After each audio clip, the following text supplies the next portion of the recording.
Check, check, 1, 2, check. Check, 1, 2, check.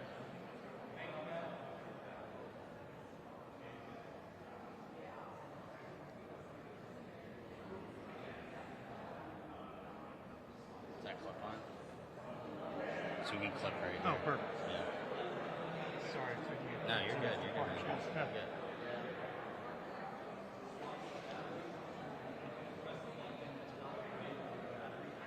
Anywhere to set this good? Or? Yeah, just set it back there and then here, like right here. And then, yeah. I want to sit on that voice recorder right there. Here, right here. Just sink it in. And I'll probably just go this, is this good? Like that? Yeah. Anyways, fine. All right. That's good. Thanks, man.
Good morning.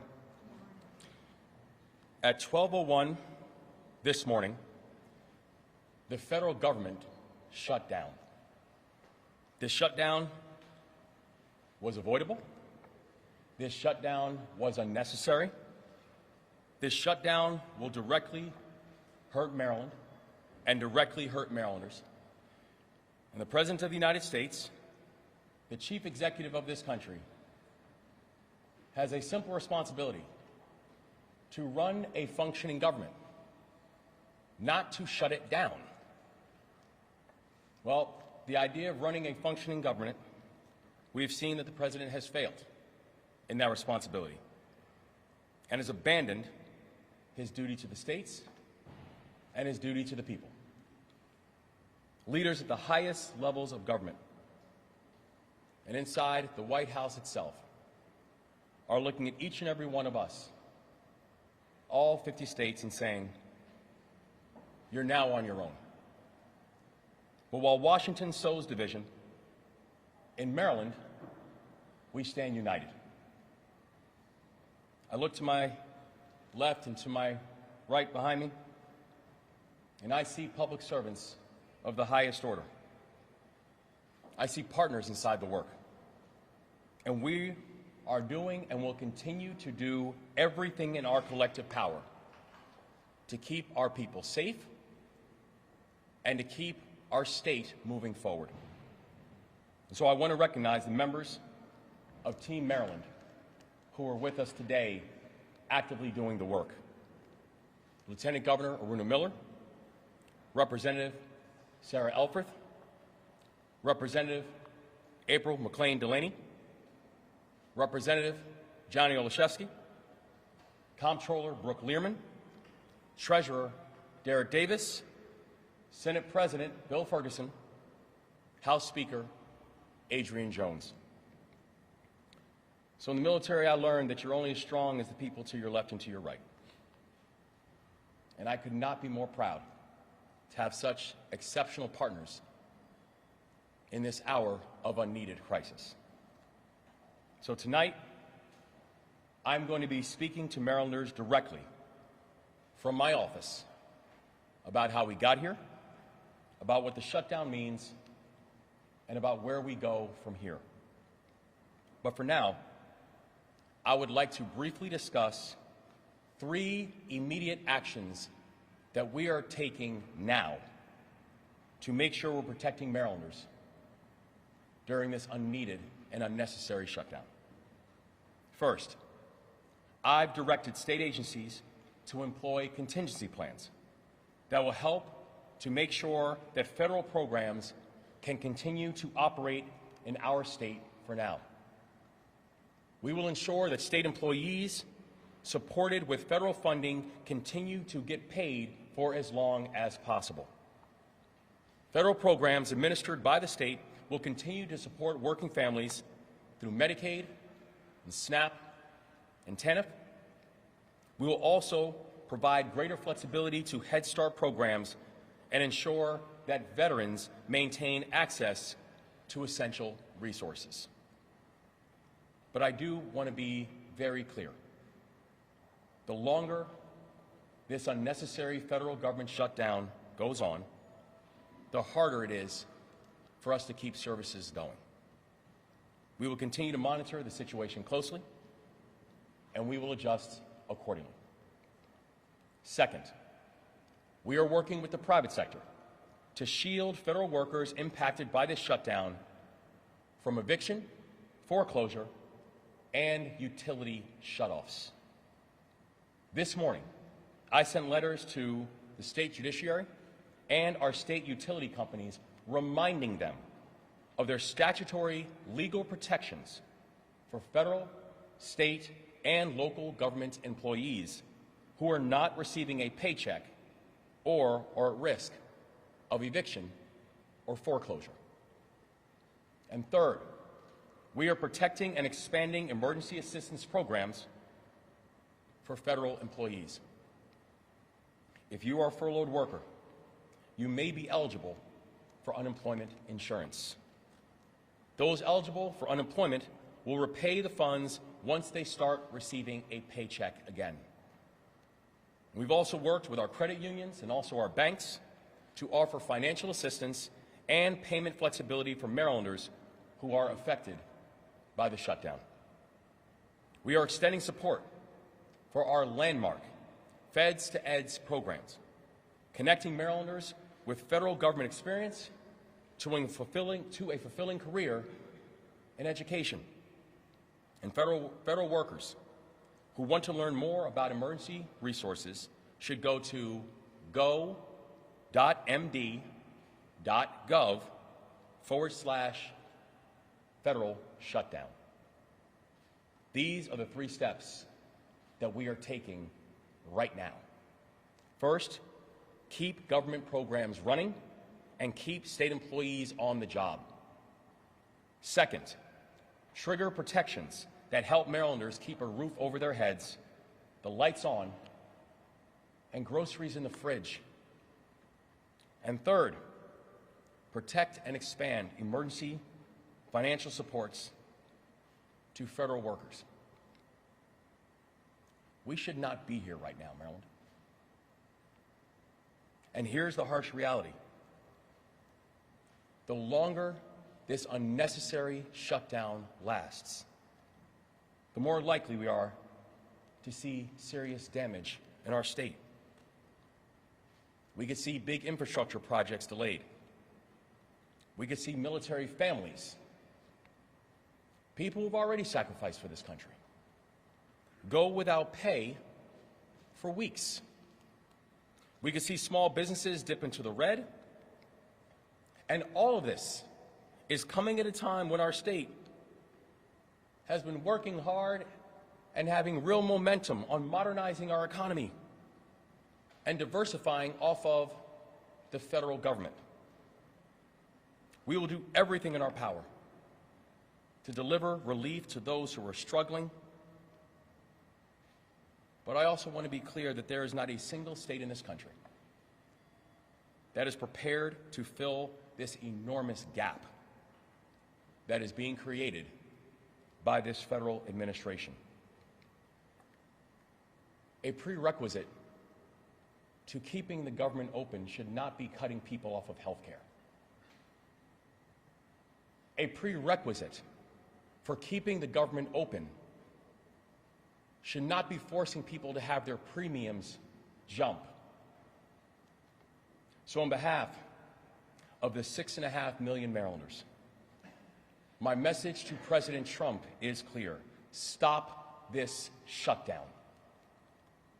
You're the one causing it. We're the ones dealing with it. And Marylanders are the ones feeling it. And so with that, I will turn the program over to Lieutenant Governor Aruna Miller.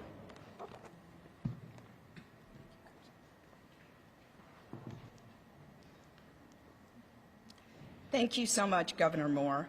Good morning, everyone. It's good to be here with Team Maryland. And Governor Moore is absolutely right. Marylanders are already feeling the impact.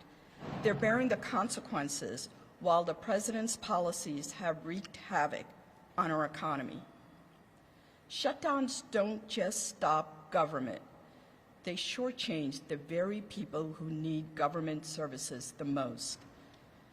And let's remember, Maryland is home to more than 60 federal facilities, 260,000 federal workers, and over 200,000 federal contractors. If any state is going to bear the consequences of this shutdown the most, it is the state of Maryland. All these people are living with the deep uncertainty now. And I want to be clear, while the challenges are real, so is our resolve. We're ready to meet this moment, just as Maryland has done in the past, with focus, with partnership, with action, to help our residents weather the storm. And the only way to get through the storm is together. We must lean on each other, we must count on each other, and we must stand shoulder to shoulder. Look, no matter what happens in Washington, Maryland will remain steady and strong and will always stand with its people.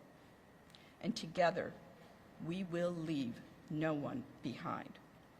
Now it's my pleasure to introduce the U.S. Representative from Maryland's 3rd District, Sarah Elfreth. Thank you, Lieutenant Governor and Governor, for bringing us together today. I've been back and forth from here in the 3rd District to Washington all week, as have my colleagues in the congressional delegation, and we are working every day, every single day. We've introduced legislation to support federal workers. We are calling back every constituent who has reached out to our office with questions and offers of help. And I'm ready to vote on a bipartisan bill that protects the health care of the American people and keeps our government back open. Our country is in a health care and affordability crisis. The governor mentioned that Congress must act before premiums skyrocket and health care becomes out of reach for millions of Americans. Right here in Maryland, 190,000 Marylanders will be impacted if Congress does not act to expand the Affordable Care Act's tax credits. And we already know that premiums are set to go up by 13% on January 1st. Letters go out today. That's why this moment is so important. If Congress doesn't act to save health care and reopen the government. I'm not trying to scare people. I'm just laying out what is at risk and what we are fighting for. And I am deeply, deeply disappointed that the Republicans who control the White House and both chambers of Congress were unable to engage in any kind of meaningful negotiation and instead treated our federal workers as political pawns. I'm just going to pause and reference the president and his threats to federal workers obviously, as it's been said, would disproportionately impact Maryland. I've been in many a budget negotiation in my career. The Senate President can agree to that. I've always felt that the first person to make a threat usually has the shorthand. I think it is deeply offensive that the President is threatening to fire federal workers if we can't reach an agreement without offering any meaningful solutions here. The President continues to threaten those workers, but please know, if you're a civil servant in the state of Maryland, know that we have your back as a team. That's why we're here today, to announce all the ways that our offices can continue to deliver for you each and every day. The federal government might be shut down, but our offices are working. We will answer every phone call. We will respond to every email. We will be there for you to answer your questions and provide those critical government services on your behalf. I'm grateful to have such a strong state and local partners in the days and weeks ahead, and please know that, again, we remain open. And I'm sorry to have to do this, but I actually have to head to D.C. To try to find a solution. Thank you all very much, and it's my pleasure to introduce my colleague from representing Western Maryland, April McLean Delaney. Thank you, Sarah, and thank you so much to our governor and to our lieutenant governor. His leadership at this crucial time is really important, and I feel very blessed to be a part of the Maryland delegation. It is really important at this crucial time that our state, in addition on a federal level, is really cross-leveraging our local, our county, our state resources to meet the need and to get out information. Listen, the first priority I have is to the working families and businesses in the 6th District of Maryland. And I don't want to shut down. No one wants to shut down. And ironically, shutdowns cost more to keep than keeping the government open. And those who pay the price are our working families, and most specifically our government workers, of which I have 35,000 of them within the 6th District of Maryland. The important part, I would say, is that we also cannot sign off on a bill that makes life harder and less affordable for working Americans, that throws up to 9,000 people in the 6th District off of their health care, that almost doubles premiums for all Americans, and also undercuts so many vital services that are needed across the county and the state in terms of food security and other vital services. It is my intent to work as hard as I can to make sure that we reopen government as expeditiously as we can. But we have to have another side that will come to the table and will actually dialogue. Because an administration or a party that demands everything they want all the time on every issue and every budget and is unable to dialogue is one in which we have to make sure that there is a clear line. My office is open. We have an FAQ on our website. We will continue to dialogue, and I will be in Germantown later today at one of our health and regional services center to talk about the impact of this shutdown, but also how we can mitigate it and work across so many different stakeholders to be there. Again, I commend our governor, our lieutenant governor, our delegation, and know that we have the backs of our workers, our families, and they will continue to be there working towards the end of this shutdown. And with that, I turn it over to Johnny O, a distinguished member of our freshman class, and I'm very pleased to call him a friend as well. Well, I want to thank Representative McLean Delaney for her remarks, for her leadership, along with Representative Elfrith, our U.S. senators, and the entire Maryland delegation for their willingness to be in D.C. yesterday and the day before and today, and our preparedness to be at a moment's notice to go back to the nation's capital to vote for a common-sense bipartisan bill that reopens our federal government. I want to also thank the governor, the lieutenant governor, and all of Team Maryland for their partnership as we respond to this unnecessary crisis, and for all that they are doing for the residents of the state of Maryland. We are ready to work. We're ready to negotiate. We're ready to pass a responsible bipartisan budget, one that honors our civil servants and that delivers for the American people. Passing a budget is perhaps the most basic responsibility that we have Yet Republicans who control the House, the Senate, and the White House have canceled votes for the week. It's very clear that they have no intention of negotiating with us in good faith. Unfortunately, we know those consequences of a shutdown are especially acute here in Maryland. The thousands, the hundreds of thousands of federal workers living here are not political pawns. They are people with mortgages. They are neighbors. They are dedicated public servants with mortgages to pay and families to support. More than 15,000 Maryland residents have already lost their job because of firings from Donald Trump, Elon Musk, Doge, and this Republican Congress. That's more than any other state in the country. It's why I introduced legislation to block the president from carrying out his threats to fire more federal employees during this government shutdown. It's why I strongly support Congresswoman Elfreth and Senator Alsobrooks' bill to support furloughed employees. And it's why I thank Governor Moore, Speaker Jones, Senate President Ferguson, and the men and women of the General Assembly for all they have done to provide the resources that have been announced today. In this moment, we can make the difference in supporting Maryland families. Our office, like my colleagues, will be business as usual. My staff, who will be working without pay until government reopens, will continue to answer calls, handle casework, and help connect constituents to resources. We, too, have a shutdown guide on our website, and we are committed to serving Marylanders throughout this crisis. I'll close with this. The health care cuts accepted in the Republican budget are unacceptable, and they're worth fighting against. But we also can't lose sight of something else equally important, and that's protections from future cuts. This administration, the Trump administration, with support from Republicans in Congress, have already slashed billions from the last continuing resolution, bipartisan agreements that then are followed with cuts to foreign aid, public broadcasting, and Medicaid. How can one negotiate in good faith without a guarantee that these types of cuts won't happen again, especially when vital funding like that for the Key Bridge has already been under direct threat from President Trump himself? I think we can find compromise without compromising our values. Our colleagues need to come to the table and work with us. We are ready. In the meantime, again, I thank the governor, lieutenant governor, Team Maryland, our treasurer, and our next speaker, someone who helps us understand exactly the pain that is inflicted from things like tariffs to employee firings, our comptroller, Brooke Learman. Thank you, Congressman Olszewski. Good morning, everybody.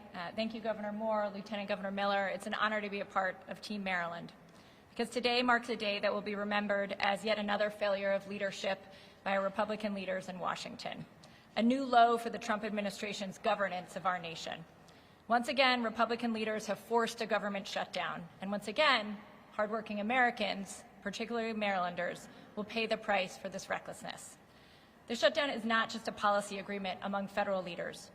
It's the abandonment of at least 400,000 Marylanders who depend on federal paychecks as employees or contractors.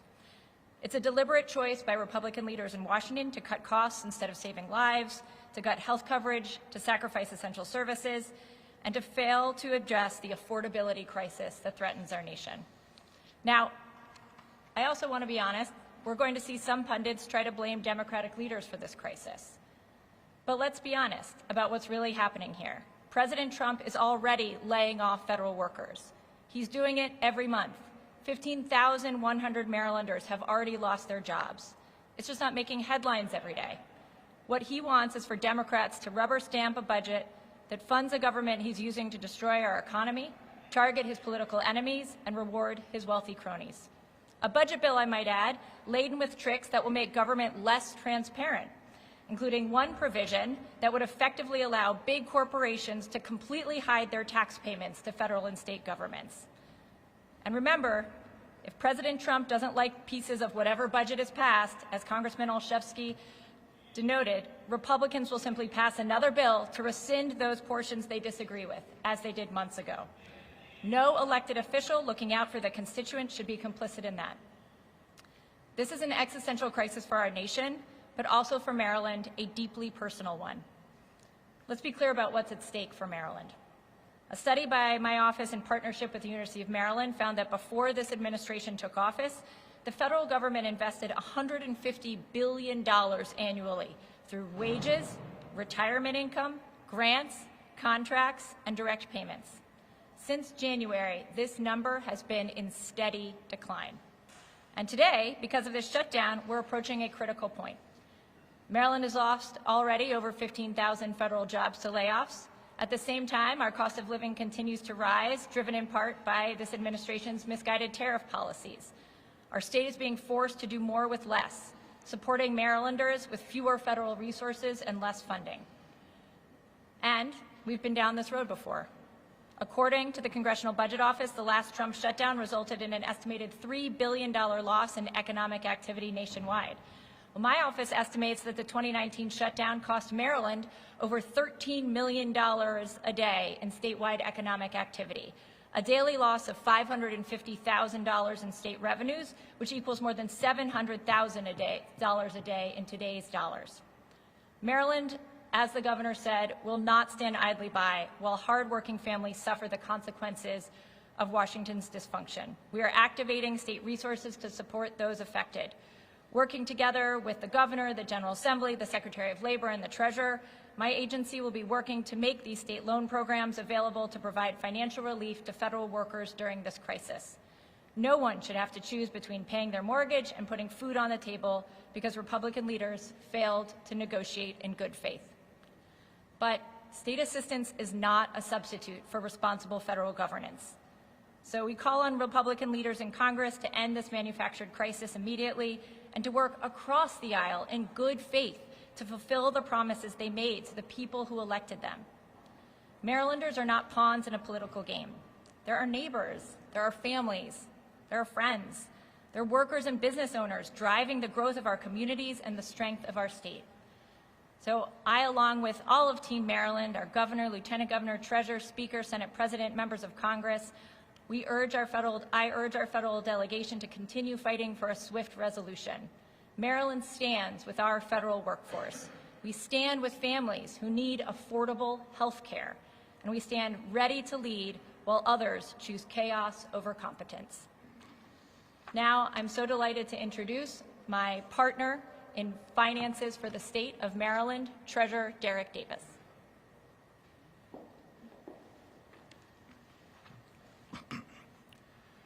Good morning, everyone.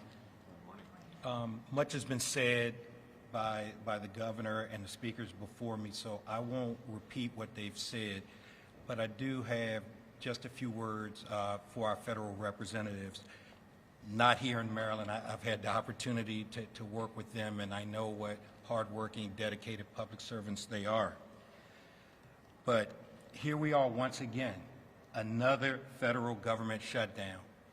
I'm old enough to remember when even the talk of it was a big deal. But now we have this discussion every single year. Now, we won't have it next year because, see, their jobs will be, it will be 1 month before the election. So somehow we will manage to get a budget done and on time because their families will be impacted. But now it's our families. And instead of this being a solid moment, what we have is the blame game going on, finger pointing. And instead of them taking responsibility for the situation that they've caused, this should be a solemn moment.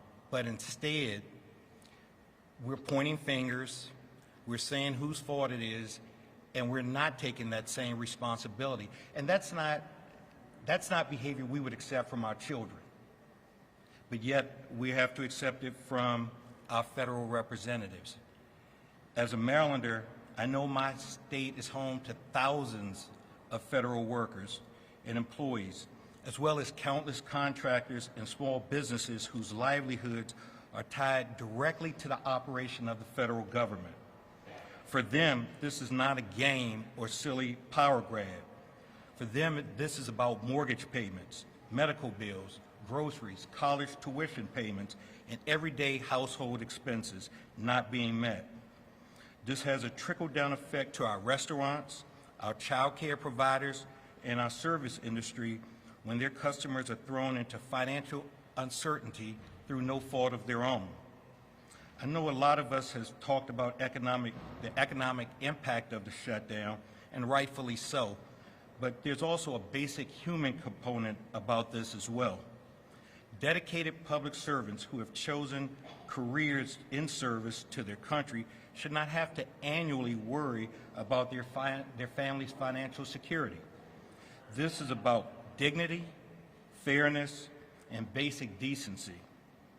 I'll close by saying to the leaders in Washington that this is the ask. Rise above partisan conflict, learn the definition of compromise, fulfill your obligations, and get the government open and working as expeditiously as possible. That's all that we ask. And now I welcome to the podium the President of the Maryland Senate, Bill Ferguson. Good morning. You've heard a lot. I have three very brief messages. One, this is not normal. We cannot stand here and think that the norms and institutions that this country has been built on can be shattered by one administration. This is not normal.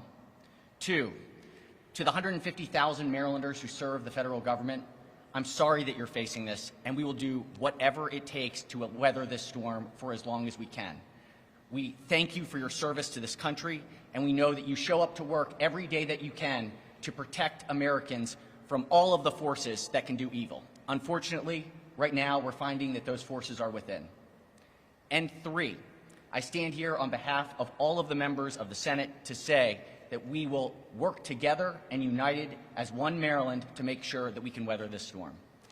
And with that, I want to hand it over to my partner in the General Assembly and my friend, Speaker Adrian Jones.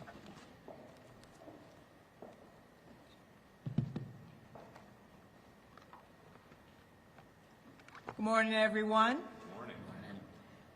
Marylanders are no strangers to threats of federal government shutdowns. But last night, these threats became a reality. While much has been said today about how we got here, my thoughts, first and foremost, are always with our federal employees. Like everyone speaking today, they are public servants. They are our neighbors. They have bills to pay. And during federal government shutdowns, they are the first to suffer. We refuse to let them bear the burden alone.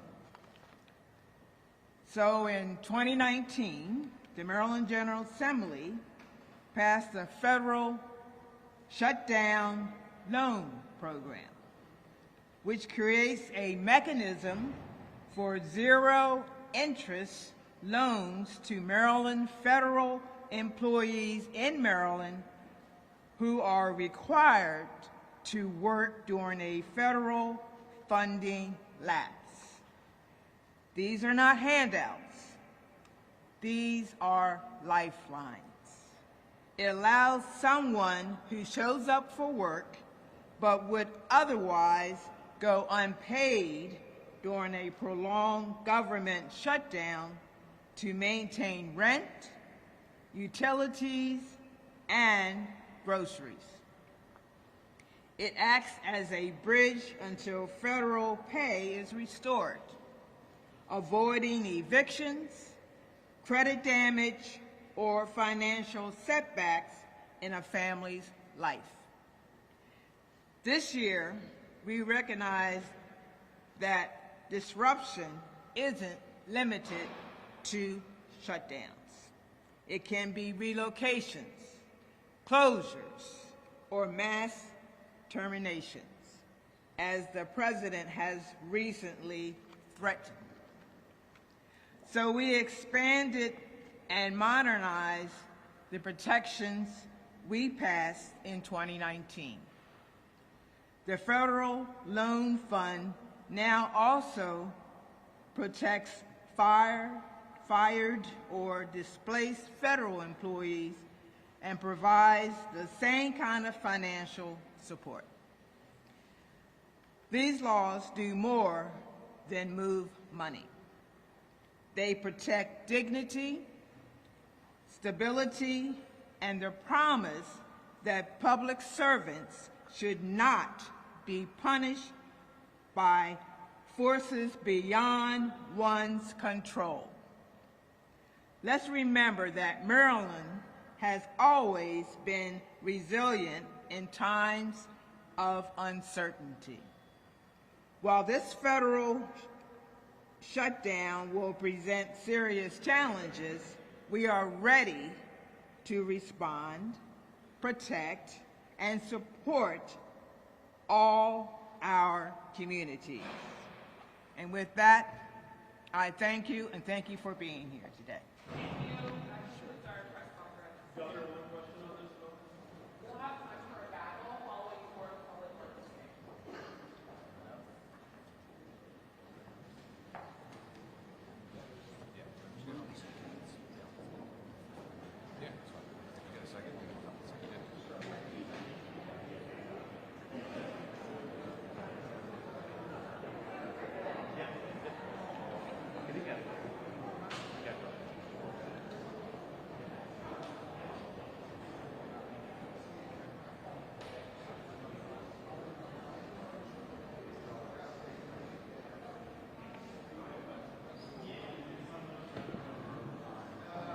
I'm about to say, don't move my mic.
Well, good morning to everybody. We're going to be brief. The truth is very simple, and it's easy to articulate.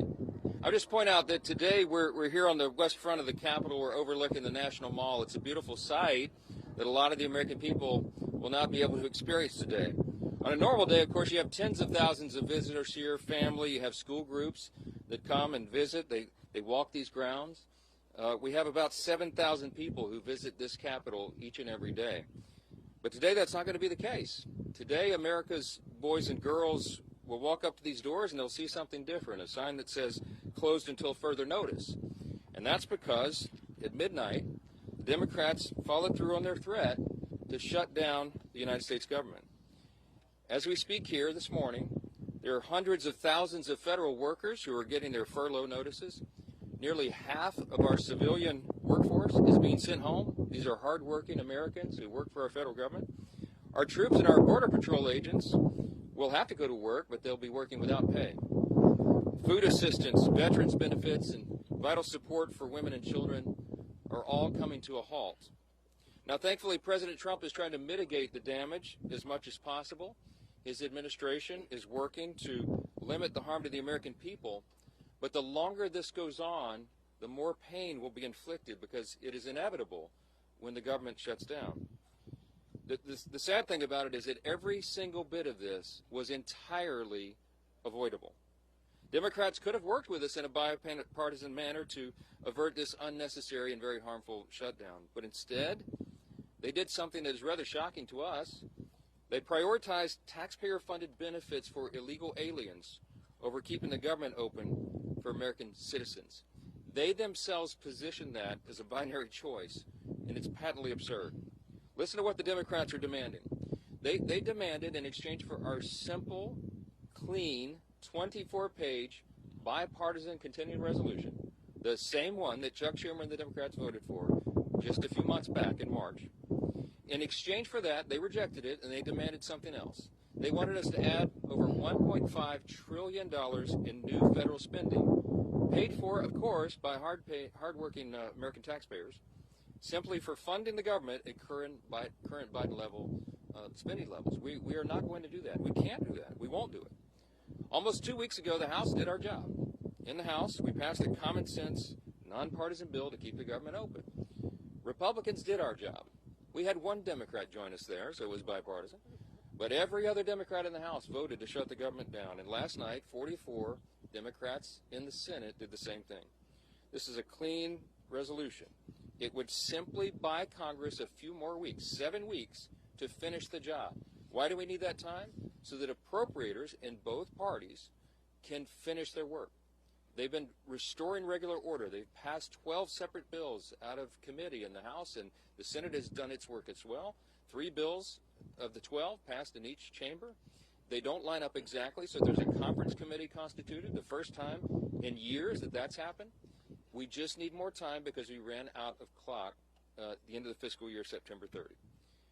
This is very important to note. Democrats themselves have voted to pass a clean bipartisan CR just like this 13 times in the last few years. During the 4 years of the Biden administration, 13 times this happened. Republicans did the responsible thing, even when we were in the minority, to keep the government open. And today should be no different. There is nothing new in this legislation. There's no poison pill. There's no partisan tricks. There's no gimmicks whatsoever. The only difference today is the man who is sitting in the Oval Office. Rather than work with President Trump and Republicans to get this job done, as our party has done repeatedly in the same situation over the years, Democrats want to play political games with the lives and the livelihoods of Americans. The simple truth is Democrats in Congress have dragged our country into another reckless shutdown to satisfy their far-left base. That is the truth. Whether or not the government remains open or reopens is entirely up to them. There's still time for Democrats to pass this clean bipartisan bill that's sitting before them, and we encourage our Democrat colleagues to do that. I certainly pray they'll come to their senses soon and do the right and responsible thing. The reason they will have one more opportunity today is because of the sound leadership that is being provided in the U.S. Senate by our colleagues who are standing here with us. This is a joint press conference, as you know, between the leadership, Republican leadership in the House and the Senate. And I'm delighted to yield to my good friend and an extraordinary leader in the Senate, Leader John Thune. Thank you, Mr. Speaker, and our House colleagues for doing the work. You sent us a clean, continuing resolution. Unfortunately, we are here this morning in a government shutdown that the Democrats wanted. Chuck Schumer, at the behest of a bunch of liberal, far-left activist groups, has walked his Democrat colleagues into a boxed canyon. There's no way out, folks. There's no way out. This could have been avoided. It's totally unavoidable. And everybody's now asking the question, how does this end? Well, it ends when the Senate Democrats pick this bill up, passed by the House of Representatives, and vote for it. It's on the floor of the Senate. We're going to vote later this morning on this, 24 pages. Does this look partisan? Does this look dirty to you? 24 pages to fund the government. Nothing more, nothing less, nothing else. The House kept it simple. We kept it simple in the Senate. This is something, as the Speaker noted, that 13 times in the past Senate Democrats have done when they were in the majority and Joe Biden was in the White House. This is a very straightforward issue. It's not complicated. They want it to end.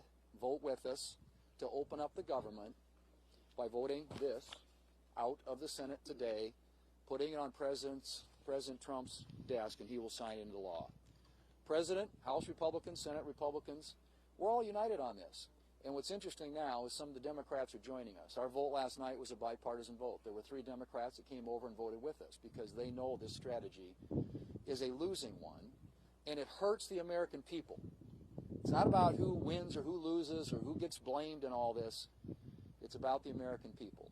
And they have taken the American people hostage in a way that they think benefits them politically, but at the consequence and the cost of what's going to happen to the American families if this government shutdown continues. And so I'm glad to be here with our Republican colleagues. Our Democrat colleagues in the House have been around here the last few days, I guess, flailing around, celebrating the fact that they voted to shut down the government.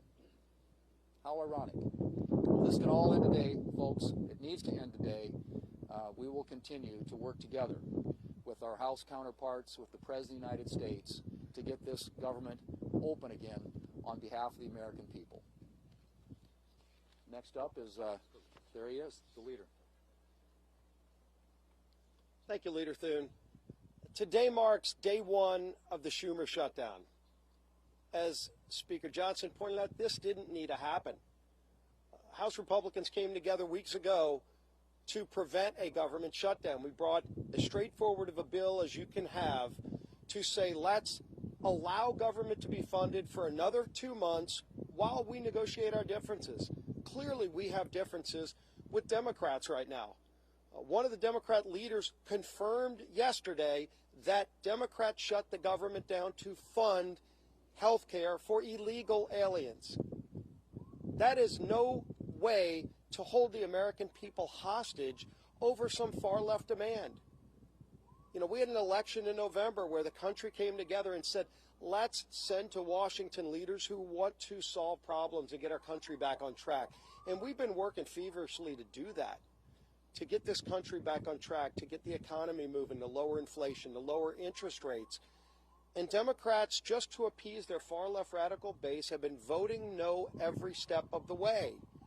Well, today it has consequences, because when Hakeem Jeffries whipped every Democrat to vote no and shut the government down, luckily in the House we only needed a majority vote, and we were able to come together and do the right thing and get that bill over to the Senate. But as everybody knows in the Senate, you also need Democrats to come together with Republicans to get 60 votes. And so when Chuck Schumer made such a fatally flawed decision to shut the government down, ultimately the American people, I think, are going to get involved and demand that Chuck Schumer reverse course, because it's not sustainable. The American people do not want to be held hostage to Chuck Schumer's radical demands to fund illegal health care and, oh, by the way, to cut and gut $50 billion out of rural hospitals. That's in the bill that Chuck Schumer filed as his alternative. outrageous. You want to talk about a partisan demand to hold the American people hostage? That's what Chuck Schumer's done. We have a bill that is clean, that just keeps these negotiations going for another 2 months while the government stays open. And all Chuck Schumer needs to do is get over the tantrum that he's having with the results of the election from November and vote yes to keep the government open. We are here ready to get the job done. Schumer needs to end his shutdown and finally join with us, and let's start real negotiations without holding the American people hostage. With that, I want to bring up my friend, the whip of the Senate, Whip Barrasso. Well, today we're in the middle of the Schumer shutdown. The Democrats have caved in to the radical wing of the Democrat Party, caved in completely, abandoned the American people in the process. And why? Well, one of the reasons is Chuck Schumer wants to try to prove to somebody that he's more liberal than AOC. Yesterday in the Senate floor, the cracks started to appear in the Democrat base. 3 Democrats voted with the Republicans to prevent a shutdown. And why? Because they know the American people are hurt when the government shuts down. We hurt our military, who may be without pay. We hurt our veterans, who may not get health care. Today, the Senate is going to vote again and give the Democrats an opportunity to open the government by passing the continuing resolution, to give us 7 weeks to do the appropriations process, to get the government open again. That's what the American people want. It's what the American people deserve. And today we'll see how many Democrats vote with us to end the Schumer shutdown. And now the whip of the House of Representatives, Tom Emmer.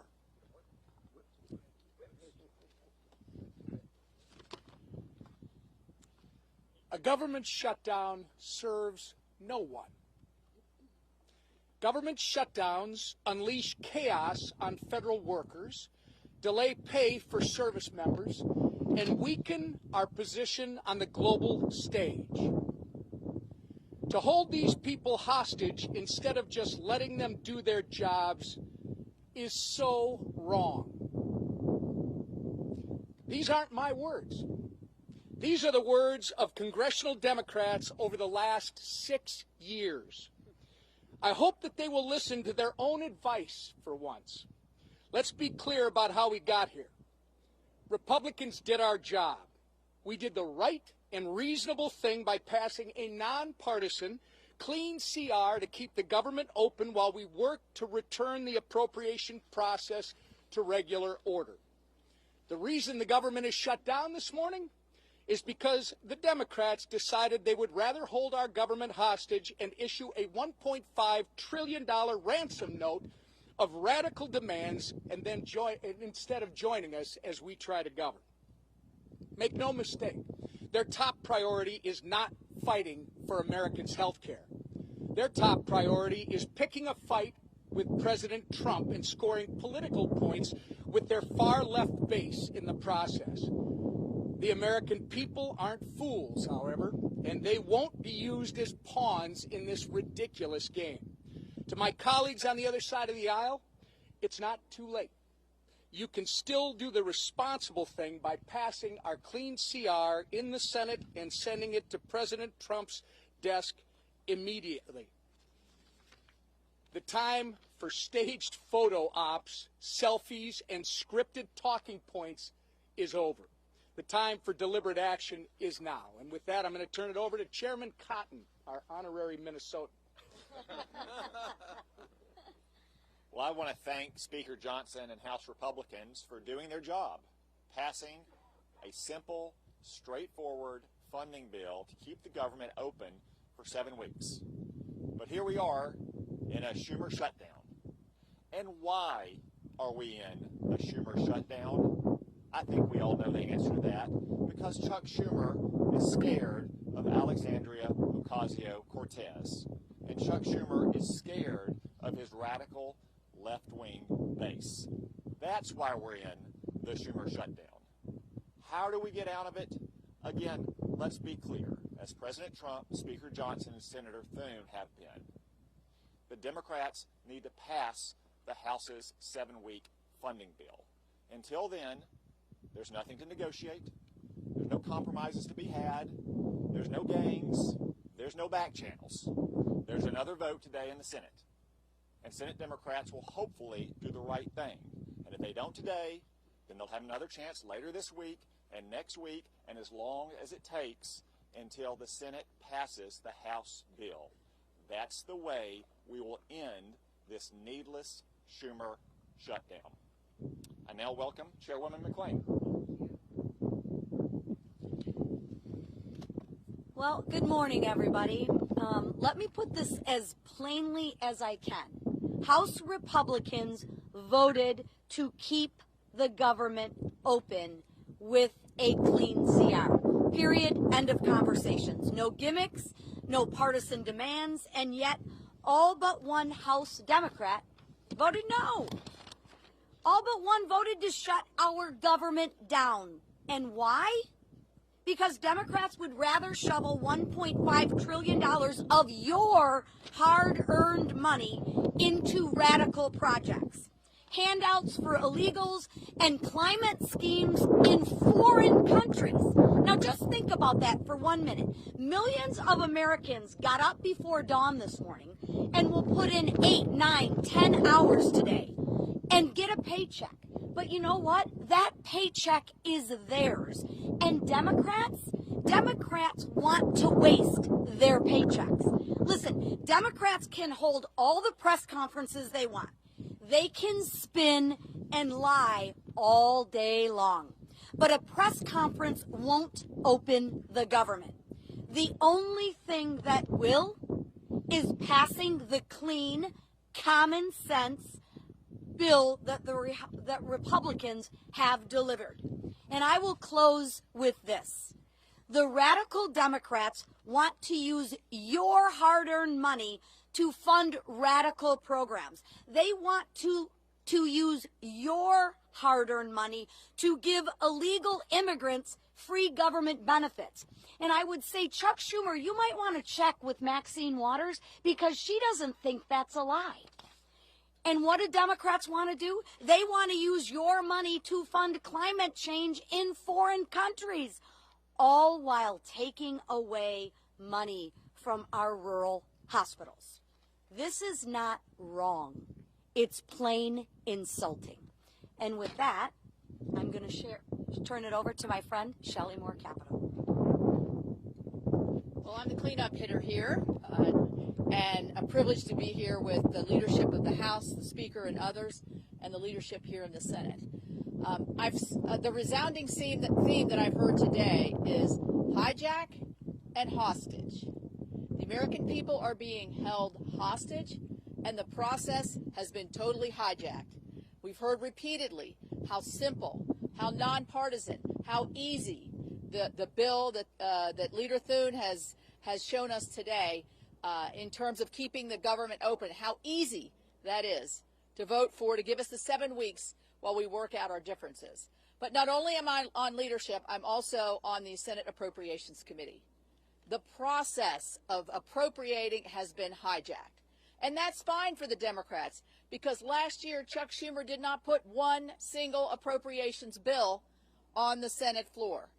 Our leader has put 3 on the Senate floor, and our committee has passed 8 bills out of appropriations. That's the process to get the will of the American people, where their priorities are, where they want to see us as a nation go with spending their hard-earned tax dollars. So while we have held hostage the American people to keep them from doing things that they like touring the Capitol or accessing benefits or the services that are provided by our federal government, they've also hijacked a process that we need to have in order to demonstrate to the American people what we promised them in this election and what President Trump promised them. We're going to go back to regular order. We're going to appropriate the dollars. We're going to be fully transparent. And we're not going to ride on some continuing resolution that spends like President Biden wanted to spend. We're going to put our own imprint on this for the American people. That's what they wanted when they voted us in, and that's what we want to give them. Thank you. I want to thank all the senators for being here with us and the House leadership team. These folks have worked very hard. I really appreciate that context that Chairwoman Moore Capito just added here, reminding everyone that this has been a bipartisan process. The appropriators are doing their work. Republicans are in charge of Congress in both chambers, and we are returning the work of Congress back to regular order. But it takes time to do that. We have to rebuild muscle memory. As noted, Chuck Schumer didn't do that process at all. And so it's hard work. It takes a lot of time on the calendar, and all we're asking for is a little extra time. We took the liberty this morning to play the highlight reel of everything our Democrat colleagues have said for the last several decades about shutdowns. Use their own words. We'll roll that out. It'll be in the hallway for you later today. You can see that as well. To remind everyone that they always said that shutting the government down would be dangerous, destructive, selfish, and irresponsible. And suddenly now they've changed their tune. Don't buy it. The American people are not buying it. Chuck Schumer was reminded of a New York Times poll that came out yesterday. 65% of respondents are saying to the Democrats, do not shut the government down if you don't get what you want. I think that number is going to rise dramatically as the pain increases, and it is the pain that they have caused. We'll take a few questions.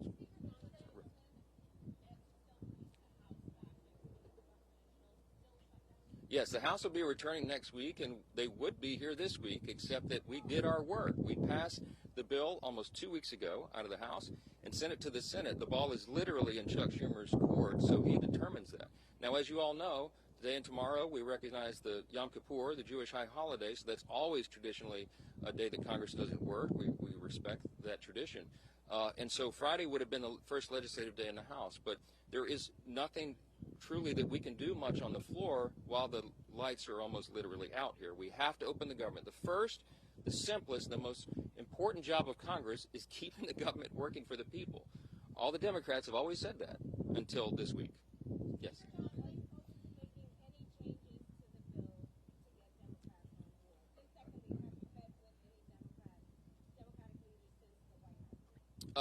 Well, I don't know. I've talked to one of them on the phone, okay? We have open dialogue all the time, but here's the simple fact. There isn't anything we can do to make this bill any better for them. We literally did not put one single partisan provision in the bill. There's no policy writers, there's no gimmicks and no tricks. Now, we could have done that. I had a lot of colleagues that wanted us to load this up with our priorities, but the leaders decided that we should do this in good faith, simply to buy more time, again, for the appropriations process to work. That's all this is. So there's nothing to negotiate. There's nothing that we can pull out of this bill to make it any leaner or cleaner than it is. It's absolutely sparkling clean, and it's only 24 pages long, okay? We're carrying it around as an exhibit. You've all read it, I hope. Everybody can read this. It's very, very simple, and it's not much more to it. Yes, sir. Yes, sir. Yes.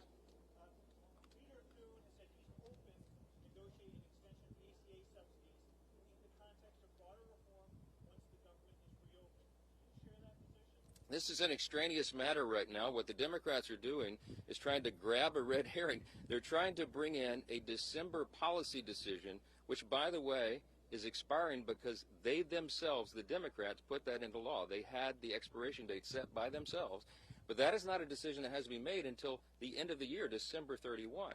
They're trying to bootstrap that and bring it into this very simple, very clean decision of a September funding stopgap. Don't buy it. They're grasping at straws because they want to have something to argue. They're claiming that Republicans are hurting health care. You should go read Chuck Schumer's counterproposal for the CR. We have a clean CR. They have a dirty CR, okay? And one of the reasons it's so dirty is because they wanted to cut $50 billion from the rural hospital fund that we all worked so hard to put into the American taxpayers' tax cut, American families' tax cut, because the One Big Beautiful Bill handled that. Now, there's something that you might want to think about. Why do they want to cut $50 billion from rural hospitals? Because many of them, most of them, are in red states. I mean, I hate to say it that way, but I can't figure out any other reason they would argue for that. And by the way, if they care so much about health care for the American people, they would not shut the government down. Because you know what stopped today, among the other important programs and services, is women, infants, and children's nutrition programs. They have stopped sustenance for people, health care for veterans, medical services, mental health services, all the things that people rely upon. FEMA. How many of you know we're in the middle of hurricane season? There's 2 off the coast of the U.S. right now. They have stalled the work of FEMA, and they have prevented people from renewing or getting new flood insurance programs right now in the middle of this. It's dangerous, it is destructive, and it's unconscionable to us that Chuck Schumer should do this and would do this for his personal political reasons. How long, the only question that we'll leave you with this morning is, how long will the Democrats allow Chuck Schumer to drive them off this cliff? Every single American needs to ask that question. Thanks for being here this morning. Well done.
Reading my credit card information from the stage. I am very sorry to disappoint you all.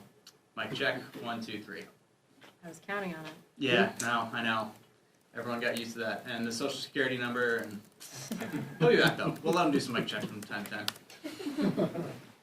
You guys all set? You mind coming off into the audience for a sec? Yeah, of course.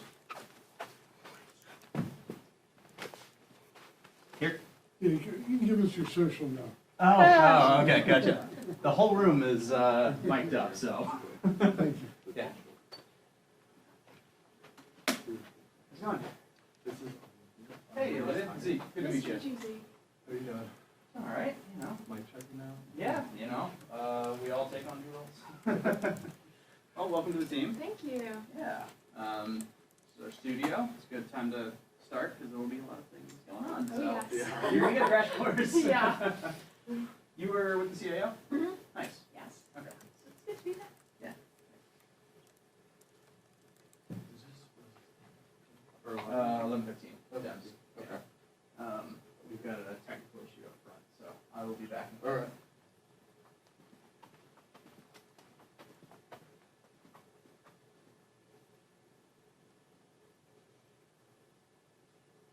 What?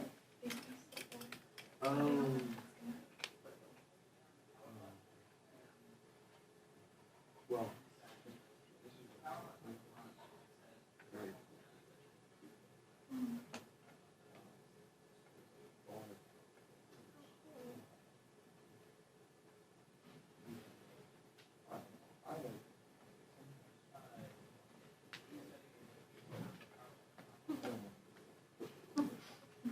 But then like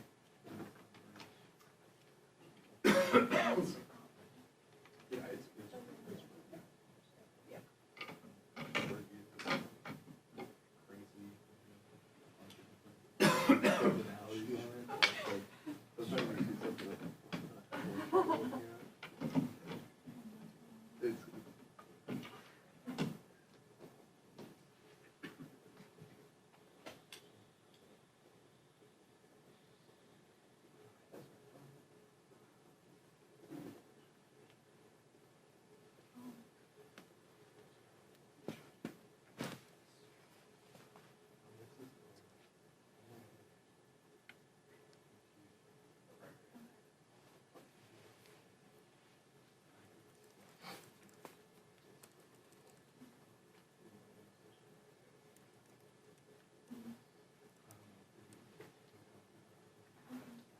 sister-in-law wants and I like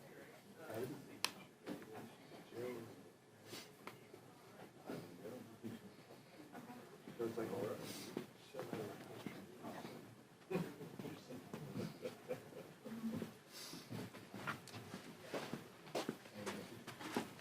you want the picture? Yeah.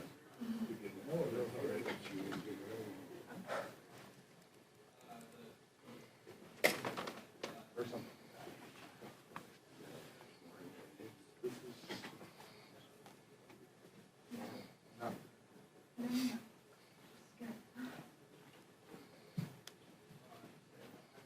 You need my telephone number? Yeah, just give us it. Okay. Maybe spell your name for me. G-E-R? Is it like Gershwin? No. All right, hold on a second. Hold on a second. Oh. I started to see if it was in my phone. Well, That's like Gershwin would be a search. You don't do that.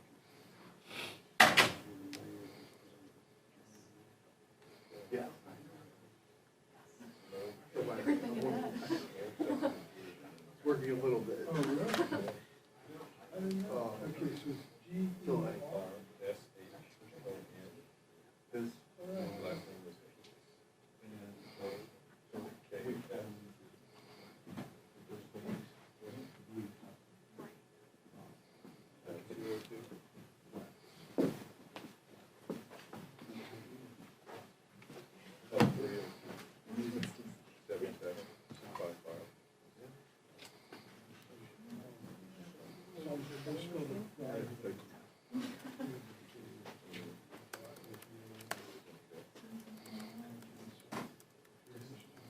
indeed.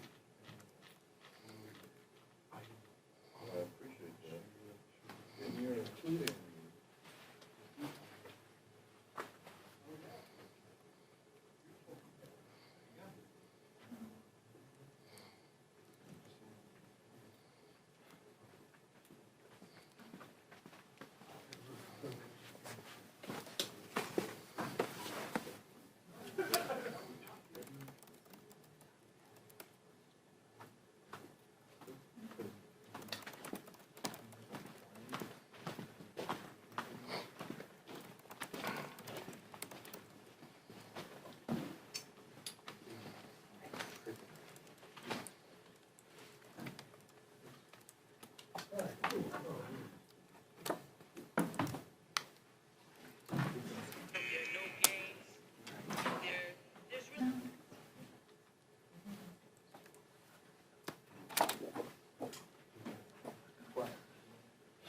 pretty cool shot.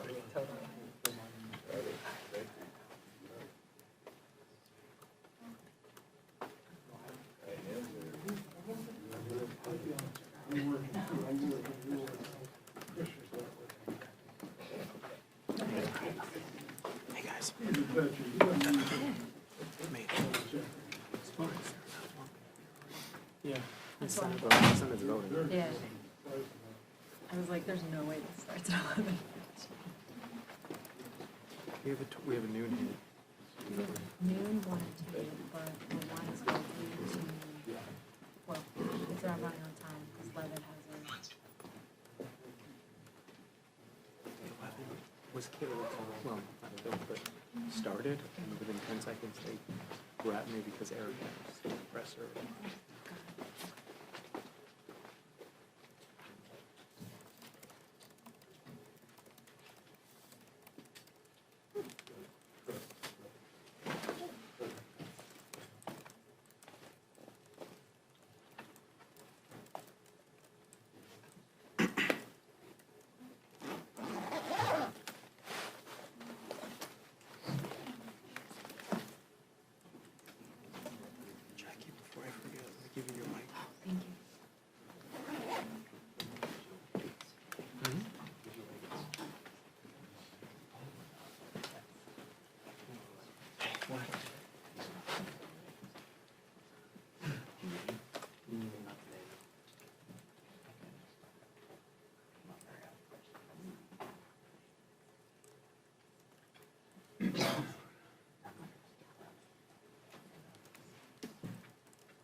Heads up.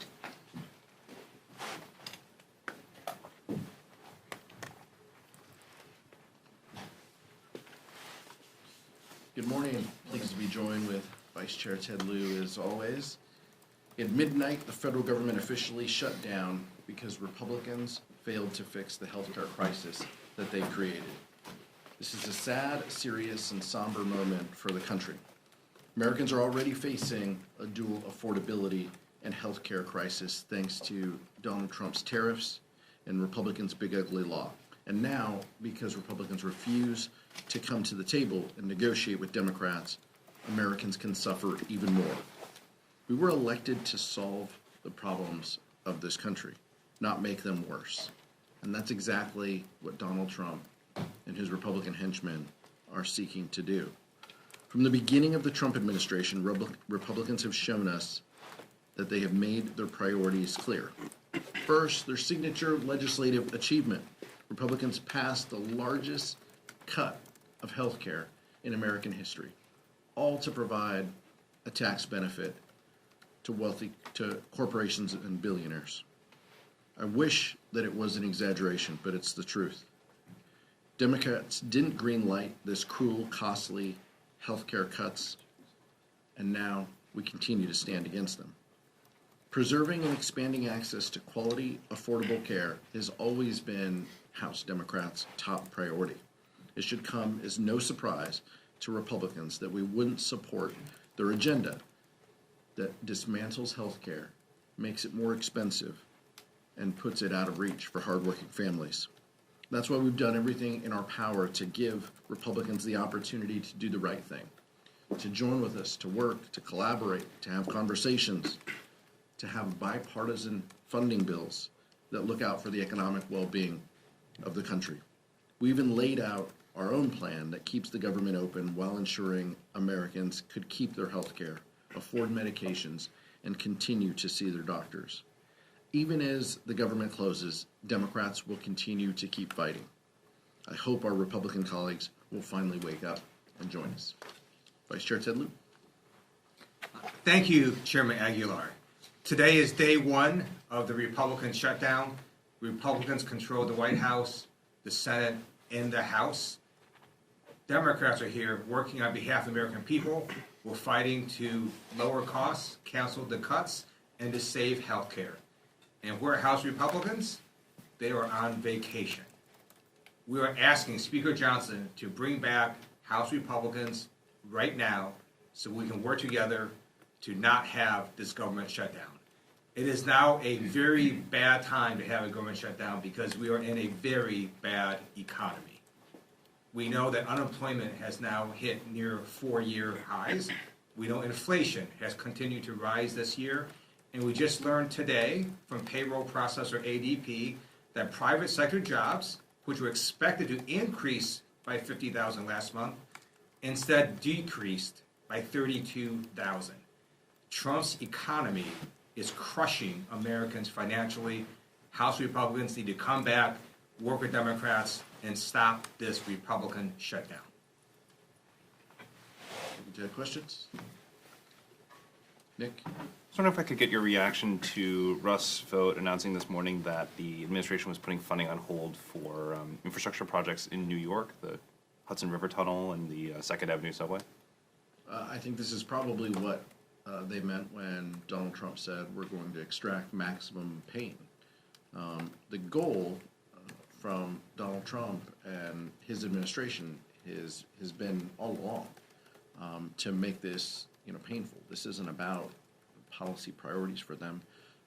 They want to send a message, and if it means hurting people in the meantime, if it means laying people off, if it means congressionally authorized and designated projects don't continue, it's clear that that's what they mean. This is probably under the headline they said will make Democrats will pay huge price for this, right? Those are their words. So this might mean what they be what they mean. Look, this is shameful and it's tough, and it shows that we don't have true negotiating partners, over there. They just want to make this difficult. They've been cheering this on for months and planning for this, and it's unfortunate that this is what Russ Vought decides to do. As Chairman Aguilar said, the Trump administration is inflicting maximum pain on American people, including the people of New York and New Jersey. The people of New Jersey have a choice this November. They can support someone that is beholden to Donald Trump or not. Thank you, Mr. Chair. This is for both you and the Vice Chair. You as a defense appropriator and Mr. Lieu as a veteran, what's your response to Pete Hegseth's speech yesterday. I know that there was a lot going on with the shutdown, but obviously that has big implications. You know, even the president mentioned using American cities as military training grounds. Obviously, when the government opens, you'll have a big role in funding the Pentagon. Again, Mr. Liu, you're a veteran. I wanted to get your thoughts on Mr. Hex's speech yesterday. I'll keep mine quick because I'm not the one who's worn a uniform to defend the country like the vice chair. But incredibly, shameful, chaotic, unhinged, inappropriate, and if Republicans can't speak out against what they heard him say, then what are we doing here? All of those points, using service members, putting them in U.S. cities as training grounds, violating posse comitatus. I passed an amendment in appropriations this year that said funds could not be used in violation of posse comitatus. And every Republican, they accepted the agreement. It passed in voice. Chairman Calvert and our Republican colleagues in the full committee of appropriations, passed it. So, that's how they feel. They feel this is a non-issue, or they did 2 months ago. I'm curious if they feel things have changed now, and it's unfortunate that we're in this place. But from women not being able to serve in combat, I mean, there's just so many things, Michael. We can go down the litany of terrible ideas and policy positions that the Secretary mentioned. By the way, the most unqualified Secretary of Defense that this country has ever seen. So it's hard to take him serious. It's hard to believe him if his lips are moving either. But that's where we are, and it's unfortunate. And I hope that some of our Republican colleagues start speaking against it. But if past is prologue, then they won't. Thank you for your question. We are the most amazing military in the world, and the leadership of our amazing military, we're all gathered together, hundreds and hundreds and hundreds of them. And Donald Trump and Pete Hegseth were expecting rousing applause and standing ovations from our nation's generals, and they were met with silence. It was a silence of the generals. And the generals knew that what Trump was saying was wrong.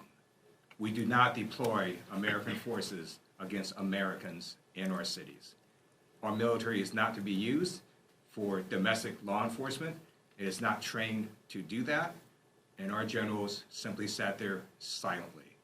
It's also illegal for Donald Trump to order U.S. troops against Americans in American cities. A federal judge has said so. We expect the appellate courts and even the Supreme Court to uphold that ruling. Thank you. Representative Blue? Our expectation is that generals and members of the service follow the Constitution and the Uniform Code of Military Conduct. Those are their guiding principles, and it's our expectation. I don't want any of those individuals to resign or retire. I want them to hold strong to the Constitution and the oath that they've taken. Questions? Representative, sir, I had one quick question. I'm sorry. Eleanor, did you? Oh, I didn't have my hand up. Thank you. I'm sorry. Go ahead. As I know you're asking for negotiations. That's what you want out of the Republicans. And you made pretty clear what's going to be needed with these Affordable Care Act subsidies as well as the rescissions provisions too. But are you willing to give anything up in order to get that out of this? This is on. Let me back up for those in the cheap seats and for those at home. Republicans control the Senate, the House, and the White House. They must have a plan to solve this, unless they are talking to us. I mean, if they aren't talking to us, then they must have a plan. They need Democratic votes in order to fund government. So it is on them to engage us, talk with us, show up to work, cancel your vacation, come to work, talk with us. We've been having these conversations. We've been pushing to engage since March, by the way, a CR that we didn't support as well. And we have been saying loudly that we have huge concerns from the rescissions that Donald Trump and his administration have executed to not spending resources, that Democrats and Republicans have allocated. We have been telling our Republican colleagues for months these are concerns of ours, and we have told them, work with us, talk with us, and all we got were partisan bills because Speaker Johnson is just interested in being the chair of the Republican conference. He isn't interested, apparently, in being the Speaker of the House and passing things with 218 votes that can become law. That's what he could be focused on, but he's not. He is simply focused on doing what his conference wants, trying to keep them together. It's a shame because as a result, this is what we get. The Vice Chair said it. There were day one here, and it could have gone a different way, but that's not what House Republicans want. Thanks, Mr. Chairman. You guys have over 200 Democrats in the House. You only lost one vote on this continuing resolution when the vote was on it. Yesterday, before the shutdown even started, Senate Democrats lost 3 votes. Are you worried that as this goes on, we could see a repeat of the CR earlier this year and Senate Democrats let us through? It's a question for the Senate, but I will tell you, each of those senators who voted yes, all of them have said Republicans need to come to the table. Republicans need to negotiate. Republicans need to help avoid the healthcare crisis that they have created. Look, I understand the question, but there is unity in message and what we want that Republicans need to come to the table. Any one of those senators would agree, and many of the senators who voted no on the CR would say the same thing. Thank you. In the past, in shutdowns, we've seen both sides come together and pass certain measures that would fund military members so that they don't go without pay. I'm just wondering, is there any discussion yet? I know it's early in the shutdown, but is there any discussion about doing any supplemental pieces of legislation like that? And I guess part two, more broadly, Republicans will be back in the House next week. Is there any discussion yet about at least coming to the table and starting a negotiation? Well, in order to come to the table, Republicans have to be here. They're not here. They're scattered across the country, across the world, maybe on some trips, on vacation. We're here ready to work, and that part's unfortunate. We want to avert the healthcare crisis that we know is coming. I appreciate you asking about possible legislation. The majority controls the floor. If Republicans want to put pieces of legislation on the floor, they can next week. We are saying, let's avoid this shutdown. Let's end this, and let's have conversations about what's necessary to fix this healthcare crisis that you've created. But we're not going to take pinky promises like Speaker Johnson hands out to his conference, giving them, select committees and other things. Like his word doesn't mean much to House Democrats at this point. After backing away from a truly bipartisan CR in December. That's the floor, by the way, of what we need. Democrats and Republicans coming together, agreeing to a continuing resolution. For those of you new to this room, Republicans backed away from that deal, from that bipartisan agreement, when Elon Musk told them to, and then they had a smaller CR in March that we opposed. So that's the stakes of where we are. I don't control the floor. The Vice Chair and I don't control what comes to the floor. We'll handle that when Republicans notice it. But House Democrats stand ready and willing to engage and negotiate to end this shutdown if Republicans are serious about addressing the healthcare crisis that they've created. I just wanted to get your reaction to some fellow Democrats as well as Republicans have said, like the thousands of government workers who are going to go without a paycheck, that some members of Congress should also go without a paycheck. Just wanted to see if you agree with that or what you think about that proposal. Members will make their own decisions on that. We're very mindful of how the shutdown affects government employees, people who work for the federal government, who have been furloughed, people who work here in the United States Capitol, people who work as vendors here in the Capitol as well. We know that this is a disruption to them and their families. There's no pride, there's no glee in that. The Constitution indicates that members of Congress get paid, and so that is the current law. Some members will take other positions to have their pay set aside for a moment of time. every member will make their own decisions. Mike? Thank you. Republican leaders are saying that they're not going to negotiate until the government is open. You're saying you're not going to open the government until they negotiate. So you guys have a real problem up here in the Capitol. With that in mind, do you see anyone in the White House, the president or anyone else, as a better negotiating partner at this point in terms of opening up the government? Even though you just said, what did you just say? We don't have true negotiating partners over there. But is there anyone in the White House who you could talk to? Yeah, I don't think there's, I think it's incredibly difficult, but I think, I don't think we trust any deal without Donald Trump in the room and as part of it. House Republicans have proven, even if they agree to something, they have to go back to him to bless it. And so I don't think at this point there's a solution without the president being in the room. And I think Leader Jeffries and Leader Schumer said the same thing in the White House, or something similar to the president in the White House. And I don't think that congressional leaders can push back on that at all. It's proven time and time again to be the case. I hope we were in a different situation where we could engage in that. House Republicans have burnt through their goodwill by walking away from bipartisan deals in the past. Today was the first day that NPR and PBS were stopped receiving federal funds. What are your concerns with this lack of funding? Our concerns are,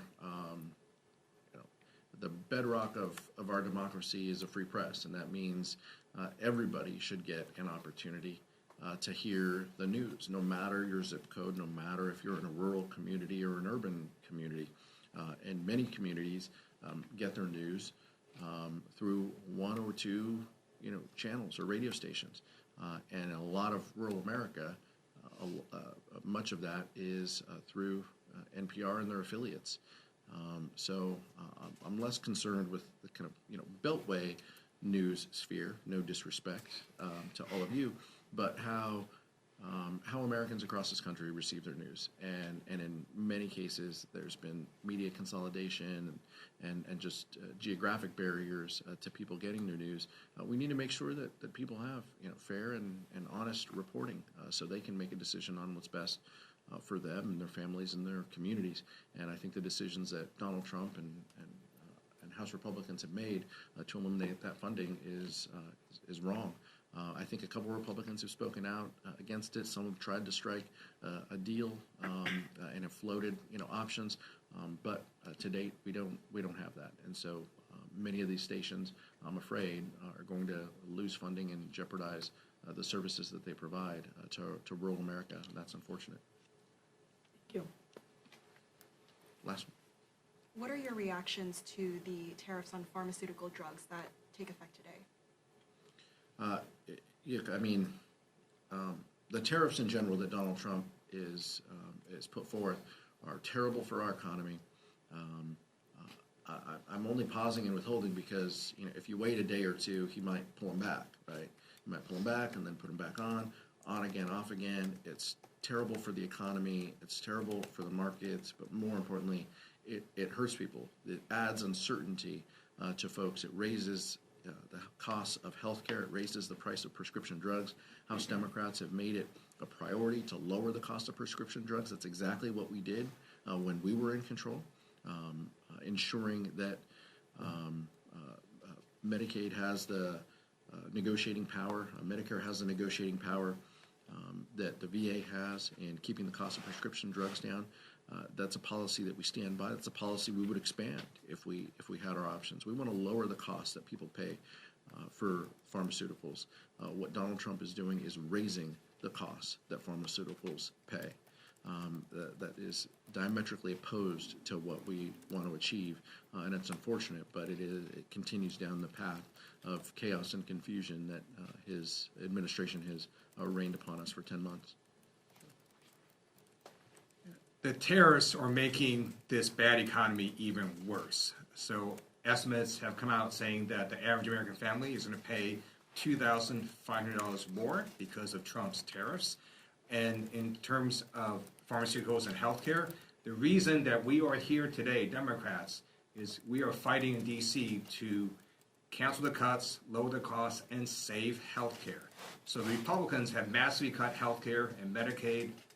You're gonna have $500 billion cut come to Medicare if that's not fixed. You have Republicans discontinuing the tax credits for their Affordable Care Act.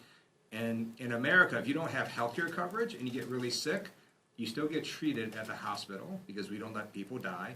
And then those costs get passed along to everybody who does have employer-based healthcare coverage. So those premiums also increase.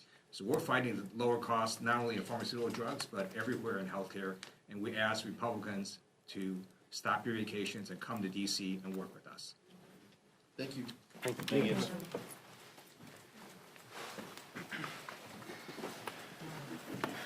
All right, I'm gonna run. What's up? Where's Chris? He's on the Senate side in the basement. I'm gonna go run over there now. Yeah, where's?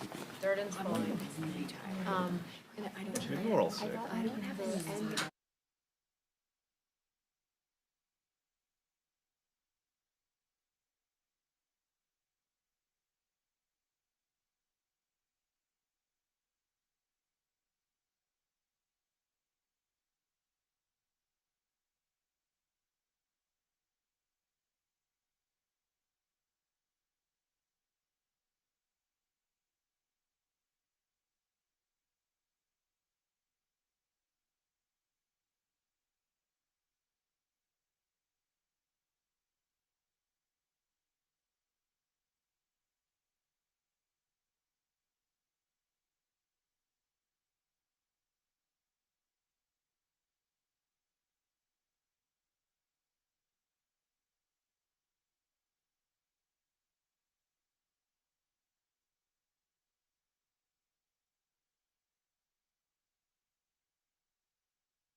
Senators voting in the affirmative: Barrasso, Britt, Budd, Cornyn, Cortez Masto, Cotton, Kramer, Daines, Ernst, Fetterman, Graham, Grassley, Johnson, Justice, Kennedy, King, Langford, Marshall, McConnell, Moody, Marino, Mullen, Scott of South Carolina, and Sullivan.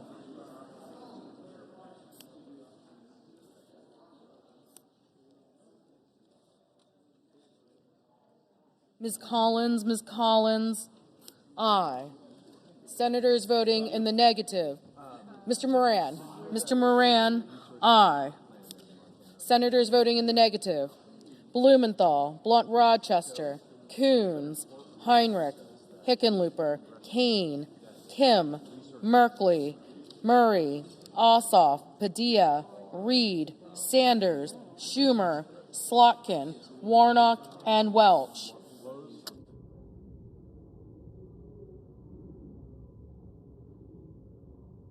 Mr. Hawley, aye. Mrs. Shaheen, no. What that means is that every resource management plan from 1996 when the CRA was forward.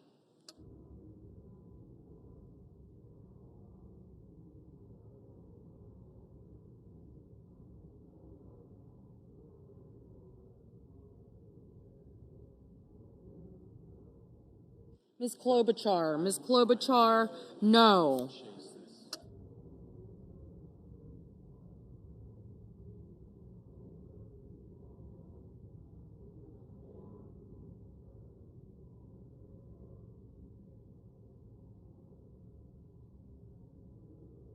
Ms. Murkowski, aye.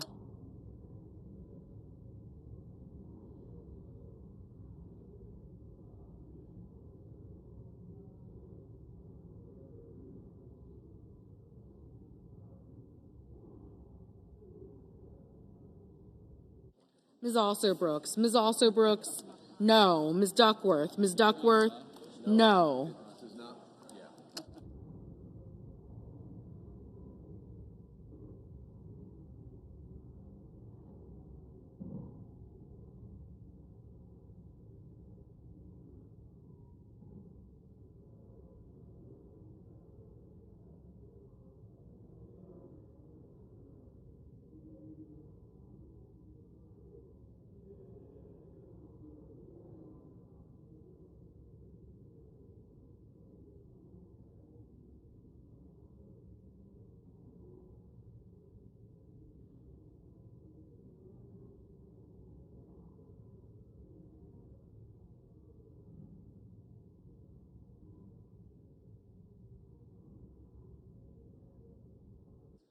Mr. Markey, no. Mr. Thune, aye.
Mr.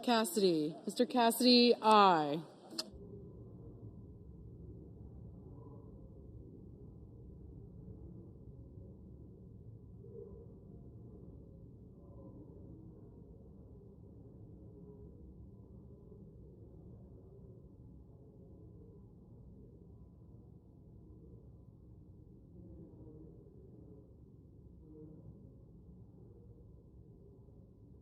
Mr. Durbin. Mr. Durbin, no.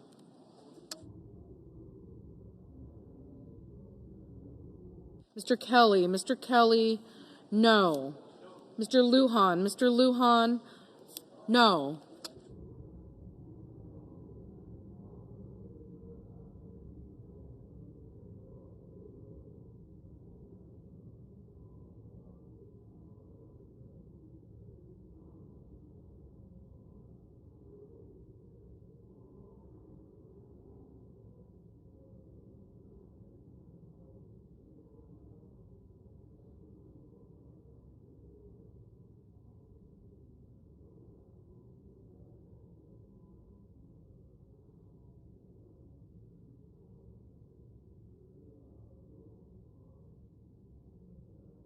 Ms. Hassan. Ms. Hassan, no.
Mr. Peters. Mr. Peters, no.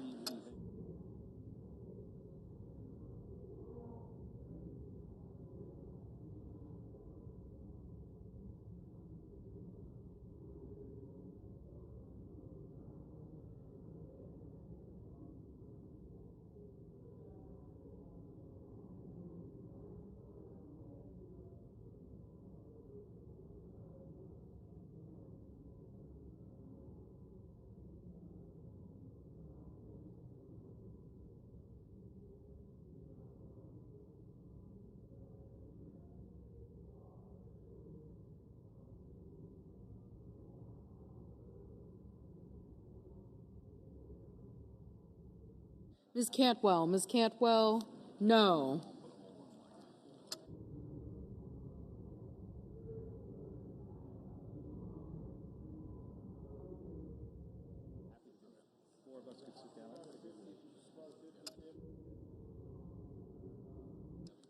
Mr. Hoven. Mr. Hoven, aye.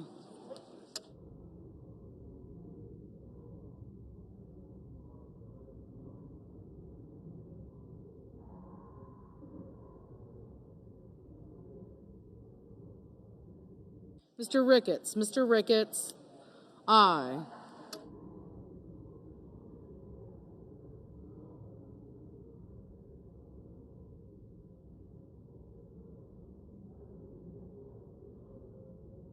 Mr. Sheehy. Mr. Sheehy, aye. Mr. Schiff. Mr. Schiff, no.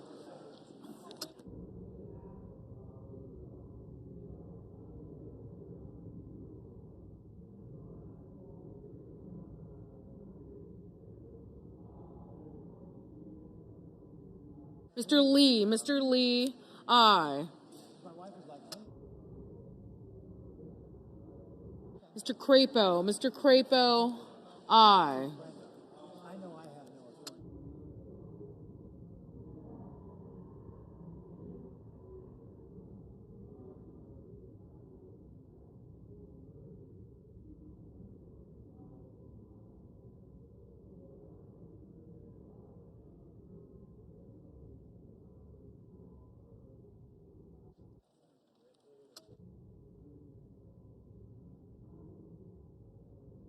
Mr. Bennett. Mr. Bennett, no.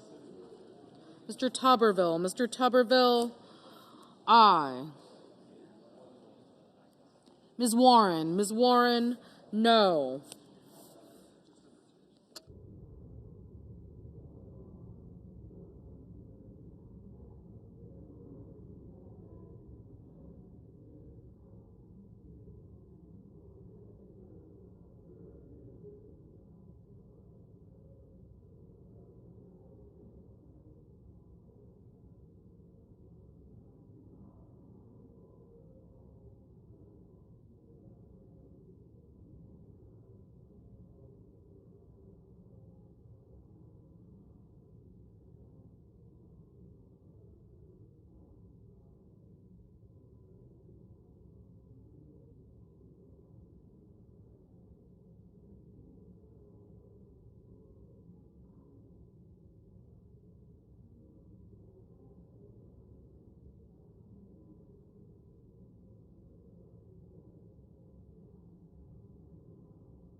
Mrs. Blackburn, Mrs. Blackburn, aye. Mr. Bozeman, Mr. Bozeman, aye.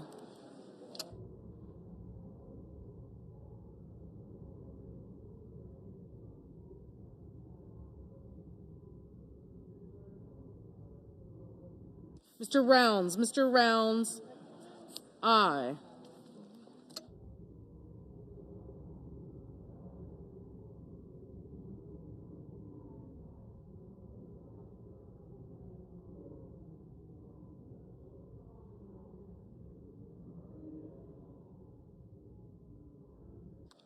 Mr. Haggerty, aye. Ms. Baldwin, no.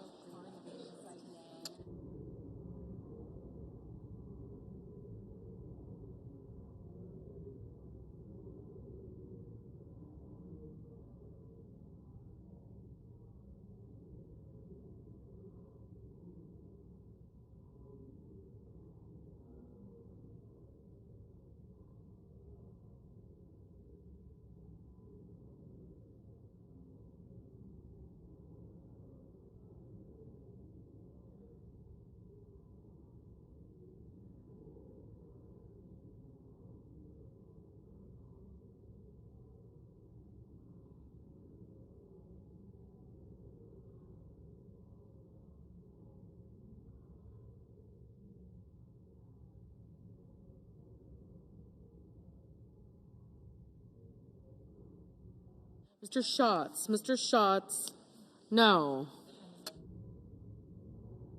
Mr. Van Hollen, no.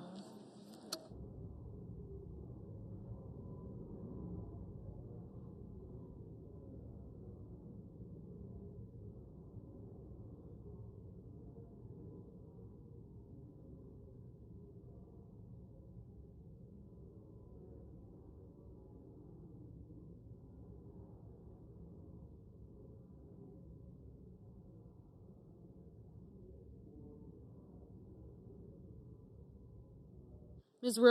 Rosen, no.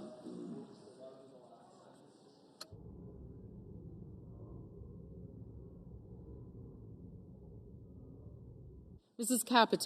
Capito, aye.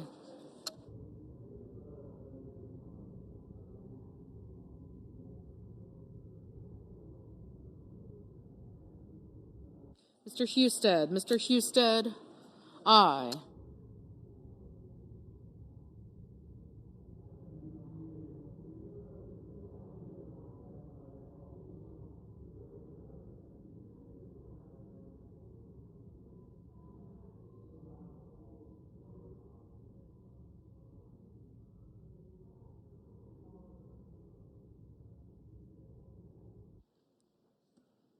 Mr. Banks, aye.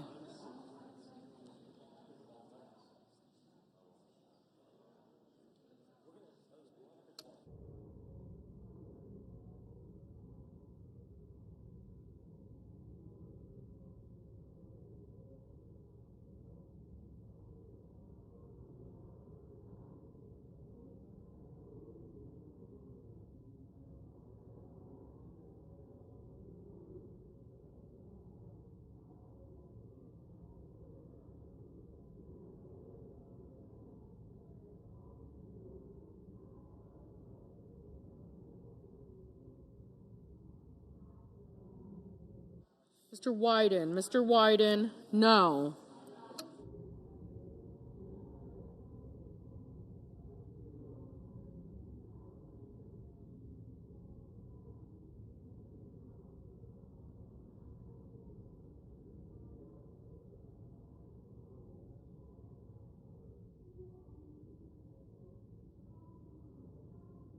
Mr. Booker, no. Ms. Hirono, no.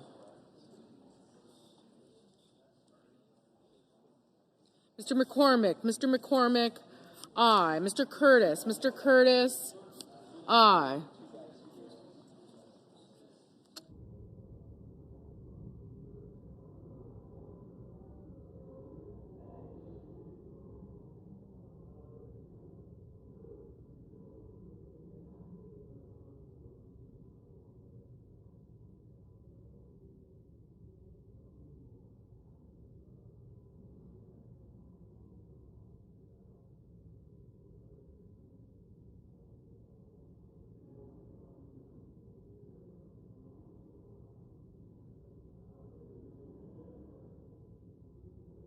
Mr. Murphy, Mr. Murphy, no. Mrs. Gillibrand, Mrs. Gillibrand, no.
Mrs. Fisher, aye.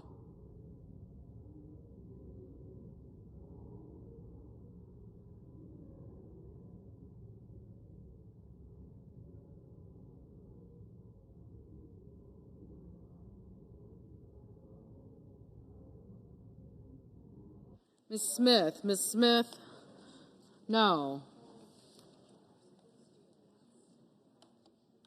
Mr. Schmidt, aye.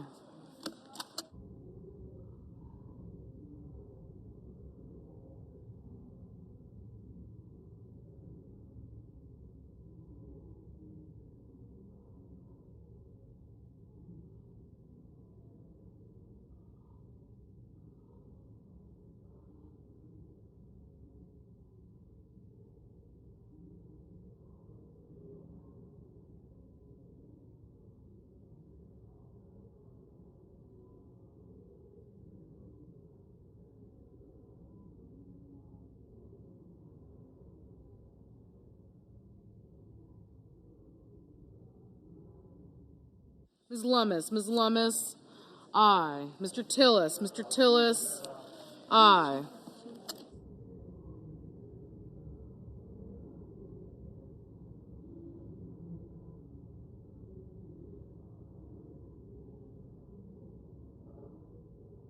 Mr. Gallego, no.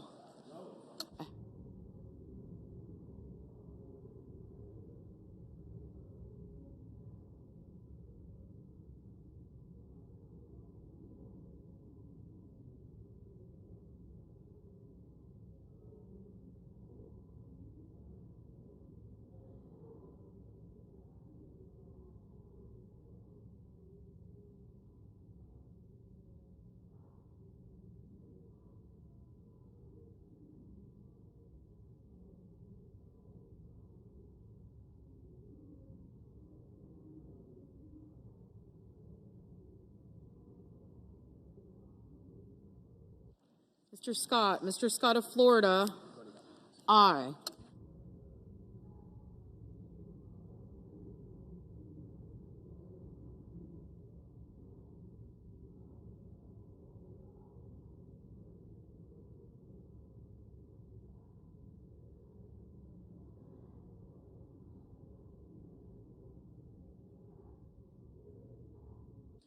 Mr. Whitehouse,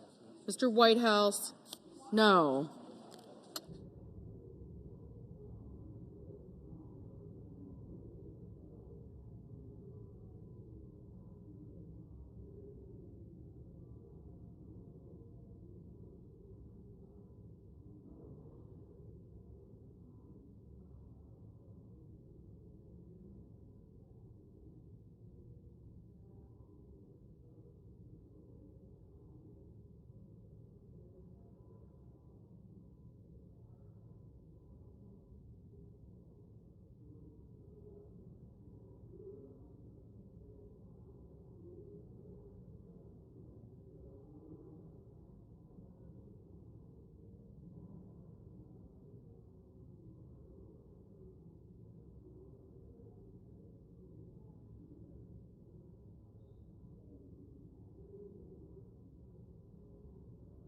Mr. Risch. Mr. Risch, aye.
Mr. Paul. Mr. Paul, no.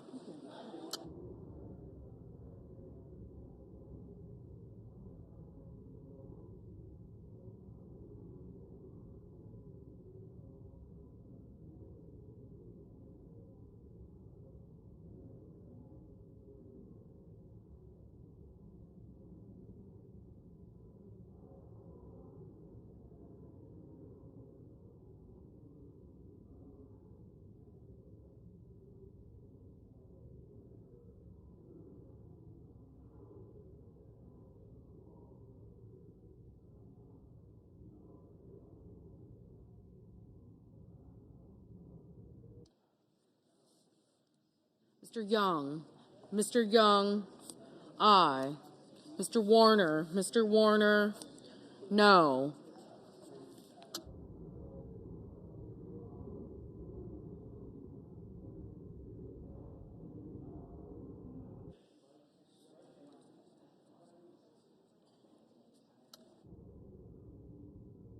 Mr. Cruz. Mr. Cruz, aye.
Mr. Wicker, aye.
Mrs. Hyde Smith, aye.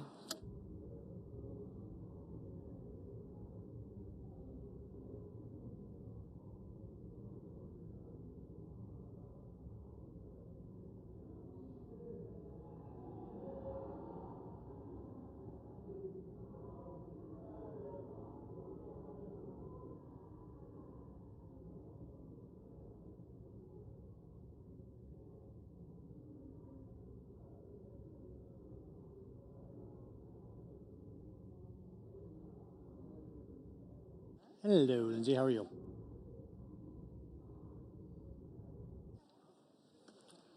On this vote, the yeas are 55 and the nays are 45. 3/5 of the Senate duly chosen and sworn not having voted in the affirmation. The motion is not agreed to.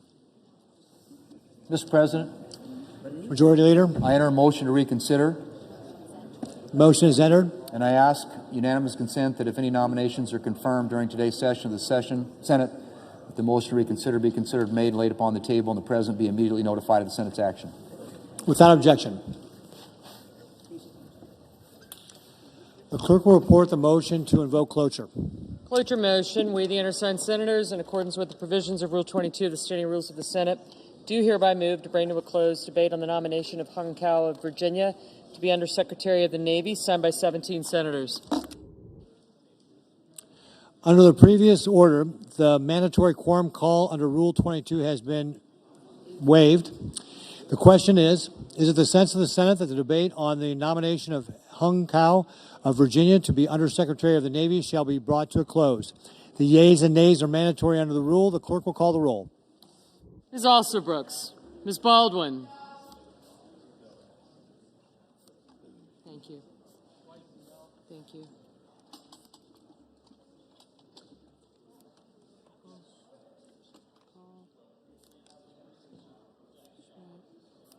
I got you. I got you. Mr. Banks. I got you. Thank you.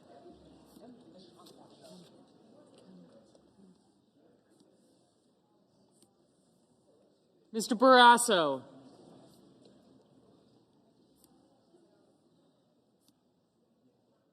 Thank you. I got Scott. I got him. Thank you. Yeah, he didn't see me. Mr. Bennett, Mrs. Blackburn. Mr. Blumenthal. Ms. Blunt Rochester. Mr. Booker. Mr. Bozeman. I got him. No, not yet. Mm-hmm. Yeah, he did. Mrs. Britt. Mr. Budd.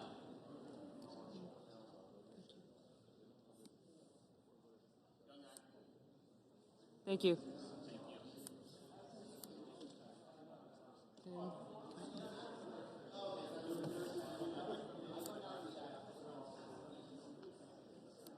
Thank you. Okay.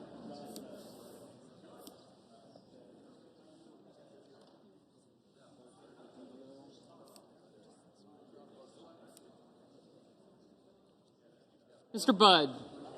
Ms. Cantwell. Mrs. Capito. Okay. Mr. Cassidy.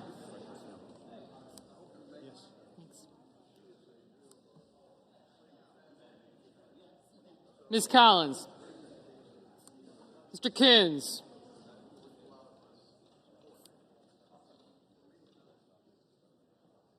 Mr. Cornyn.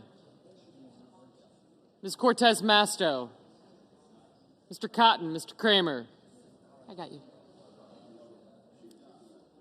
I did. Yes, sir. Thank you. Thank you. Mr. Crapo, Mr. Cruz, Mr. Curtis. Thank you. Mr. Daines. Ms. Duckworth. Mr. Durbin. Ms. Ernst.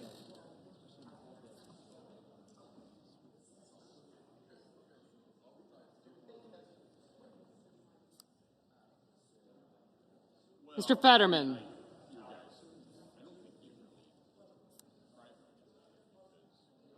Mrs. Fisher. Mr. Gallego, Mrs. Gillibrand. Mr. Graham, Mr. Grassley, Mr. Haggerty. Ms. Hassan. Mr. Hawley, Mr. Heinrich. Mr. Hickenlooper. Ms. Hirono. Mr. Hoven. Mr. Husted, Mrs. Hyde-Smith. Mr. Johnson. Mr. Justice. Mr. Kane. Mr. Kelly. Mr. Kennedy. Mr. Kim. Mr. King. Ms. Klobuchar. Mr. Langford. Mr. Lee.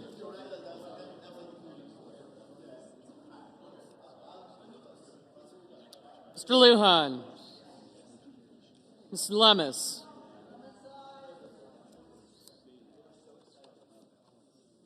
Mr. Markey. Mr. Marshall. Mr. McConnell. Mr. McCormick. Mr. Merkley. Mrs. Moody.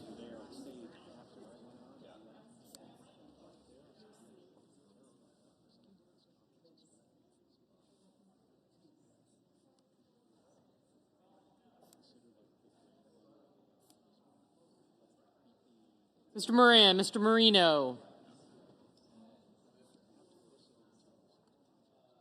Mr. Mullen, Ms. Murkowski.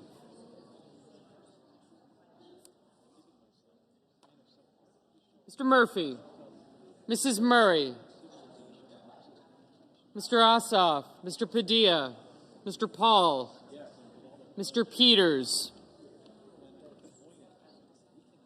Mr. Reed, Mr. Ricketts. Mr. Risch.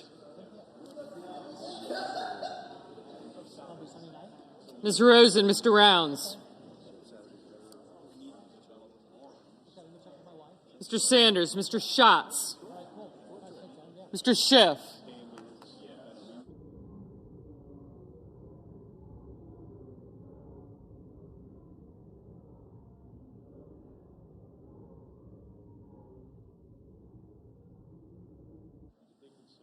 Mr. Schmidt, Mr. Schumer. Mr. Scott of Florida, Mr. Scott of South Carolina. Mrs. Shaheen. Mr. Sheehy.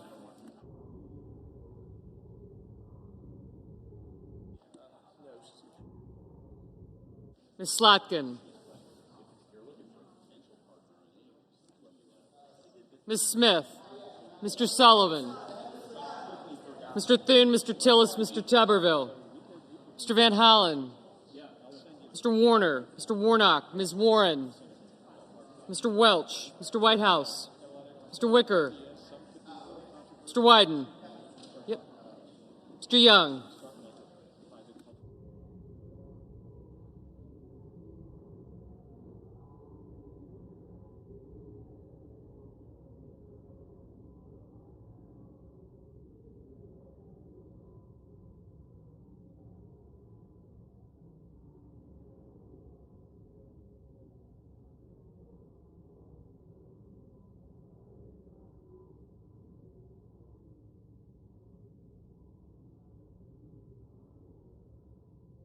Senators voting in the affirmative: Barrasso, Bozeman, Capito, Cassidy, Collins, Cornyn, Cotton, Crapo, Cruz, Curtis, Graham, Grassley, Hawley, Husted, Hyde-Smith, Lankford, Lee, Lummis, McConnell, Moran, Mullen, Paul, Ricketts, Rounds, Schmidt, Scott of Florida, Scott of South Carolina, Sheehy, Thune, Tillis, Wicker, and Young.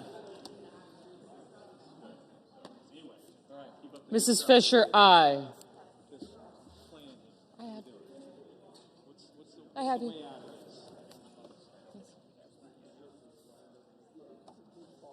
Senators voting in the negative: Baldwin, Bennett, Blumenthal, Blunt Rochester, Cantwell, Duckworth, Durbin, Fetterman, Gallego, Gillibrand, Hassan, Heinrich, Hickenlooper, Hirono, Kane, Kim, King, Lujan, Merkley, Murkowski, Murray, Padilla, Peters, Reed, Rosen, Schiff, Slotkin, Warner, Warnock, Welch, Whitehouse, and Wyden.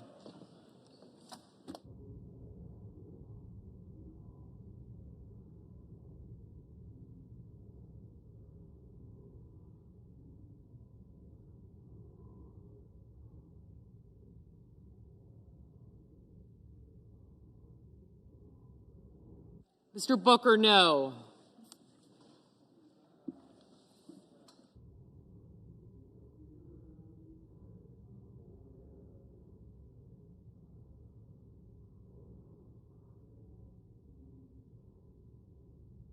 Ms. Smith, no.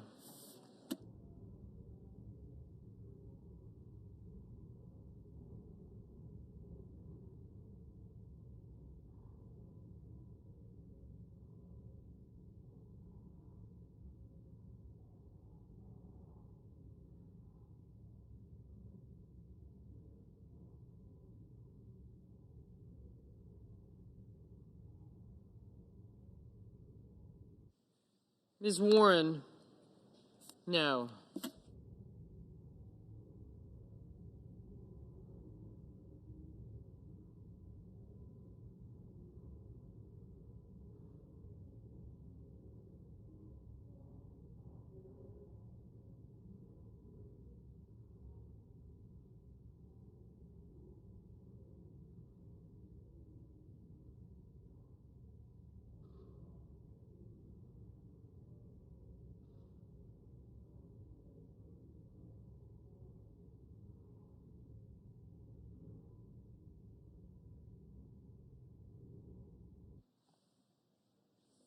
Mr. Marshall, aye.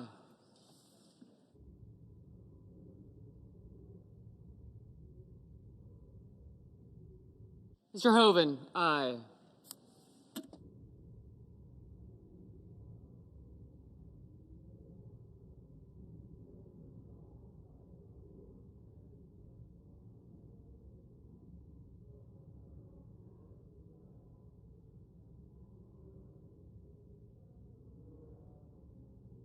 Mr. Sullivan, aye.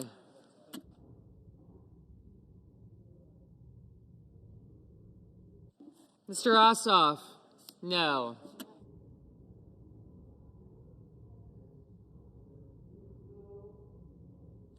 Mr. Banks, aye. Mr. Schatz, no. Ms. Also Brooks, no.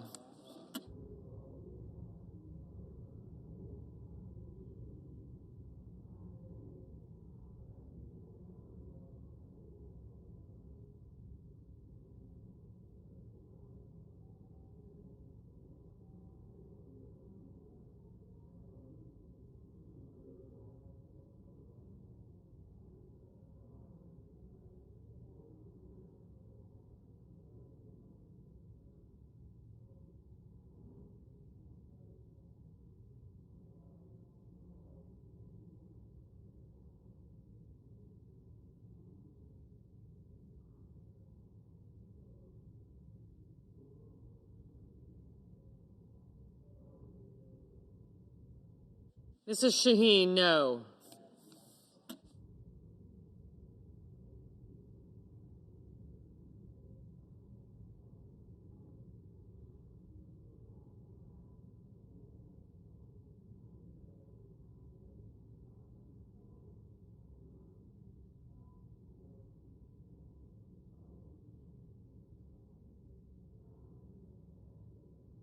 Mr. Kelly, no.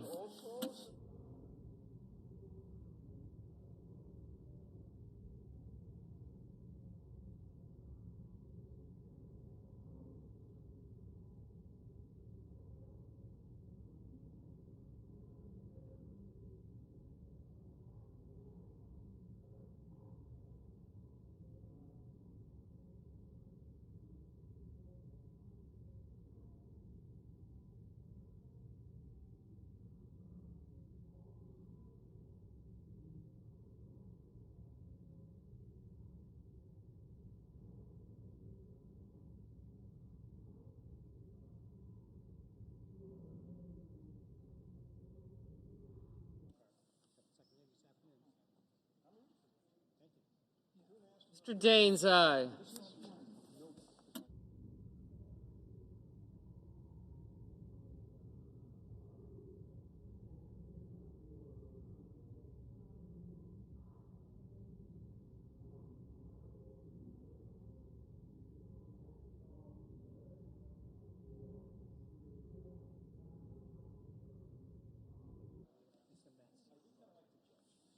Mr. Markey? No. Holland? No.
I'm sorry, I just don't think it's gonna be.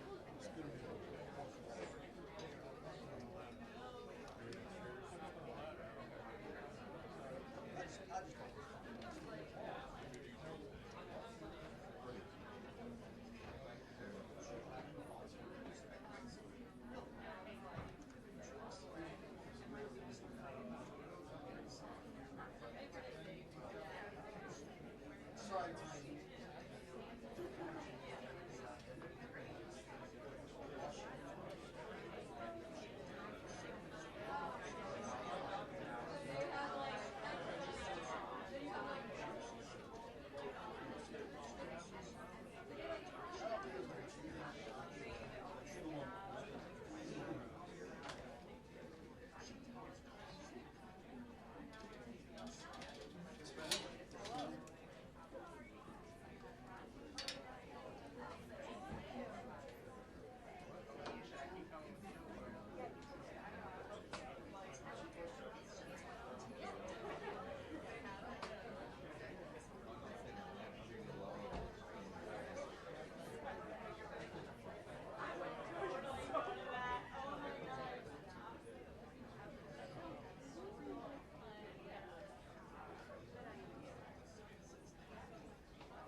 Their date, just not now when it comes to passing a spending bill. And they say that Democrats should have these conversations, but at a later date. What do you say to something? We've seen this played before.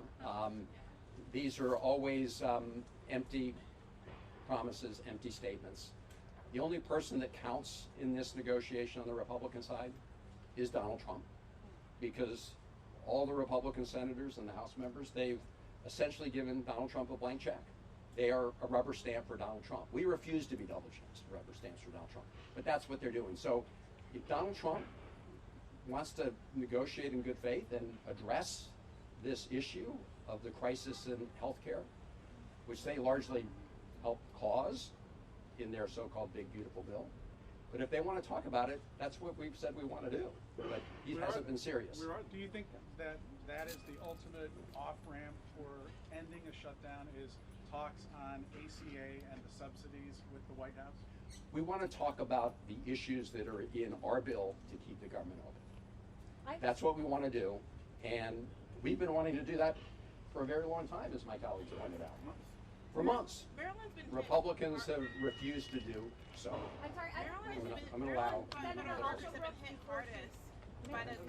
me say something. I just want to remind you of something. Last year, we never passed appropriation bills. We never passed omnibus. We never passed policies that were very important to do so, other than cutting billionaires' tax cuts. We did that. And what did we do? We simply reiterated the policies of 2024 and a CR that wasn't passed until 8 months after the fiscal year began. So to say we'll talk about something later, we don't have much confidence in that, because we have not had any of that discussion over the last 9 months. Senator Omar from WBAL-TV, you are a county executive in Prince George's County, which has to have, if not one of the highest concentration of federal workers living there during the last and longest government shutdown. So you've seen this from both sides. Can you speak to what you're hearing, what you heard then, what it was like for your constituents in 2019, and what you're hearing from constituents now? So you're absolutely right. I served as county executive when the last shutdown started. I had just been elected in 2018. And by the way, I'm the only freshman member of the Senate who was an executive. And so my experience is that I have been very close to the people who suffer as a result of the Republican shutdown. And that shutdown, that was Donald Trump's shutdown. This is another of Donald Trump's shutdown. And you're right, it has profound impacts on people. And so we work, as we are going to do this time with United Way and others, to make sure that people have the resources that they need. But we recognize that this does have real life consequences. And it's the reason that we don't take this lightly at all. And again, the Republicans have not only caused the pain and suffering today. But as has been mentioned, this has happened over a 9-month period. The people who have been traumatized as they designed it to be, who have gone to work each day not knowing whether or not their computer would be shut on or shut off. These are the people who have been maligned, the people who, by the way, provide critical services, who have watched research and science be gutted in our government, the ones who are now concerned about the reemergence of measles and hepatitis and these other illnesses that we know kill children but are completely preventable. So these are the people who, nonetheless, this administration have decided to attack and to fire, and it is absolutely atrocious. It really is, and our country will pay for what they are doing in this moment. Maryland has faced like one of the highest number of requests for federal workers. Are you worried? We're talking about 15,000 federal workers and counting. Are you not worried about the idea that this kind of bargain will hurt Marylanders more in a way that can't be undone? This is exactly why we're fighting to reopen the government as we speak. As I said before I came out here the first time, Republican senators voted against our proposal to keep the government open without giving Donald Trump a blank check. And our colleagues have all talked about how the fact that for the last 9 months, Donald Trump has taken a chainsaw to the federal government and federal employees and important federal services for the American people. Chainsaw is not my metaphor. That was Elon Musk's metaphor. It was a real chainsaw. So, of course, we are very focused on the impact on federal employees and on federal contractors and on the important services that they provide for the American people who are going to be losing out the most at the end of the day. It's also why, as we work to reopen the government, we are working to ensure that there are services that are there to help people who are in need. And the best way to deal with that, of course, is to reopen the government. But in the meantime, we are looking for ways to ease the pain. Let me turn it over to Jane. I want to say, I've got more than 50,000 federal workers in my district, in Maryland's beautiful 8th congressional district. The overwhelming number of federal workers I've heard from have been telling me, and I believe my colleagues have had the same experience, we must hang tough for the health care rights of the people. And I'm hearing that from federal workers across the government. They understand the fallacy that was invoked by one of your colleagues who said, well, they're saying that if they close the government, they're threatening they're going to fire more workers. Well, first of all, there is no additional legal authority they get to fire anybody by virtue of being in a government shutdown. That's number one. Number two, the law has not stopped them from illegally firing hundreds of thousands of people so far. They've been doing it from the beginning. Illegal firings, illegal layoffs. They are now in court saying that the civil service itself is unconstitutional.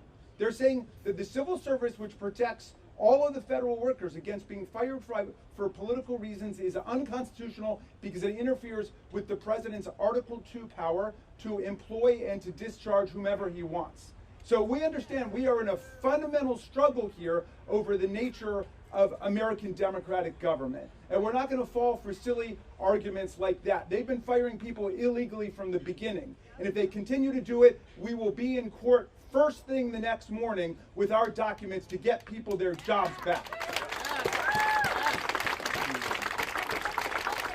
Can we take just a few more? Yes.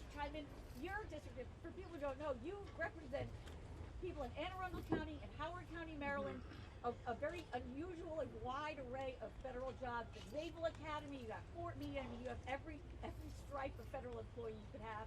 What are you hearing from them, and what do you want them to know, the people who aren't getting paid today? Yeah, like my colleagues, and I completely agree, whether it's on the phone, people calling us or emailing us, or even in the grocery store just the other day, people are asking us to stand strong. As Congressman Raskin just said, this is not the first struggle our federal workers have dealt with in this administration. This is 270-ish days of this struggle. And so they are asking me to stand strong and stand up for their jobs, but also the health care of all of All right, thank you. We take two more. Certainly. Yeah. You said that the only Republican opinion that matters in the situation is President Trump's. you know, are congressional Democrats trying to negotiate more directly with the president? And how does that, you know, let's say, perspective affect your negotiations with, you know, your legislative colleagues? Well, they tried, of course, the other day at the White House, and the president was apparently oblivious to this ticking time bomb that's going to go off on people's health care costs. Maybe the message got through, and maybe they'll begin to think about it. But right now, as all of my colleagues have said, we've made our position very clear. We look forward to talking to them if they're ever serious about talking with them. But we have been crystal clear that we're not going to give a blank check to a lawless president. We've all talked about what he has done to date, trampling on the rights of Americans, undermining our democracy, undermining our Constitution. And so there's a whole lot at stake here. We want to open the government, but we also want to make sure that the president doesn't have that blank check going forward. And I want to thank all of you very much for being here. I don't know if my colleagues have any closing thoughts. If not, thank you all. We can do one-on-ones for people who are here. Thank you all. And thank you to our federal employees.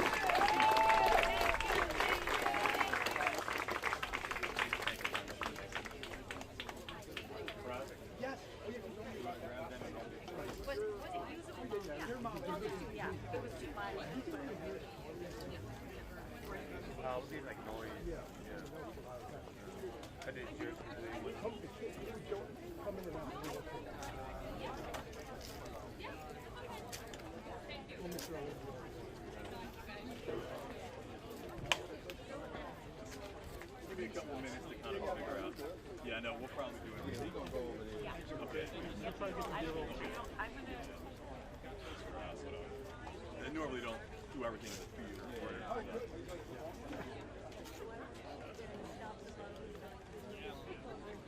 I had to move.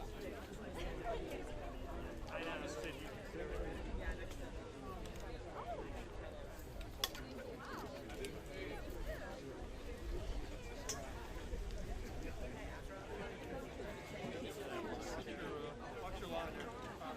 It's going good. We've got our folks from Goddard here as well.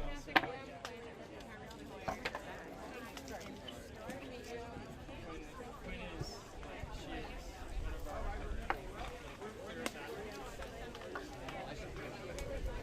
Oh yeah. Check and see if she got one. It's not in her.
Hey, it's good to see you Hi, again. how are you? I'm doing well. How about yourself? Hanging in there. I'm becoming like a whole different person.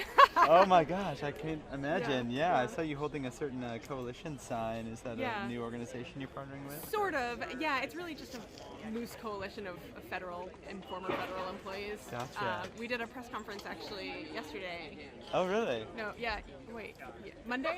I don't know. You wanna come Monday. around It this was side? Monday. Yeah, yeah. Can I get another visit? Or if you have a Bethesda? Oh, nice. You want a bracelet? That's how you, that's like your business card? Or? Yeah, it's, you know, actually, Jeremy Berg, who's former director of NIGMS, Sure. he's been like on this guide and kind of helped us. He also helped us with the Bethesda District Consumer Support Letter. And he ordered a bunch of work out for like all of us. forward to our next Taylor Swift concert, which I got to see in Chicago. Yeah. Cool. Yeah. So yeah, you're like a member. Well, I'm glad I could help with the story. Yeah. I'm really hoping No retaliation from me. Molly actually got a letter yesterday of like reprimand. It was like an informal, and I think it was actually from supervisor obeying it. Seems like Jay Acharya is a little different approach. I mean, I still see him at press conferences, and he's advocacy disinformation out there. Really good at saying things to the audience. Yeah, and I think it's flying over The White Lotus? I'm he's definitely not taking a swift match. He is not is how I would consider it. And so I don't think he wants to Yeah, no, appreciate it. Marco. Slowly. Nice to meet you. We with so like I'm not a huge fan of that. Yeah. But I don't think he's I'm always willing to try to figure out a good time. Okay. With WJ like. St. Clair. Oh yeah? How long ago? Just trying to sell it to my co-workers. Like, oh, we already got this story. Yeah. And they're not fired, or like, what's I happening? know. Like, I know. It was kind of funny, all the texts of like, have you guys been fired yet? That is a weird I love it. text. Nobody phrased it quite yeah, that it's different from bluntly. Vegas. Right. But that was the point. That's what they were asking. Kind of like my style. Wow. But no, I get it. Like it would be a story. And if they did fire me, like, Oh, okay, nice. in front of a camera immediately, which is like, although they could have stopped them from like firing. Yeah. But I do think NIH also has a different level of support.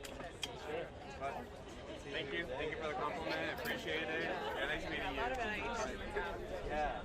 I'm glad you guys came out. It's good to see you outside. It's fun to wish you the best of luck. Yeah. Thank you. We'll see where this check goes. Yeah. I don't know how long we'll be separated, but could be in it for weeks, I think. Hours to months, who knows? Yeah, very broad time for me. But it's great to see you. And safe travels back to Bethesda. Thank you. We'll feel free to reach out whenever. Yeah, awesome. I will. Yeah, I will. Take care. So as of today, we are starting to hear we're getting reports from our members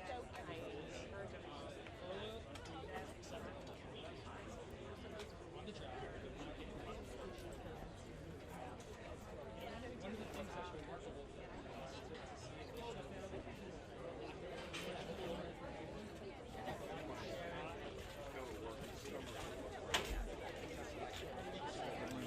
Excuse me? Thanks, sir.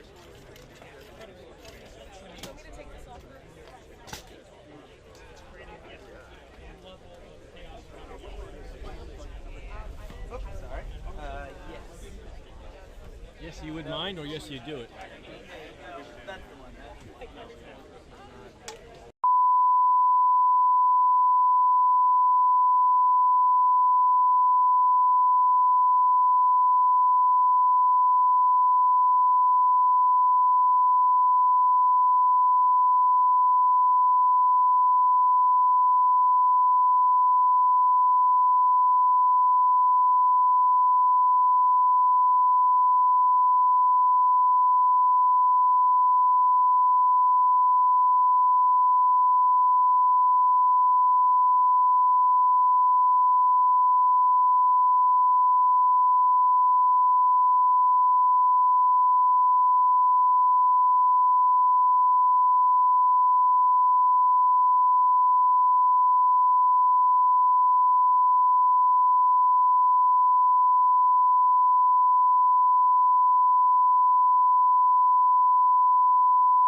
Yeah, I mean, I met two of them.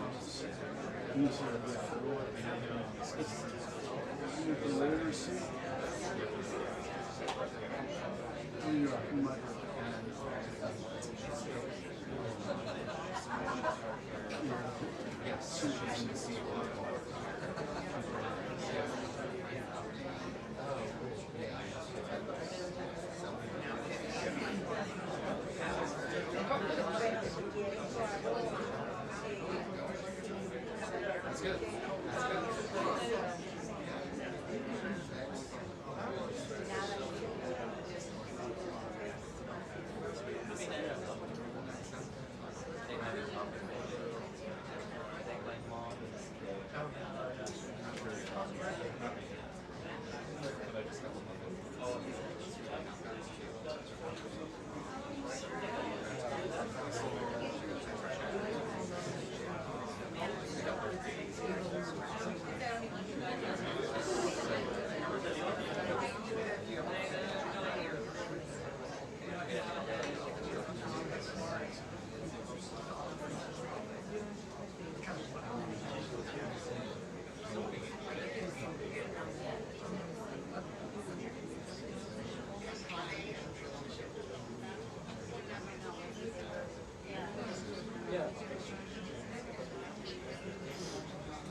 I've never been.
It's 2 hours.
The Vice President will be giving a briefing as well, just FYI.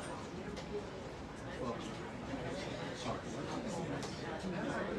So that means put the seal on the green flag, the white flag of the Vice President, and the seal of the Vice President. And the Vice President is officially to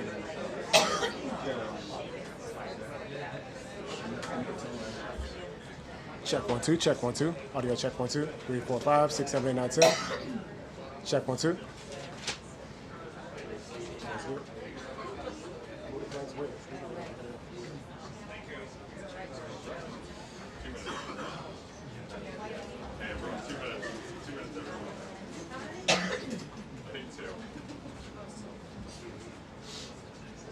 No, we're more than 2 minutes late.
Good afternoon, everyone.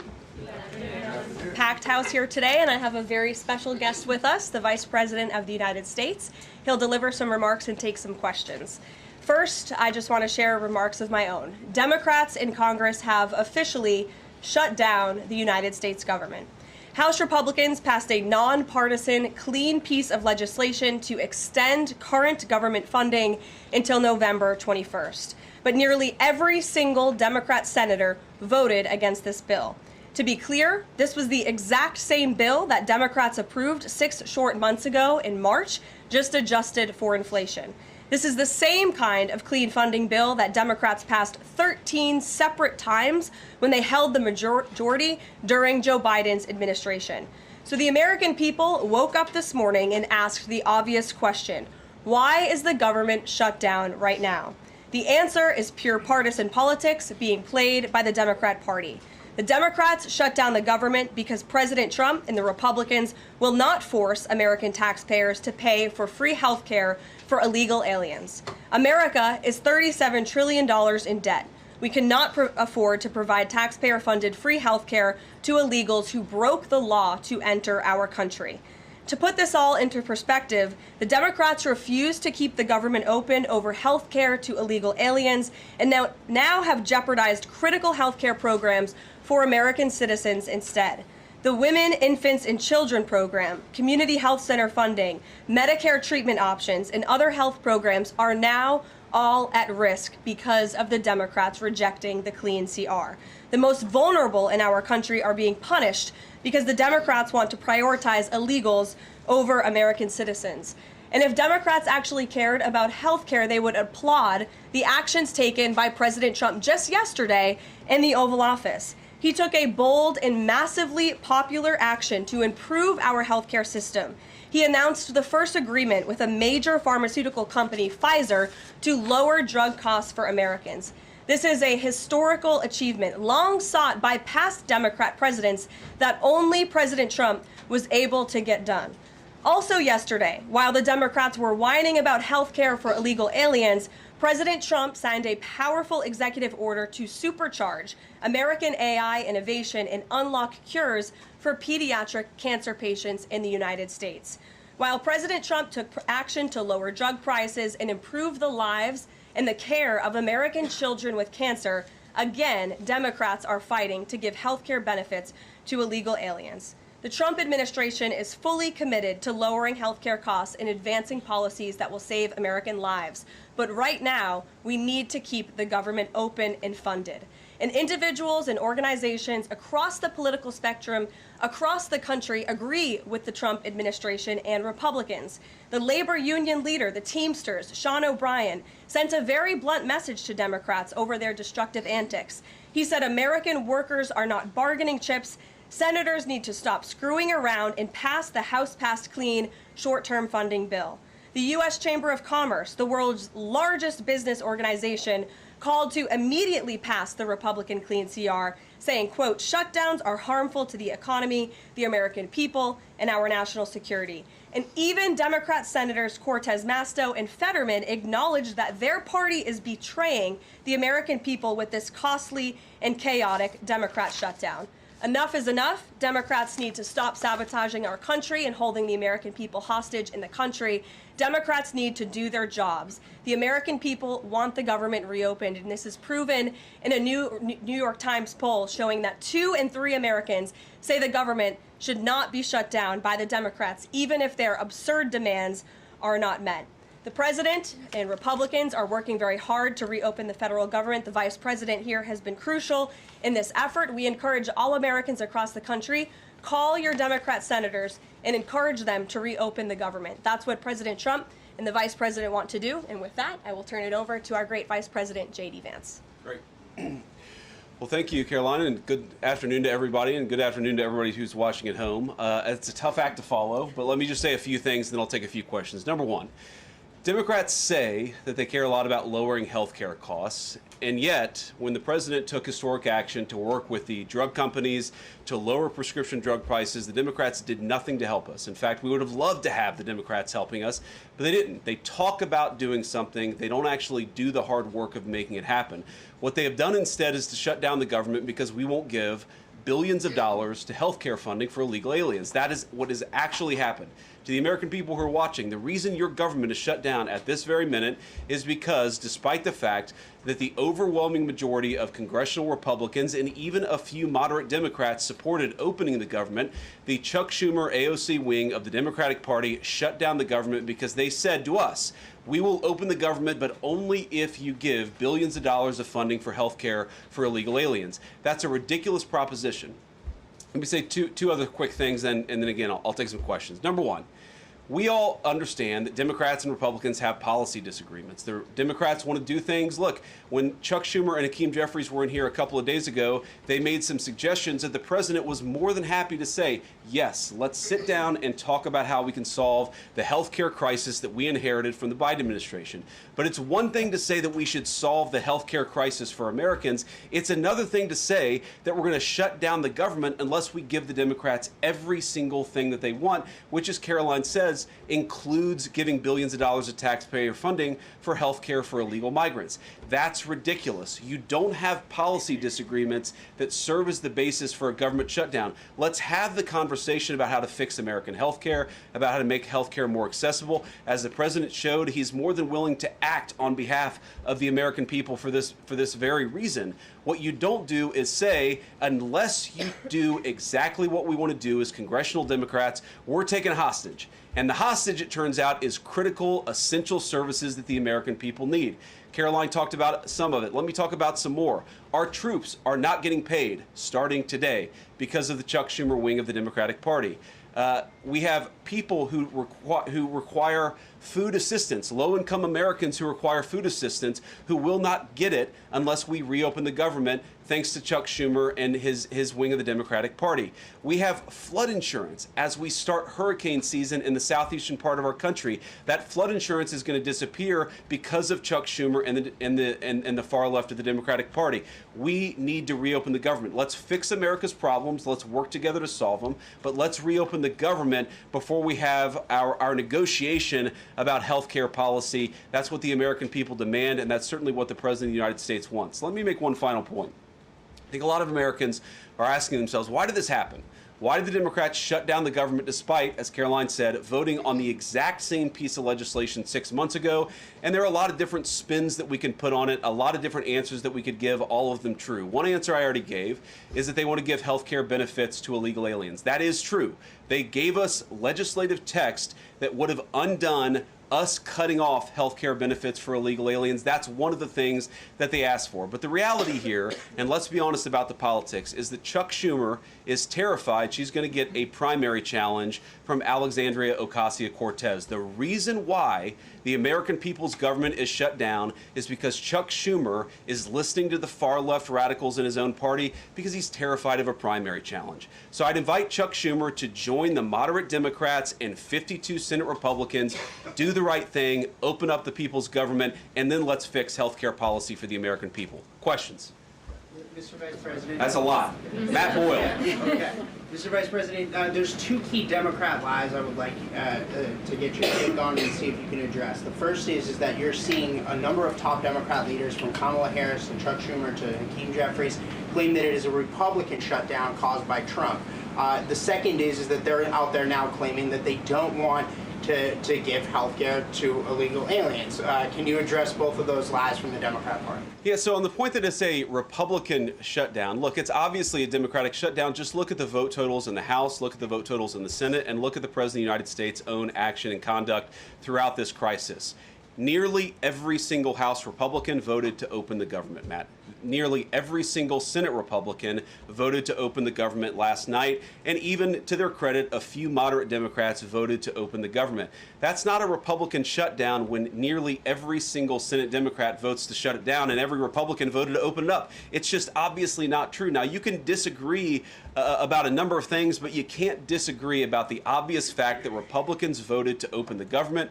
The president stands ready to sign that opening of the government. We just need a few more Democrats to join us in that effort to open the government. Your final question about illegal alien benefits. Look, the text is very clear, and I even saw, I think it was George Stephanopoulos in an interview with Mike Johnson, did a fact check that was totally rooted in baseless claims. It was basically Democrat propaganda. If you look at the legislative text that they gave us, they tried to turn on two separate provisions that would give health care benefits to illegal aliens. Number one, if you're an American citizen, you've been to a hospital in the last few years, you probably noticed that wait times are especially large, and very often somebody who's there in the emergency room waiting is an illegal alien, very often a person who can't even speak English. Why do those people get health care benefits at hospitals paid for by American citizens? The answer is a decision made by the Biden administration that the Trump administration, working with congressional Republicans, undid. We turned off that money spigot to health care funding for illegal aliens. The Democrats, in their legislative text, want to turn it back on. That's one thing. The second thing, Matt, is we all know that there are various ways in which the Biden administration waved away illegal immigration status. They gave parolees, they gave asylum claims to people who weren't really claiming asylum.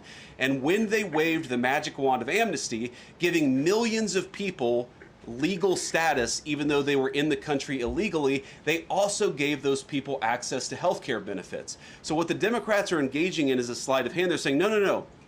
Those weren't illegal aliens who were getting health care benefits, even though everybody, knows they were in the country illegally.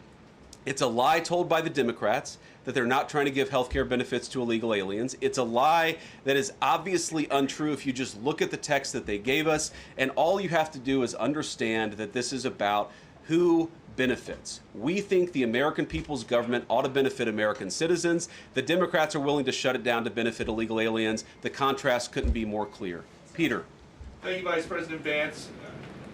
The big holdup is, of course, that you guys say illegal immigrants are getting taxpayer-funded health care. Democrats say you're lying. That makes it feel like it could be a really long shutdown. Is this going to be a long shutdown? You know, I don't know. I can't predict what congressional Democrats are going to do, Peter, but I actually don't think it's going to be that long of a shutdown. This is a pure guess from the Vice President of the United States because I think you already saw some evidence that moderate Democrats are cracking a little bit. They understand the fundamental illogic of this. Look, for years, every single one of us, we can remember Barack Obama on the White House lawn. We can remember Chuck Schumer. We can remember, Nancy Pelosi for years. In Chuck Schumer's case, for literally decades, we've heard them say, you don't shut the government down over a policy disagreement. Okay, Republicans think this thing about health care, that thing about health care. Democrats think this thing about immigration, Republicans disagree. Whatever those disagreements are, you don't shut down the government over it. For the first time since the Democrats have been in politics, they're now saying that unless we get every policy item that we demand, we're going to shut down the people's government. They're trying to take a hostage, and we're not going to let them. And the administration announced today that $18 billion bound for New York transportation projects is going to be frozen so it can't go to DEI programs there. But the timing of this, does announcing that today mean that you guys are going to squeeze Chuck Schumer's home state until he blinks? Look, I haven't talked to Russ about this morning, but look, I'm sure that Russ is heartbroken about the fact that he's unable to give certain things to certain constituencies. We want to do everything that we can to help the American people, but when the Democrats shut down the government, we have to actually do a little triage to make sure the most critical and most essential services are provided. The government does a lot of things. Of course, Republicans think that the federal government probably does too much, but there are a lot of critical things the federal government does that absolutely all of us would agree need to do. Our troops need to get paid. Our air traffic controllers need to make sure that people are flying safely and on time.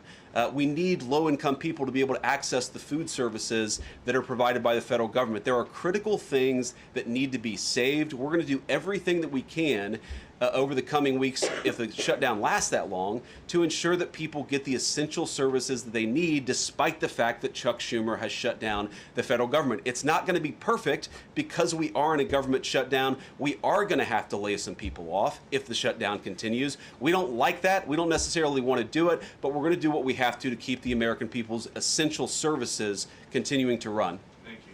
Yeah. Thank you, Mr. Vice President, and thank you for being here. Yesterday, President Trump said, as a result of the shutdown, we'll be laying off a lot of people that are going to be very affected, and the Democrats, they are going to be Democrats. Has the administration asked agencies to target federal workers who they believe to be Democrats in these reductions of forces? We're not targeting federal agencies based on politics. We're targeting the people's government so that as much as possible of the essential services can continue to function. That is the question the president has asked the entire government, is fundamentally, okay, we're in a shutdown. That causes some problems. The troops aren't getting paid. There's nothing that we can do about that while the government is shut down.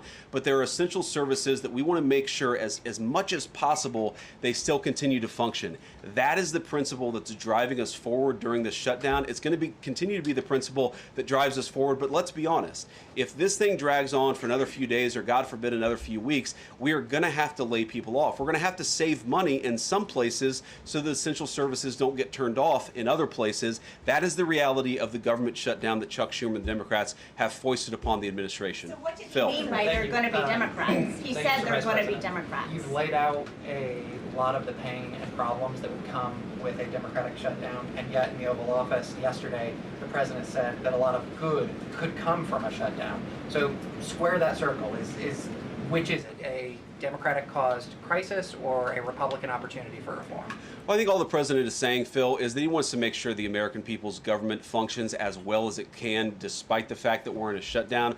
We're going to have to make things work. And that means that we're going to have to triage some certain things. That means certain people are going to have to get laid off. And we're going to try to make sure that the American people suffer as little as possible from this shutdown. That's what the president is saying, is that, yes, this is a bad thing. Obviously, the president is trying to reopen the government, but we're going to make things work as well as we possibly can, given the constraints that we have. And then on those policy differences for the discussion and the negotiations to come later, during the Biden administration, Democrats twice voted to expand these Affordable Care Act tax credits, but those were supposed to be temporary and they were slated to expire at the end of the year. As you sort of crack the door open to negotiation at a later date, would the party that ran on defunding Obamacare really negotiate about potentially expanding Obamacare? Well, Phil, what we've said to the Democrats is that we're willing to have a conversation about how to ensure that Americans continue to have access to health care, and frankly, they should have access to better health care at a lower cost. We inherited a mess of a health care system from the Biden administration. It's why the president has worked so hard on the most favored nation status for prescription drugs. It's why we care so much about lowering the cost of prescriptions and why we're doing everything else. We're willing to have that conversation, but I think it's important to bracket the health care policy conversation because it's separate from the government shutdown.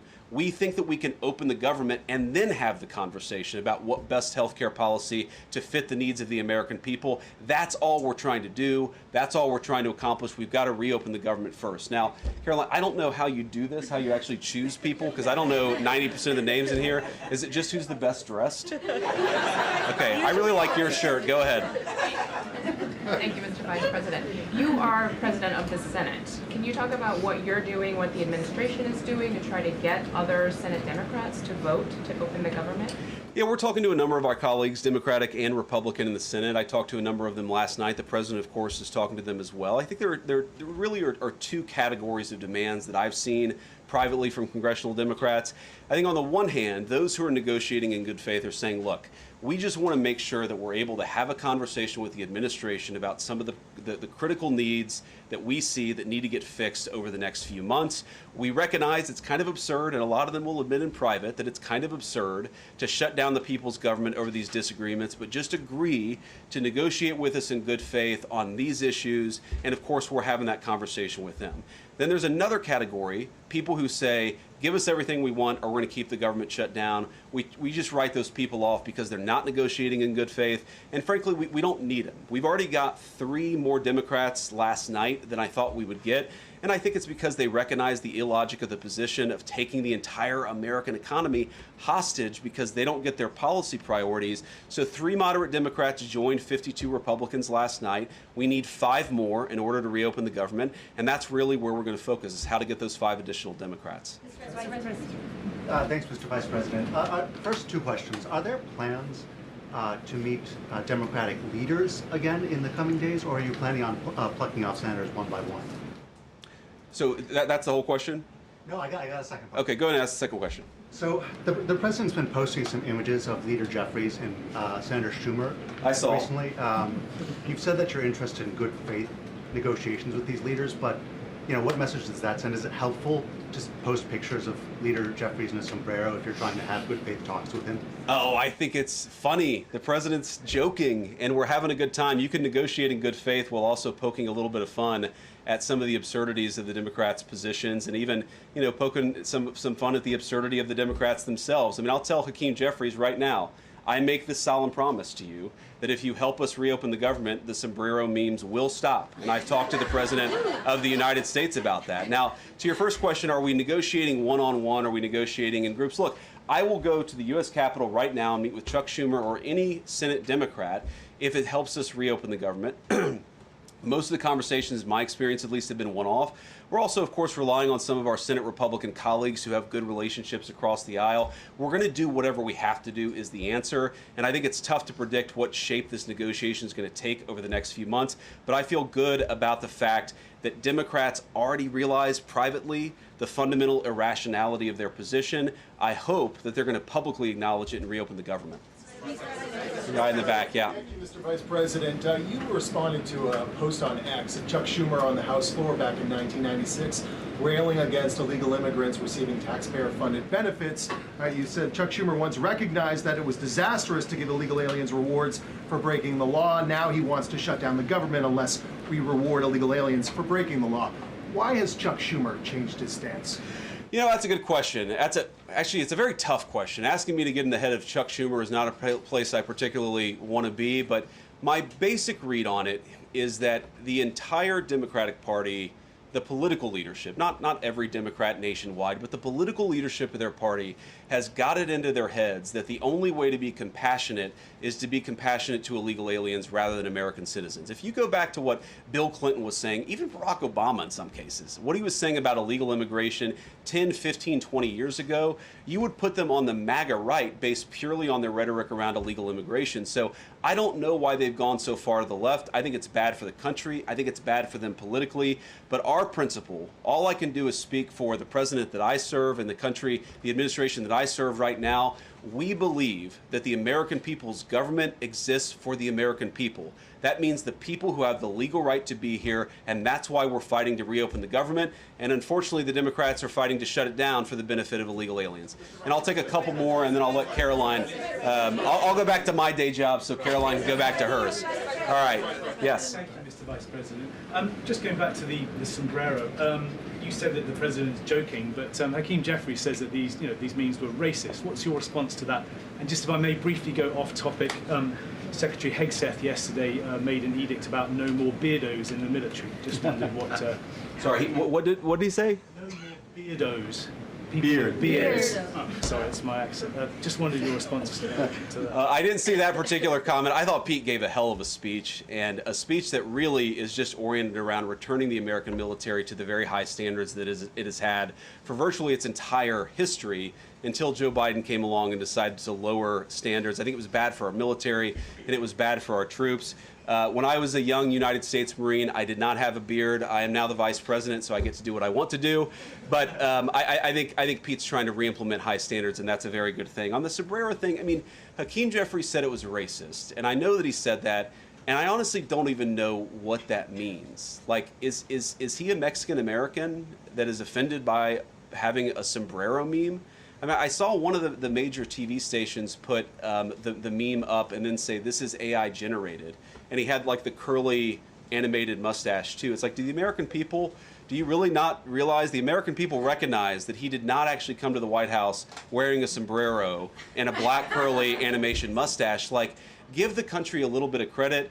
We're all trying to do a very important job for the American people. The President of the United States likes to have a little bit of fun when he's doing it, and I think that's okay. I'll take one more question. Mr. Vice President, in every previous shutdown, workers have been furloughed, not laid off. So why does the president want to fire some workers and not just furlough them? Why is this shutdown any different? Well, first of all, we haven't made any final decisions about what we're going to do with certain workers. What we're saying is that we might have to take extraordinary steps, especially the longer this goes on.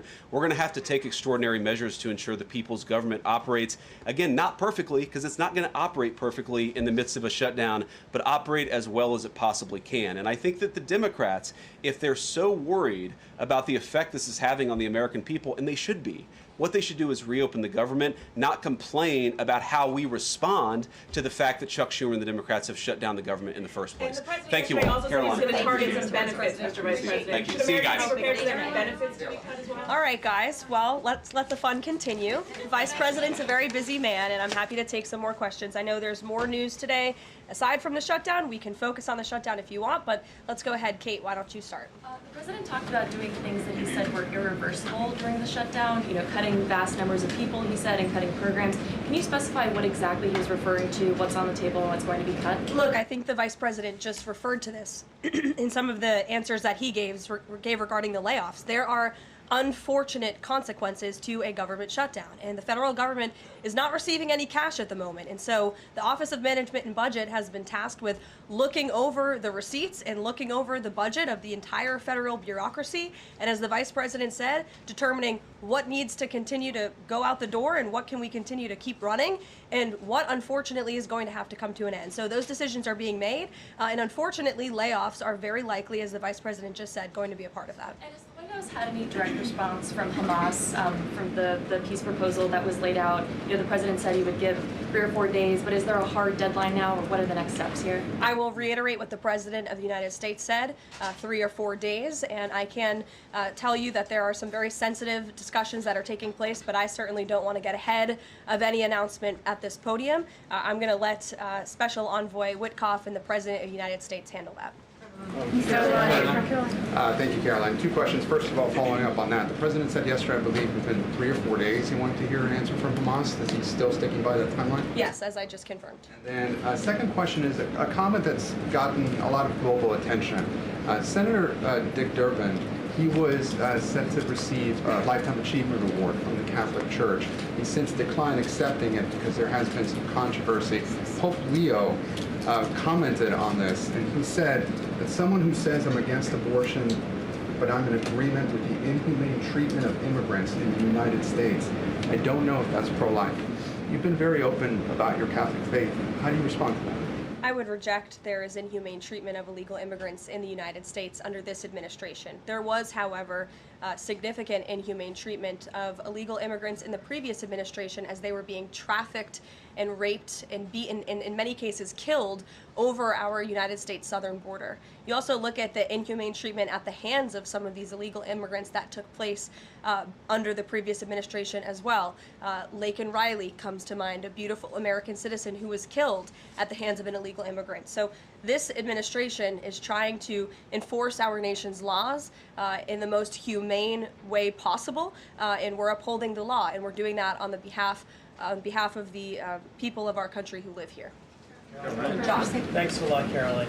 What is the level of concern that the administration has regarding a protracted government shutdown in terms of its impact on the U.S. economy and also its impact on small businesses as well? Well, look, this government shutdown is no doubt going to impact everyday Americans, and it is the fault of the Democrats that we are in this position. And I know I relayed some programs that will be impacted, the Vice President did as well, but I just want to make sure the American public understand what the Democrats have done to our government and our country. 1.3 million active duty troops will work now without pay. Critical food assistance for low-income women, infants, and children will now lapse. No new mothers or children are allowed to join this critical program because of the Democrats' decision to shut down the government. Telehealth services for seniors and in-home treatment options for Medicare patients will now come to an end. Nearly 50,000 members of the United States Coast Guard are going to have to work unpaid. Over 13,000 air traffic controllers will work without pay, as well as TSA agents, which will very likely create flight disruptions, and pay will now stop for over 150,000 federal law enforcement officers. These are not just numbers and statistics. These are real Americans who have families at home.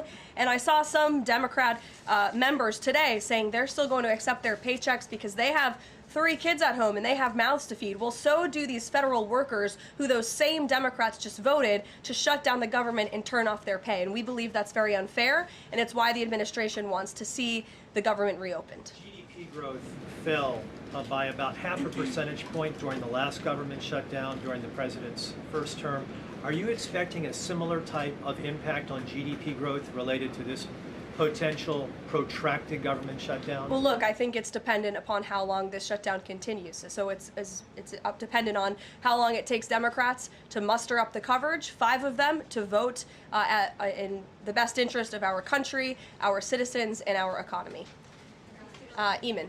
Thank you, Caroline. Yesterday, your administration took a 5% stake in Lithium Americas and a stake in the mine that they're working on, and you've taken stakes in other companies and revenue streams from other companies. Can you articulate the broader principle here? When does the administration see it as appropriate to demand equity stakes or revenue streams from American companies? And what other companies are you going to be demanding those from?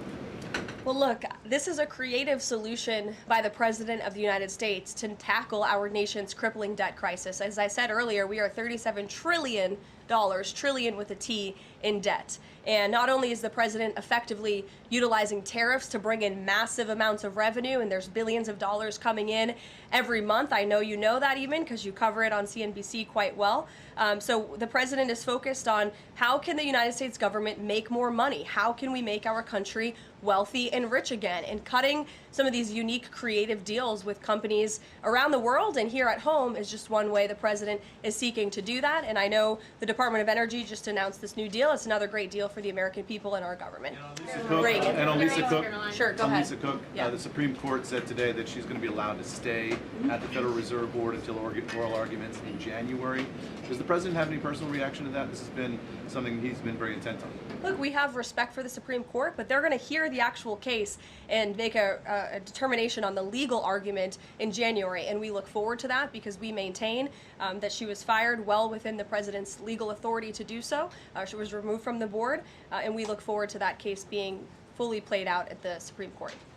Reagan. Caroline, I have one for you on E.J. and Tony and one on the shutdown. Sure. CNN reported that Collins and Murkowski declined to meet with E.J. and Tony, raising concerns that his nomination was in trouble. I'm wondering what message Collins and Murkowski are sending to the White House by not meeting with one of the president's nominees. Well, look, E.J. Antony remains a great ally of the president and our team. It became clear, unfortunately, that he was not going to have the votes, and so we will be announcing a replacement nominee very soon. And on the shutdown, I'm just wondering how soon you could see cuts to the federal workplace, and if there's a specific agency that will experience the most cuts or be focused. Unfortunately, because the Democrats shut down the government, the president has directed his cabinet, and the Office of Management and Budget is working with agencies across the board to identify where cuts can be made, and we believe that layoffs are imminent. They are, unfortunately, a consequence of this government shutdown. Ed.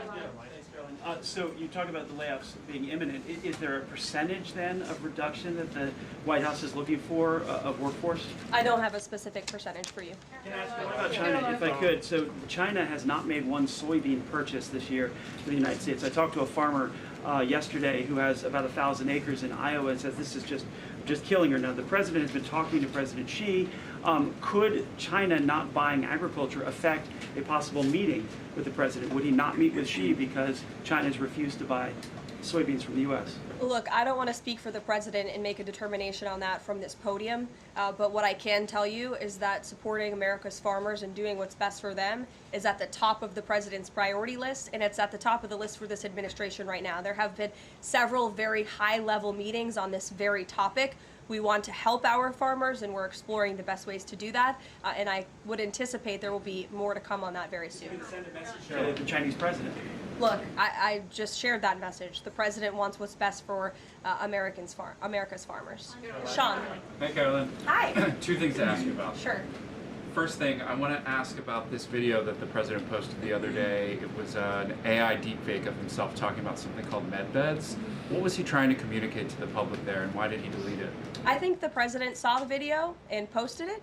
And then took it down. And he has the right to do that. It's his social media. He's incredibly transparent, as you all know. You hear from him directly on social media. He likes to share memes. He likes to share videos. He likes to repost things that he sees other people post on social media as well. And I think it's quite refreshing that we have a president who is so open and honest, directly himself, many a times on Truth. You are hearing directly from the President of the United States. And second thing, how did the White House decide that it is appropriate for Jared Kushner to be working on matters that involve Qatar, the UAE, Saudi Arabia, 3 countries that combined have given him more than $2.5 billion for his investment firm? I think it's, frankly, despicable that you're trying to suggest that it's inappropriate for Jared Kushner, who is widely respected around the world and has great trust in relationships with these critical partners in these countries, to strike a 20-point comprehensive detailed peace plan that no other administration would ever be able to achieve. And so Jared is donating his energy and his time to our government, to the President of the United States, to secure world peace. And that is a very noble thing. And this is a peace plan that has not just been accepted by Israel, but it has been applauded by Muslim and Arab countries around the world. It has been applauded by European leaders around the world. Virtually everyone in the world is supportive of this plan that Jared Kushner offered his time to help put together alongside our Special Envoy Witkoff, the Vice President, the President of the United States, Secretary Rubio, and the President's entire national security team. We are very proud of that plan, and we hope Hamas will accept it because it will lead to a more peaceful and prosperous Middle East. Kristen. 2 questions. One, we're talking a lot about these layoffs and hypotheticals, but Speaker Johnson earlier today said that there is a proposal from the White House that House Republicans are expected to hear this afternoon about these mass layoffs. Can you tell us what is in that proposal? What agencies, what programs, what jobs? What he's referring to is a proposal that our Office of Management and Budget Director, Russ Vought, is going to be proposing to the House Republican Conference. He's going to kind of walk them through what this unfortunately is going to look like so they can discuss it with their constituents back home in their respective districts. So I don't want to get ahead of the Office of Management and Budget, but I'm sure you'll be hearing more about that very soon. Look, we have to put a plan in place. It would be irresponsible of us not to take a look at each and every agency and get an understanding of what we're going to have to do moving forward to do the best we can in the midst of this government shutdown. Thanks, Caroline. Just on that point, though, Russ Vought told House members, according to our notice reporting, that RIFs would happen in 2 days. Already, we know that some have been sitting out from the U.S. Patent Office. So I wonder, one, this administration continues to say that they don't want to lay people off, but obviously there is a plan to lay people off. So what is your message to those people who are getting laid off? And then if the government reopens, will those RIFs reverse? Are they not permanent if the government reopens, specifically if it reopens pretty quickly? Well, sometimes you have to do things you don't want to do, and it's because the Democrats have put us into this position. If the Democrats did not vote to shut down the government, we would not be standing up here talking about layoffs today. We'd be talking about all the other news stories going on in the world in our country. We'd be talking about all of the great things that this administration is doing to uplift Americans across the country. But unfortunately, the Vice President of the United States and I have to come out here today to talk about a government shutdown that the Democrats put us in this position. And a second question. Go ahead, Joey. Thanks, Caroline. I'm just trying to clarify the timing of these potential layoffs to federal workers. You said imminent. The Vice President seemed to say in a couple of days. It looks like Russ Vought maybe said in 2 days. When would these layoffs begin? 2 days, imminent, very soon. You will expect more announcements right now. Is it just unclear, or are you waiting? No, it's not unclear. All of those things are very synonymous with one another. These RIFs are unfortunately going to happen very soon. And it'll definitely Dasha, Caroline, we've been talking about the Affordable Care Act, enhanced premium tax credits, and sort of the politics of it all, right? But this is a very real tangible impact that American people will feel. The Kaiser Family Foundation says that with the ACA enhanced premium tax credits, without them, premiums will go up 114% on average. 19 million of the 24 million people who rely on the coverage are in states that President Trump won. Is he concerned what will happen to those families if this tax credit expires? And aside from the shutdown, is there a plan to keep those premiums down? Look, as the Vice President just said, we are more than happy to have this conversation. The President and the Vice President and this team are more than happy to have that conversation with Republicans and Democrats on Capitol Hill. But it cannot happen right now. Right now, we need to reopen the United States federal government because people are going without pay. You have thousands of federal workers who have to show up to work and not get paid, and that's an unfortunate situation the Democrats have put us in. Then we can discuss this very important issue of healthcare that the president absolutely wants to fix. As I mentioned yesterday, he took... But those premiums do not expire until the end of the year. It's October 1st right now. And so we have a few months to have that conversation. And it's irresponsible of the Democrat Party to try to convince the American people that that conversation has to happen right now. No, what needs to happen right now is the reopening of the United States federal government. And then this administration will be happy to work with Democrats in good faith to come to a policy determination. But one red line the government has already made clear, this administration has already made clear, this administration is never going to support taxpayer-funded benefits going to illegal aliens. And we think it's despicable that that was one of the first proposals that Democrats put in their funding proposal, in their CR. The Republican CR was a clean CR that would keep the government open. Democrats have voted for it 13 times in the past. The Democrats put this poison pill in there, this partisan pill. Why? Because they are beholden to the far left radicals in their party. And you already see 3 moderate Democrats having the courage to say no. We need to keep the government open, and then we can have these conversations about health care.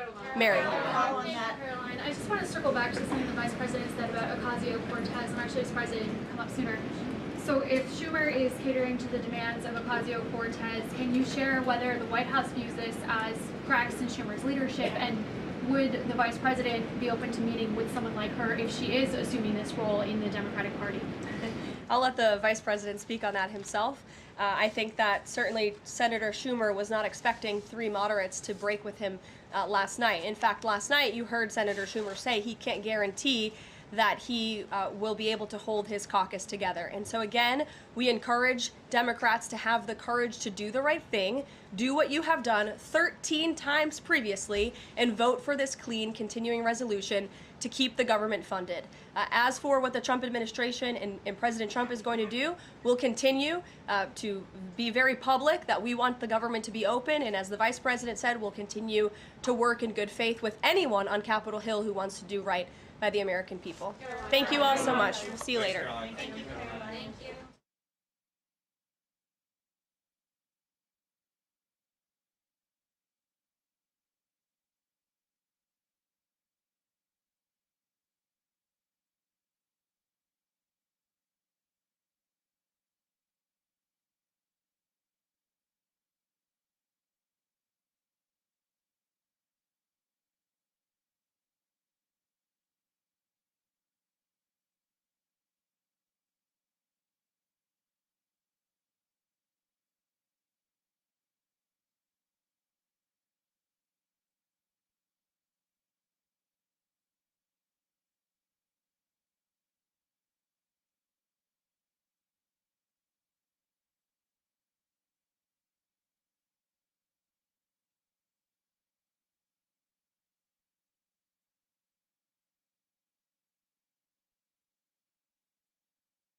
Mr. Wyden, no.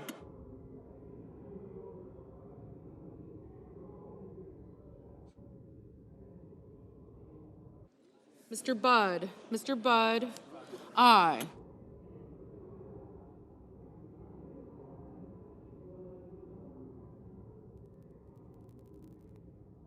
Mr. Banks, aye.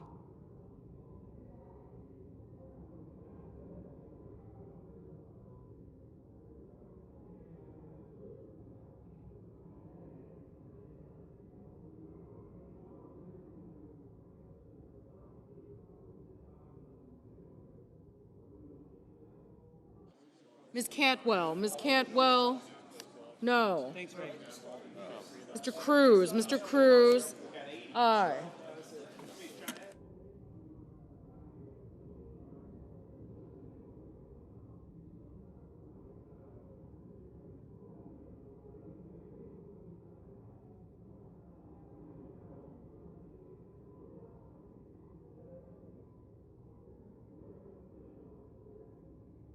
Mr. Van Hollen, no.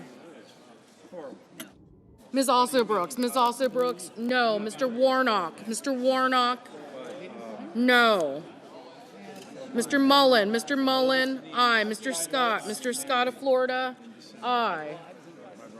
Ms. Klobuchar, no. Ms. Murkowski, no. Mr. King, no.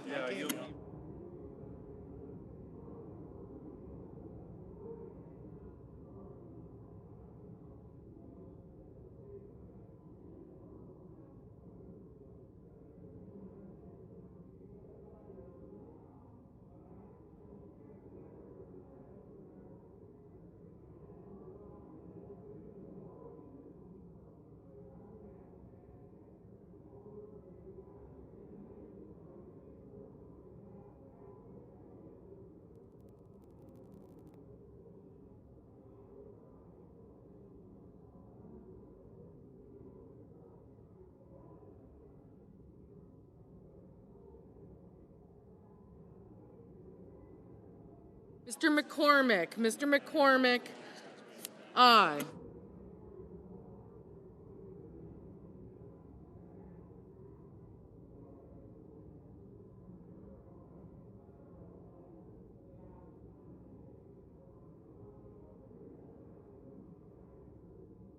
Mr. Blumenthal, no.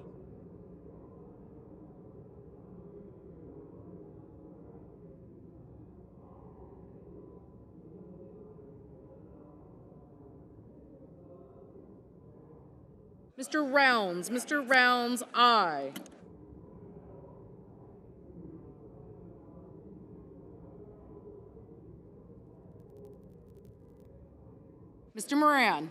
Mr. Moran, aye.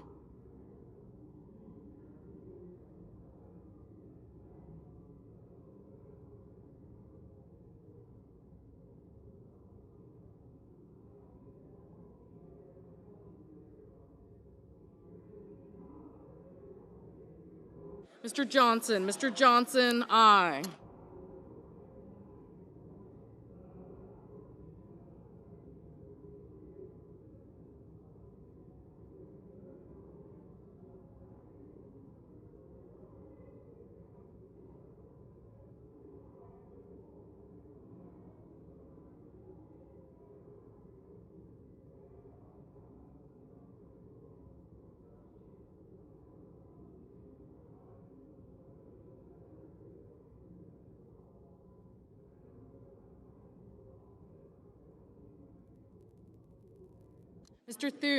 Mr. Thune, aye.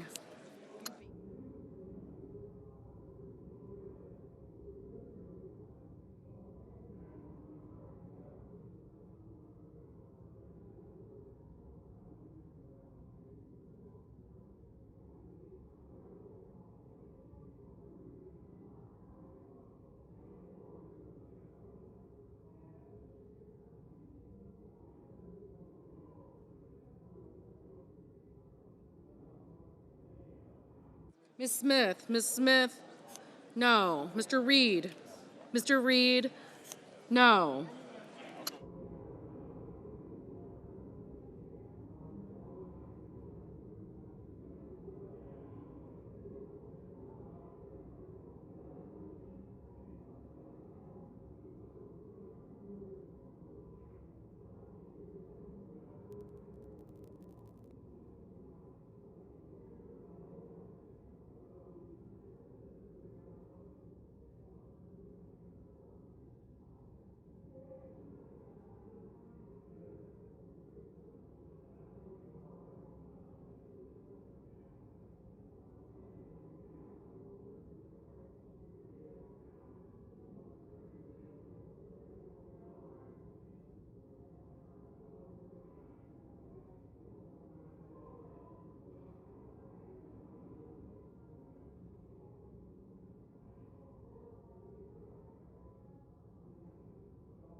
Mr. Hickenlooper, no.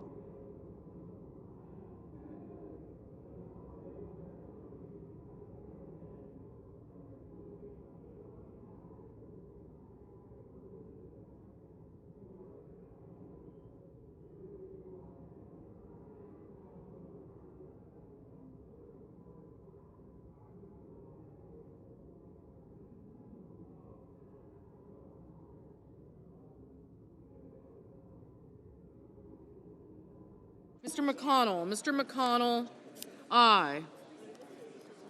Ms. Blunt Rochester, no. Mr. Markey, no.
Ms. Slotkin, no.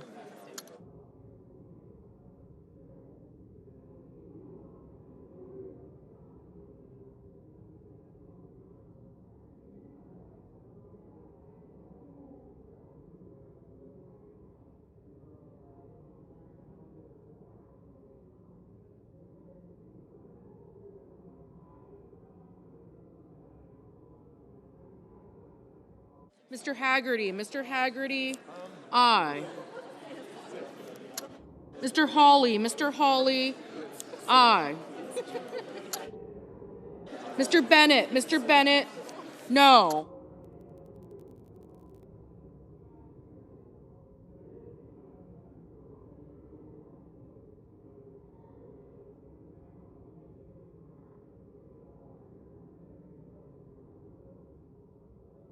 Mr. Justice, aye.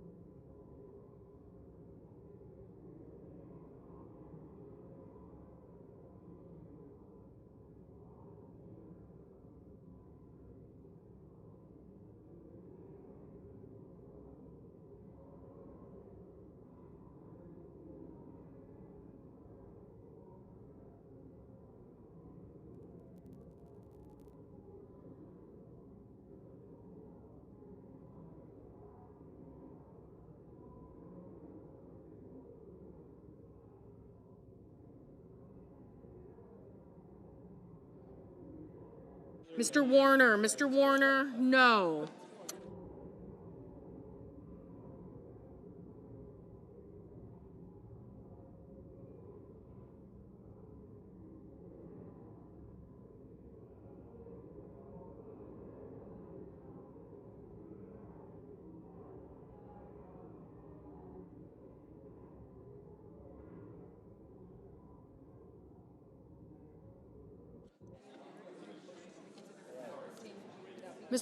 Mr. Kelly, no. Ms. Rosen, no.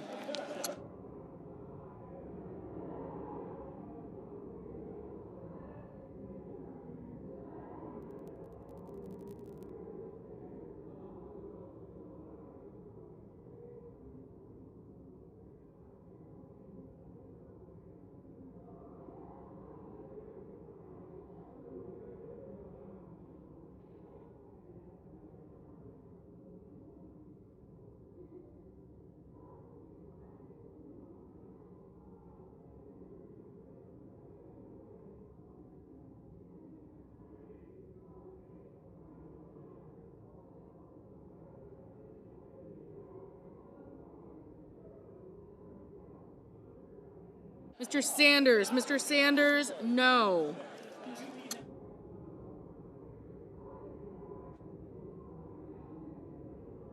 Mr. Booker, no. No, but then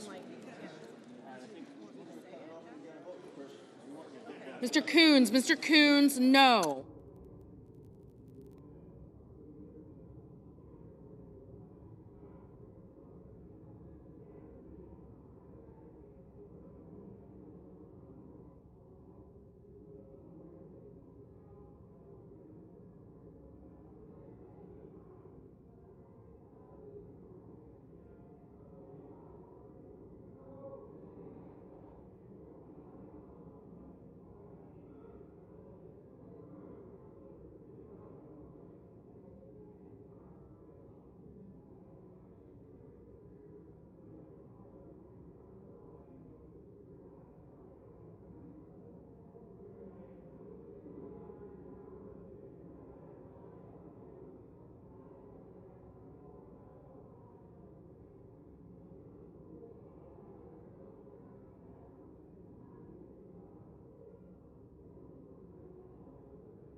On this vote, the yeas are 52, the nays are 45. The nomination is agreed to.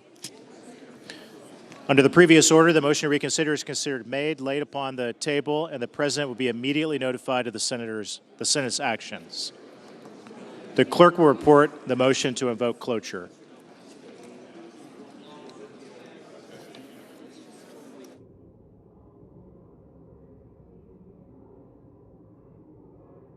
Cloture motion, we the undersigned senators, in accordance with the provisions of Rule 22 of the Standing Rules of the Senate, do hereby move to bring to a close debate on Executive Calendar Number 2, SRES 412, an executive resolution authorizing the en bloc consideration and executive session of certain nominations on the executive calendar, signed by 17 senators. Under the previous order, the mandatory quorum call under Rule 22 has been waived. The question is it the sense of the Senate that debate on SRES 412, an executive resolution authorizing the en bloc consideration and executive session of certain nominations on the executive calendar shall be brought to a close. The yeas and nays are mandatory under the rule. The clerk will call the roll.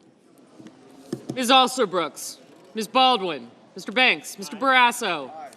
Okay, got you guys. Thank you.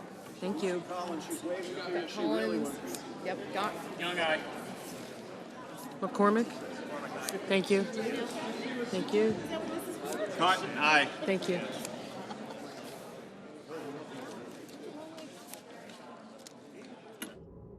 Mr. Bennett. Mrs. Blackburn. Mr. Blumenthal. Ms. Blunt Rochester. Mr. Booker.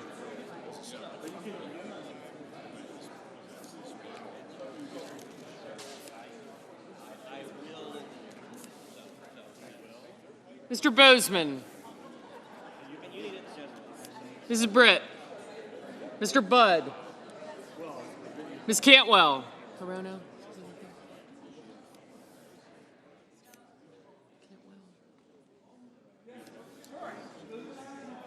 Hassan, Smith. Sanders. Kelly. Thank you. Coons. I got you.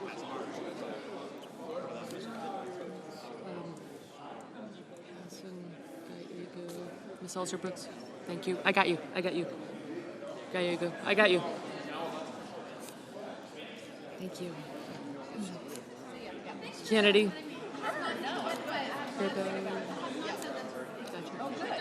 I got you. Thank you. Ms. Cantwell, Mrs. Capito, Mr. Cassidy. Ms. Collins. Schmidt.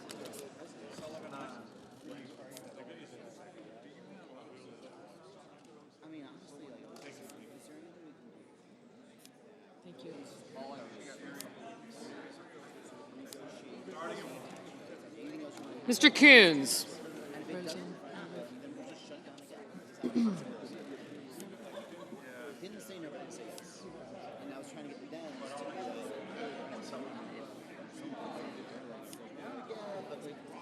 Mr. Cornyn.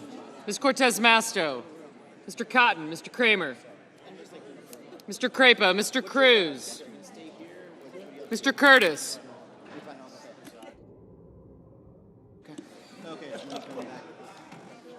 Thank you. Mr. Daines, Ms. Duckworth. Mr. Durbin. Ms. Ertz. Mr. Fetterman, Mrs. Fisher, Mr. Gallego, Mrs. Gillibrand, Mr. Graham, Mr. Grassley, Mr. Haggerty, Ms. Hassan, Mr. Hawley, Mr. Heinrich, Mr. Hickenlooper, Ms. Hirono, Mr. Hoven, Mr. Husted. Thanks. Mrs. Hyde-Smith, Mr. Johnson, Mr. Justice, Mr. Kane, Mr. Kelly. We did not get kids. Mr. Kennedy, Mr. Kim, Mr. King, Ms. Klobuchar, Mr. Langford, Mr. Lee, Mr. Lujan, Ms. Lummis, Mr. Markey, Mr. Marshall, Mr. McConnell, Mr. McCormick, Mr. Merkley, Mrs. Moody, Mr. Moran, Mr. Marino, Mr. Mullen, Ms. Murkowski, Mr. Murphy, Mrs. Murray, Mr. Ossoff, Mr. Padilla, Mr. Paul, Mr. Peters, Mr. Reed, Mr. Ricketts, Mr. Risch, Ms. Rosen, Mr. Rounds, Mr. Sanders, Mr. Schatz, Mr. Schiff, Mr. Schmidt, Mr. Schumer, Mr. Scott of Florida, Mr. Scott of South Carolina. Thank you. I did. Thank you. You too.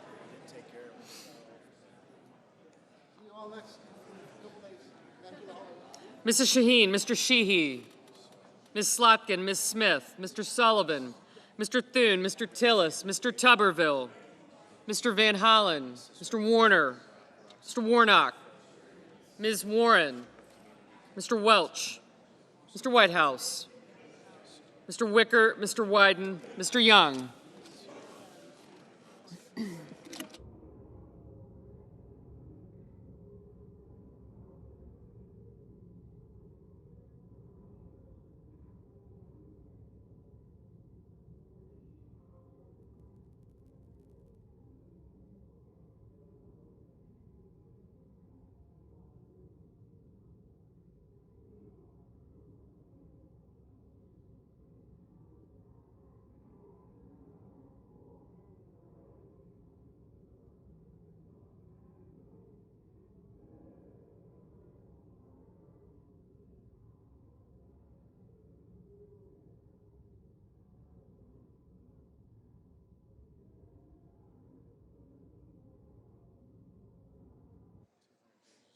Senators voting in the affirmative: Banks, Barrasso, Bozeman, Britt, Budd, Capito, Collins, Cornyn, Cotton, Kramer, Cruz, Daines, Fisher, Graham, Hawley, Hoeven, Hyde-Smith, Johnson, Justice, Kennedy, Lankford, Lummis, McConnell, McCormick, Moody, Moran, Marino, Mullen, Murkowski, Rounds, Schmidt, Scott of Florida, Scott of South Carolina, Sullivan, Thune, Tillis, Tuberville, Wicker, and Young. Mr. Marshall, aye. Mr. Lee, aye. Mr. Husted, aye. Senators voting in the negative: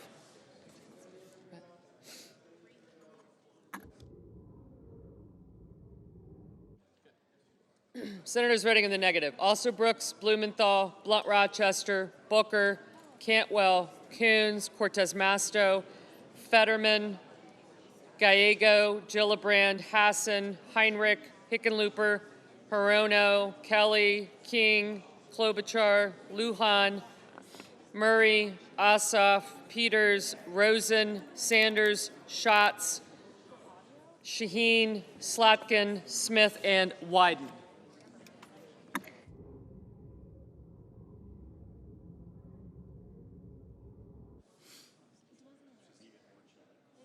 Mr. Van Hollen, no.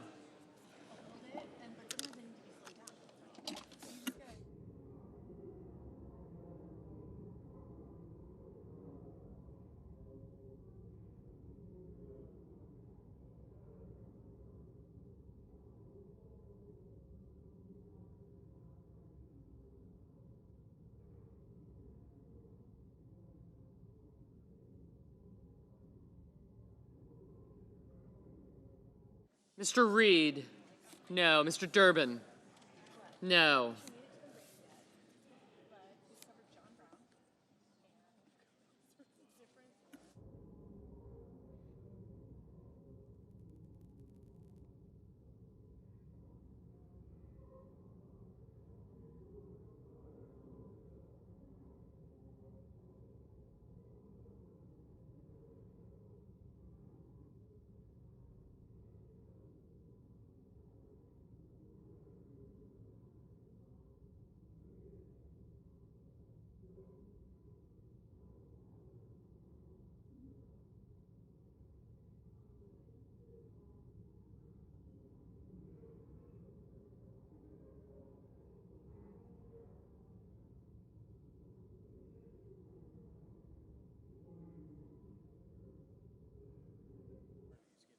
Mr. Merkley, no.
Mr. Murphy, no. Mr. Warnock, no. Mr. Welch, no.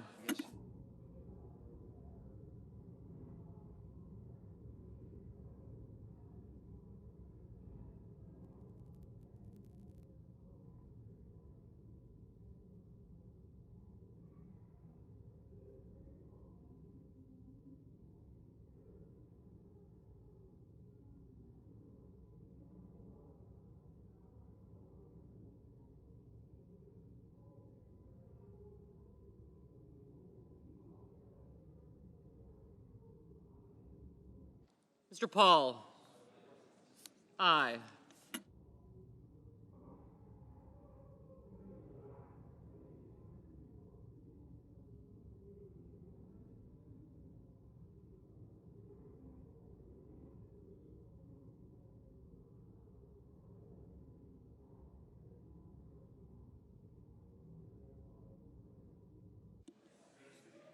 Mr. Ricketts? Aye. Mr. Bennett? No.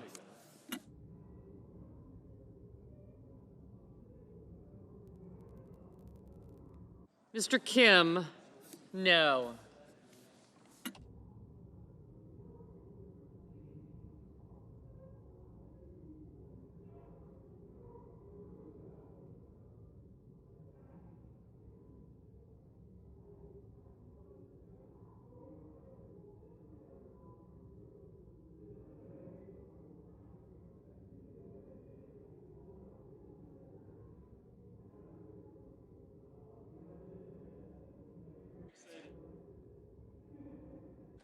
Mr. Grassley? Aye.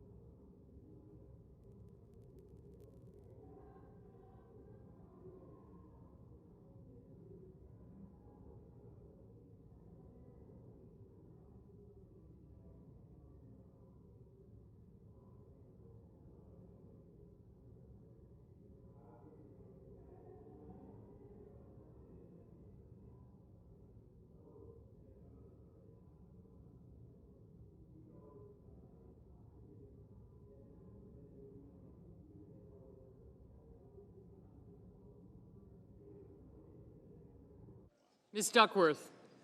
No. Haggerty? Aye.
Ms. Baldwin? No.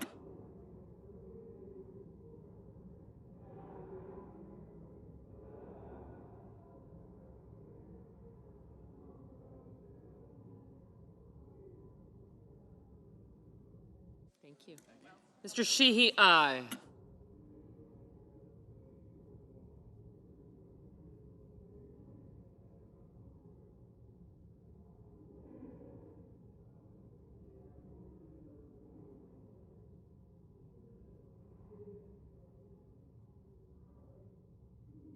Mrs. Blackburn? Aye.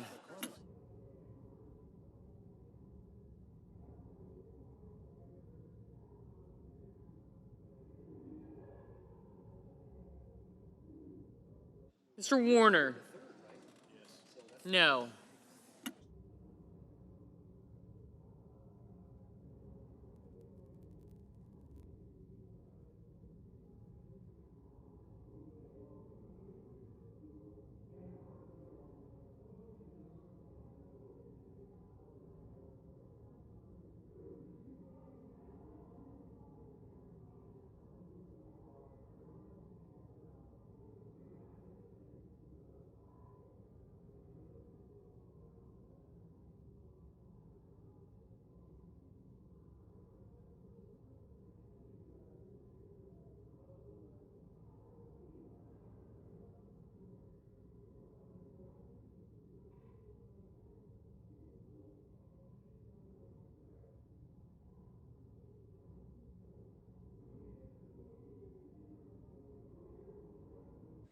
are about to dramatically increase for tens of millions of Americans of every race and every region and every religion in this country.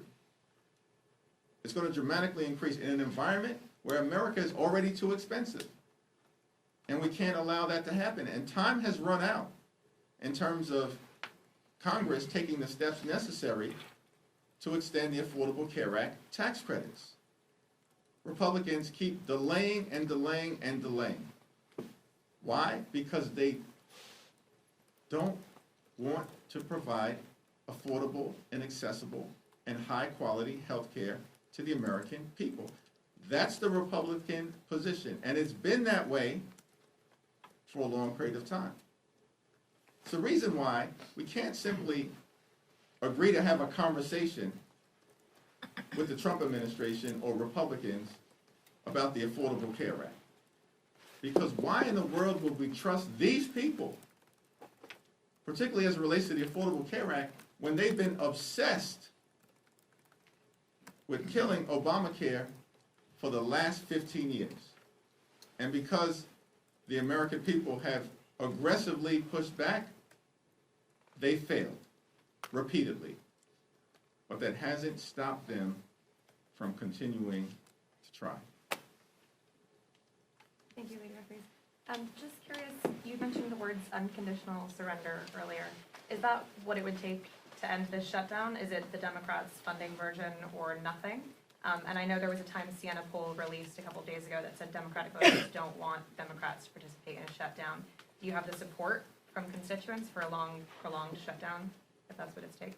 We have support from the American people as it relates to defending their health care. I mentioned the words unconditional surrender in the context of taking us down memory lane related to what happened in 2013, what happened in the 1990s, and what happened in 2018 and 2019. We're not interested in achieving any political result here. What we're interested in achieving is a substantive result to defend the health care of the American people. Catherine, please.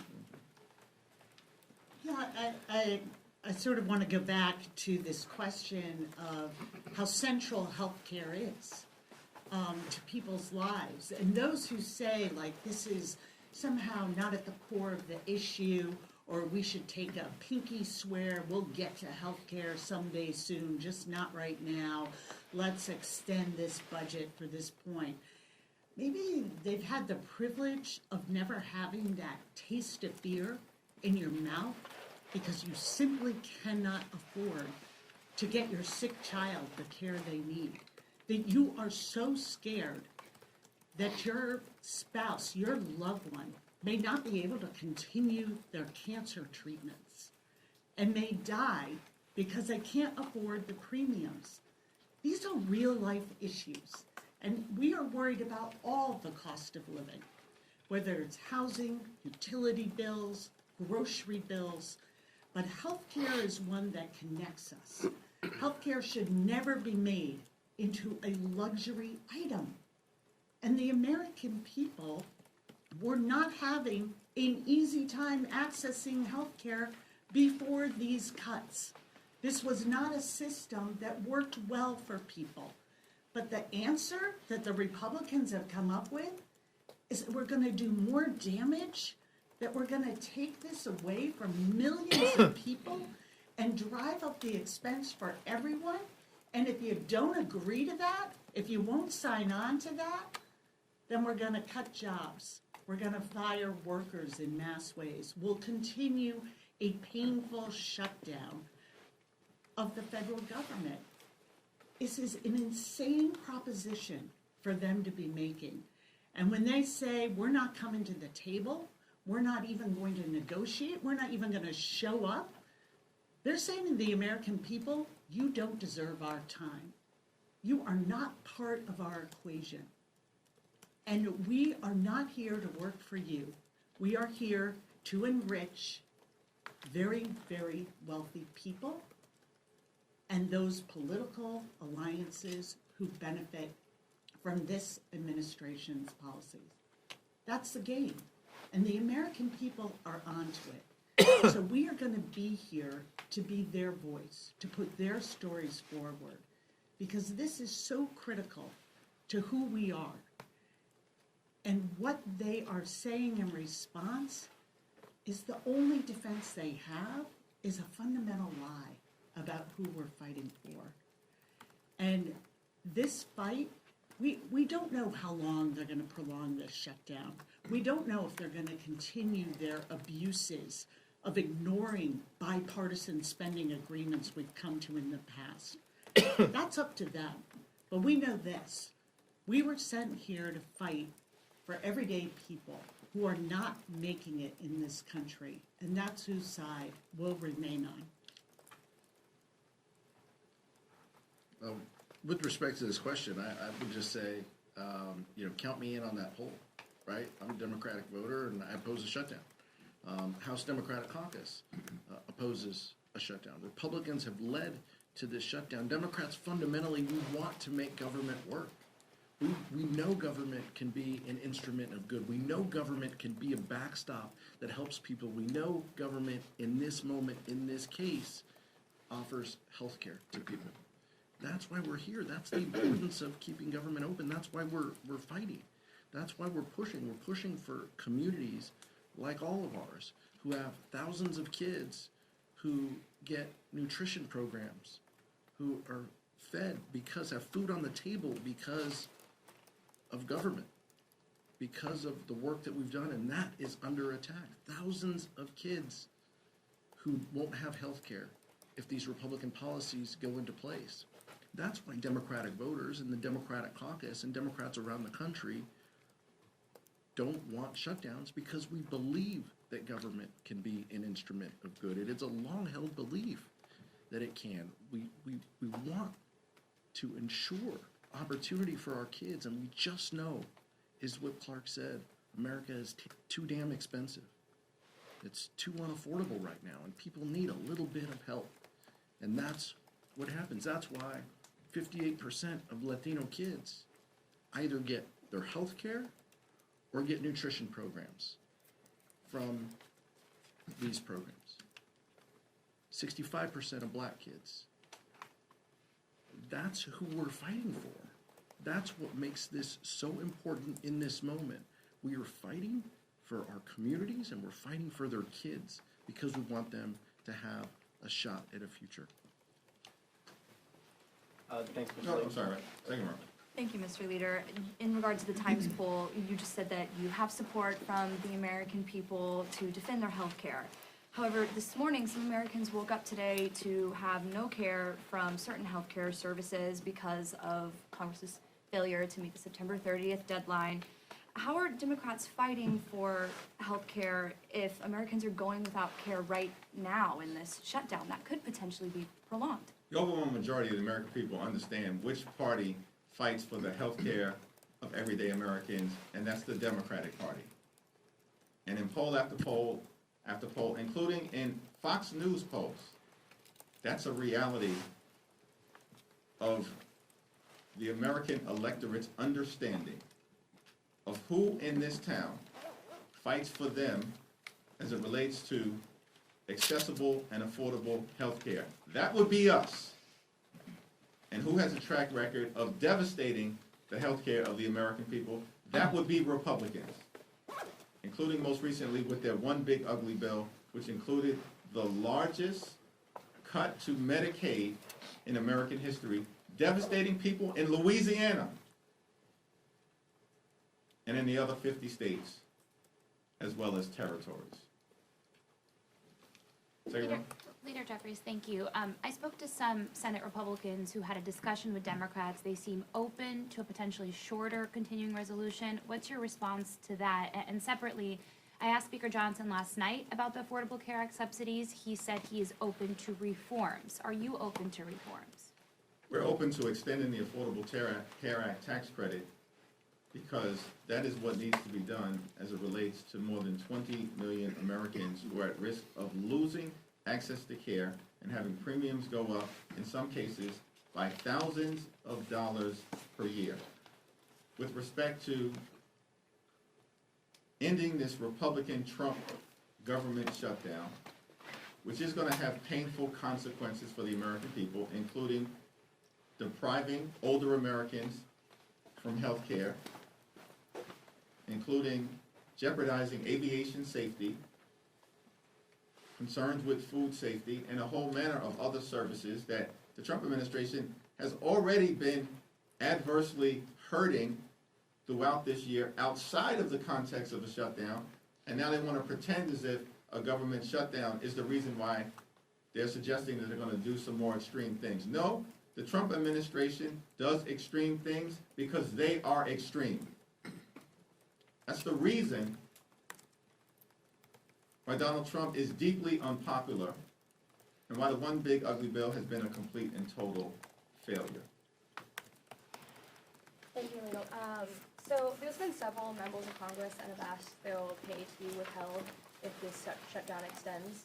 Do you advise Democratic members to do that, or is it up to them? Yeah, that's a question that every individual member is going to have to make on their own, as has always been the case in the past. Will you withhold yours?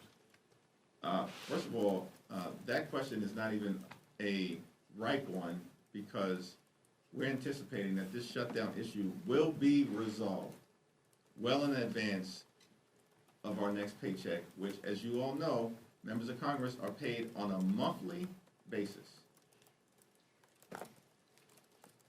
Thank you, Mr. Leader. One of the talking points Republicans keep going to about this shutdown is they say the only reason this isn't a repeat of what happened in March with regards to the Senate is that Leader Schumer is afraid of your New York colleague, Congresswoman Ocasio-Cortez. What's your response to that?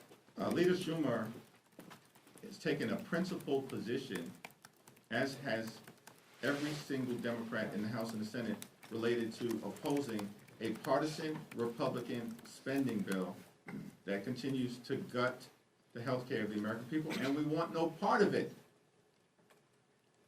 Because the Trump administration has already done tremendous damage to the health, the safety, and the economic well-being of everyday Americans. We just need sensible Republicans to be willing to sit down and have a conversation with all of us that can include the administration about reaching a good faith agreement to reopen the government, to enact a spending bill that actually improves the quality of life of the American people and that addresses the painful, harmful,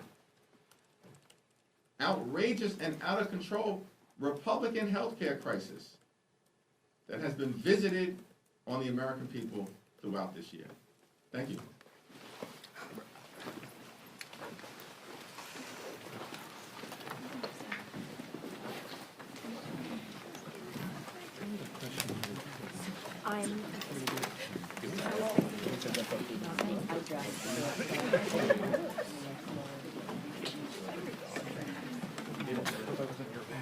Catch him outside. I know. Catch him outside. Yeah, you too.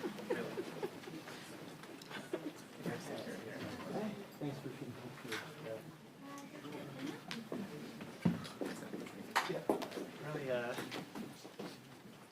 Really, really trying.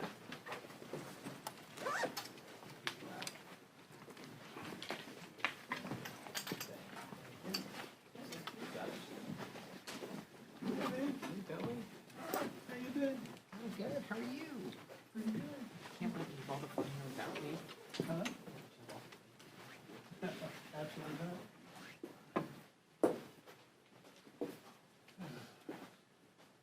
We'll resolve this for his next paycheck.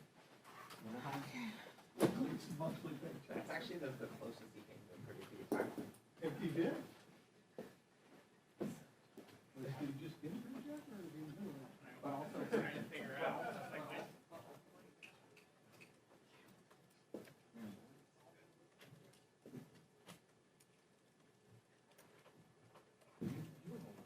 No. Hey, good question. That's a terrible sound. What? That doesn't sound good? No. It doesn't sound good at all. See if I can. All right. It's nice when you figure it out after the press conference. Not how it always goes? I just got this camera back and I went on a trip and I came back and it was in 2 pieces. Oh, that's not good. So when it came back from Sony, they just decided, I guess, to reset all of it or just to put factory settings. Yeah.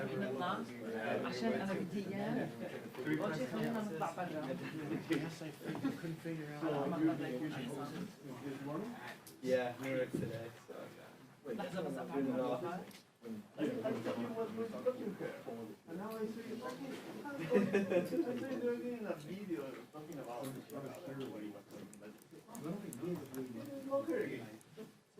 Yeah, I donated it. Last time I had it on, so let's see if I get to that link. You are going to get a long game? I don't know. Probably not that long. I think you need a minimum of like 8 inches to donate.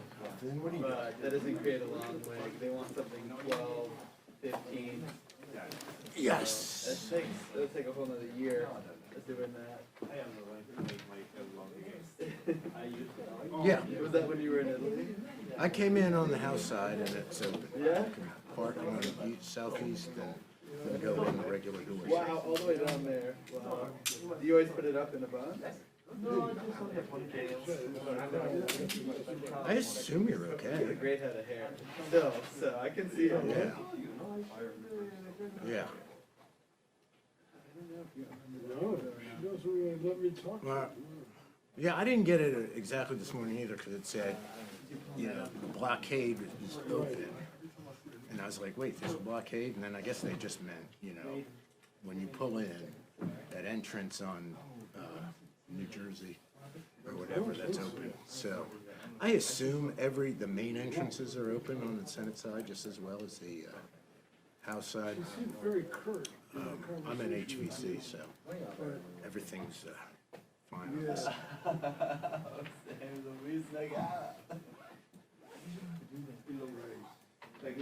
It's crazy to write. It's very long. I've actually never done that. There's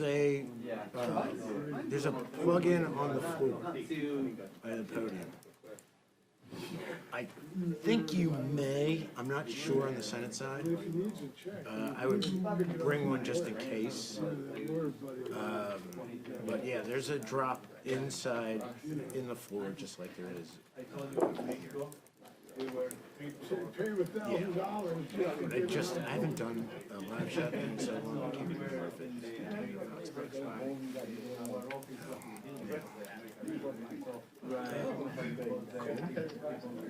Let me know if you need anything. I'm here for a while.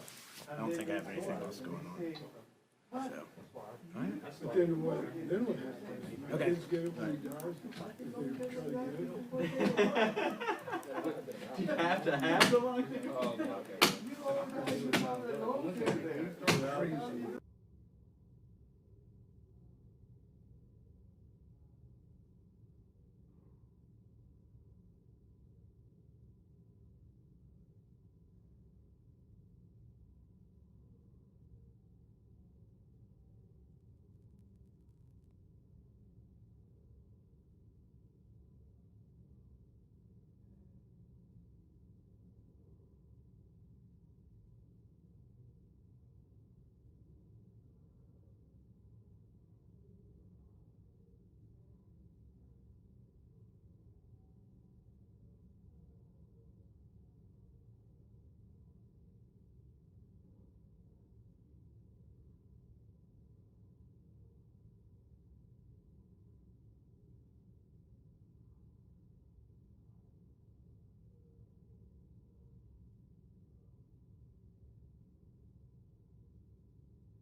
The senator from Virginia.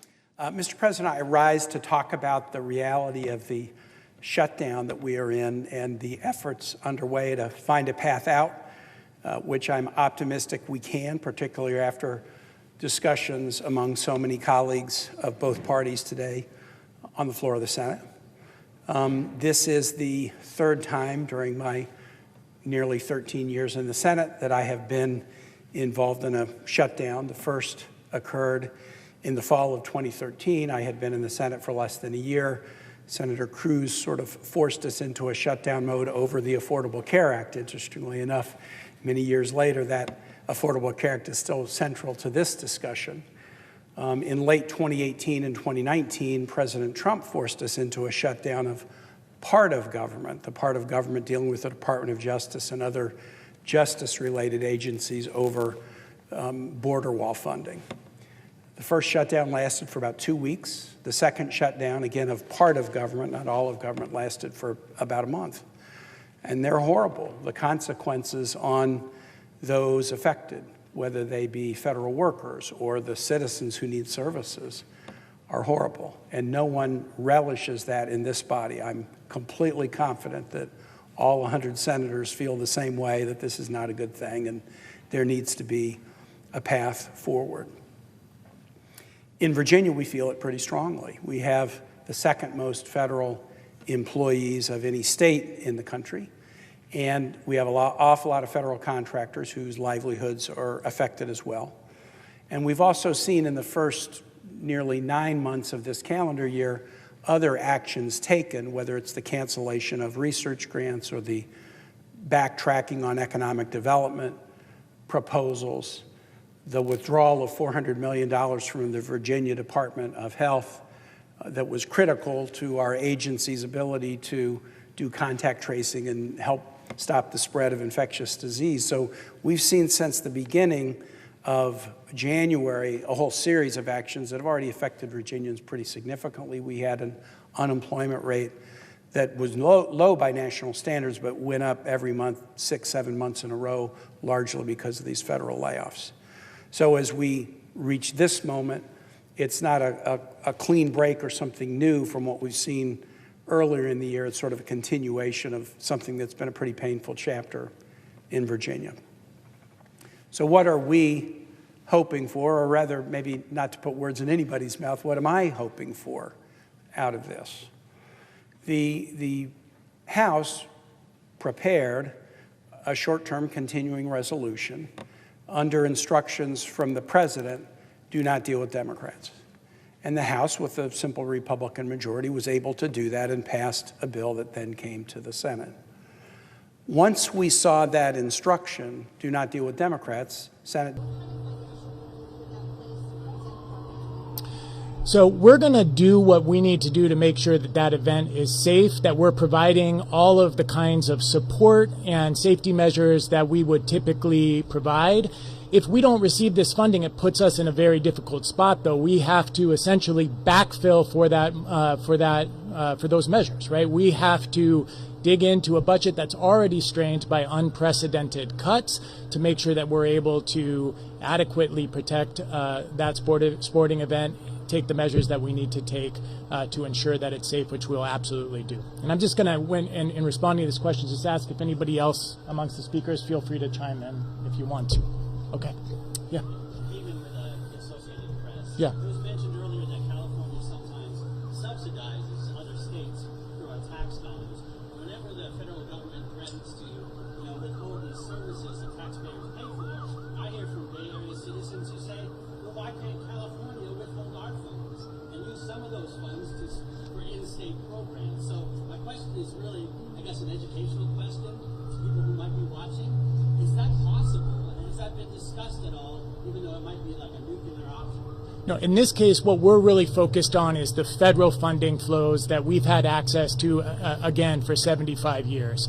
And it is accurate that some of those funds flow through the state. The state then allocates them to local governments, but they belong to local governments nonetheless, and they're vital to our ability to safeguard our communities. And one thing that's notable is that it has a real regional impact, right? So when we purchase, for instance, a bomb diffusing robot or bomb diffusing equipment, we don't just use it in the unincorporated areas of Santa Clara County. We're using it throughout the county, in the cities, throughout the region. There is a regional benefit that comes from the funding that goes to each of these jurisdictions. Okay. One more.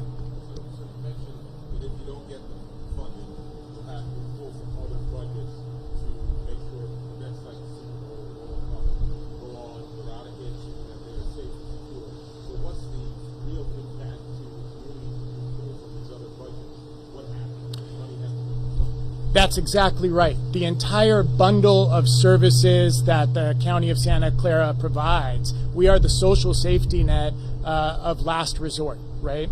And so we are responsible for taking care of those most vulnerable residents in our community. And it's those kinds of services that ultimately take the hit if we have to look for other funding. It also impacts our ability to budget with fair anticipation and certainty.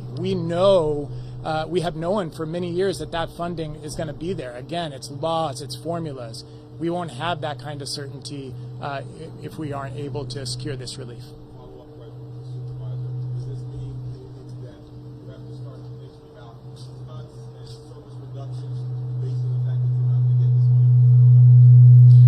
The truth is we're already working on cuts, and we've been working on cuts the last 2 years. We're currently working on cuts now, and we put a measure out because we can't do it alone, right? And so if the measure comes in, it'll help stabilize our system, but additional cuts will compromise our system once again. And as Tony just mentioned, it'll hurt our system overall. There's not one program that we're going to target. We're going to do overall reductions. I'm going to answer your question in a slightly different way, which is this lawsuit was not our first, second, or third choice. Our jurisdictions have been placed in an impossible situation because what the administration has essentially said to us is either agree to illegal, unconstitutional, politically, ideologically, and driven conditions, or give up money that we need to save lives. And because of that false choice, we have been forced to move forward with a third option, which is to sue, given that we know that these conditions are unconstitutional and illegal, and we're hopeful that the courts will agree with us. We'll have difficult conversations, but we are looking to vindicate our rights as cities and counties and to be able to receive taxpayer dollars back to the communities that deserve them. We are, as the Bay Area region, as Californians, perfectly happy when our tax dollars go to support citizens in Texas and other red states when they are experiencing disasters. But in instances where we may need help or we need to prepare, we believe that we are due these dollars. That is what Congress said, and the Constitution doesn't allow this administration to simply do what it wants. I would just add that what we've seen so far in more than 10 matters against the federal government on illegal federal funding restrictions is that we have been able to secure preliminary injunctions in a number of those cases. Our coalition of cities and counties is currently protecting over $22 billion of federal funds that the administration has tried to illegally restrict, withhold, or terminate. And so that is why we're pursuing this option, because the courts have been a viable check on this administration's abuses of power. This is not what our cities want. It's not their first choice. But when faced with no other option from a federal government determined to hijack federal funds for political purposes, cities are standing up and using the courts to make sure that they get what they need for their communities. Okay, thank you so much again for covering this, for being here. All of the speakers are available for interviews, and that's a wrap. Yes, absolutely. Do you want to move the podium, Peter, or move in front of it? Stand in front of it.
I'll get out of your way.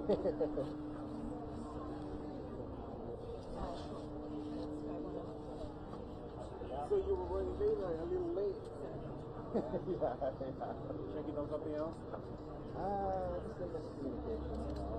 So anyway, so I was up like, maybe 15 till or so. But I was taking a left over there on Taylor, onto some paper, right? Yeah. Sounds like the SWAT team. It's easy, like pulling out of the gates right there. Taking off in a hurry, and I mean like 10 police cars and like the Bearcat or whatever they call them, like 2 of those, and they're like. Am I supposed to get this? Right.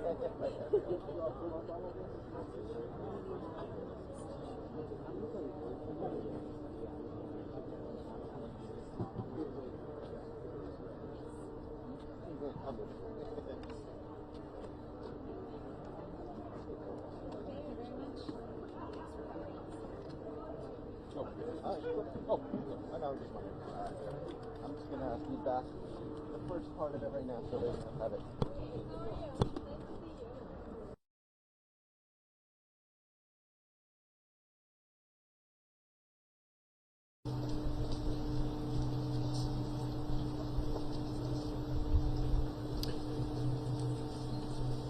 Ready to go? Okay, good morning. My name is Tony Lopresti. I'm the County Counsel for the County of Santa Clara. Dana, can you come up here? Thank you. Just want to put you on the spot. Go ahead and sit right there, or stand right there, I should say. We're announcing today that the County of Santa Clara, the cities of San Francisco, Oakland, and San Jose, and 25 other local governments are suing Secretary of Homeland Security Kristi Noem, the Department of Homeland Security, and FEMA for imposing unconstitutional and unlawful conditions on funding that is vital to our community's ability to prepare for and respond to emergencies and disasters. This case boils down to a simple truth. Local governments shouldn't have to pass a political litmus test to be able to care for their communities. I'm going to say a few words to introduce the lawsuit and then hand it over to a truly impressive group of Bay Area leaders that I'm proud to share the podium with. We're going to start with David Chu, City Attorney of San Francisco, whose office has been instrumental in partnering with our office in developing the case. City Attorney Chu will pass it along to Sylvia Arenas, who is the Vice President of the Board of Supervisors for our County of Santa Clara. Supervisor Arenas will be followed by Ryan Richardson, City Attorney of Oakland, then Nora Freeman, City Attorney of San Jose, and finally, last but not least, Jill Habib, President of the Public Rights Project, which has been representing most of the additional plaintiffs in this case. We'll take just a few questions after that, and then we'll all be available for interviews. Supervisor Arenas and I will be available for interviews in Spanish and English if anybody wants to do a Spanish language interview. Over the last 75 years, Congress has made clear that one of the federal government's core functions is to provide resources and support to state and local governments so that they are ready for emergencies and disasters. Federal funding is vital to our ability to safeguard our communities against the worst crises that we face as a society. We are talking about wildfires and earthquakes. We are talking about mass shootings and terrorist attacks. We are talking about infectious diseases. We are talking about events that can have a catastrophic effect in a matter of a few horrible moments, but ruin people's lives forever. Over the last 75 years, Congress carefully crafted an emergency management framework to ensure that multiple layers of government are able to coordinate, mitigate, and respond to these disasters. Congress passed laws. They used the legislative process, the machinery of democracy, to create formulas to allocate billions of dollars each year to state and local governments for this critical work.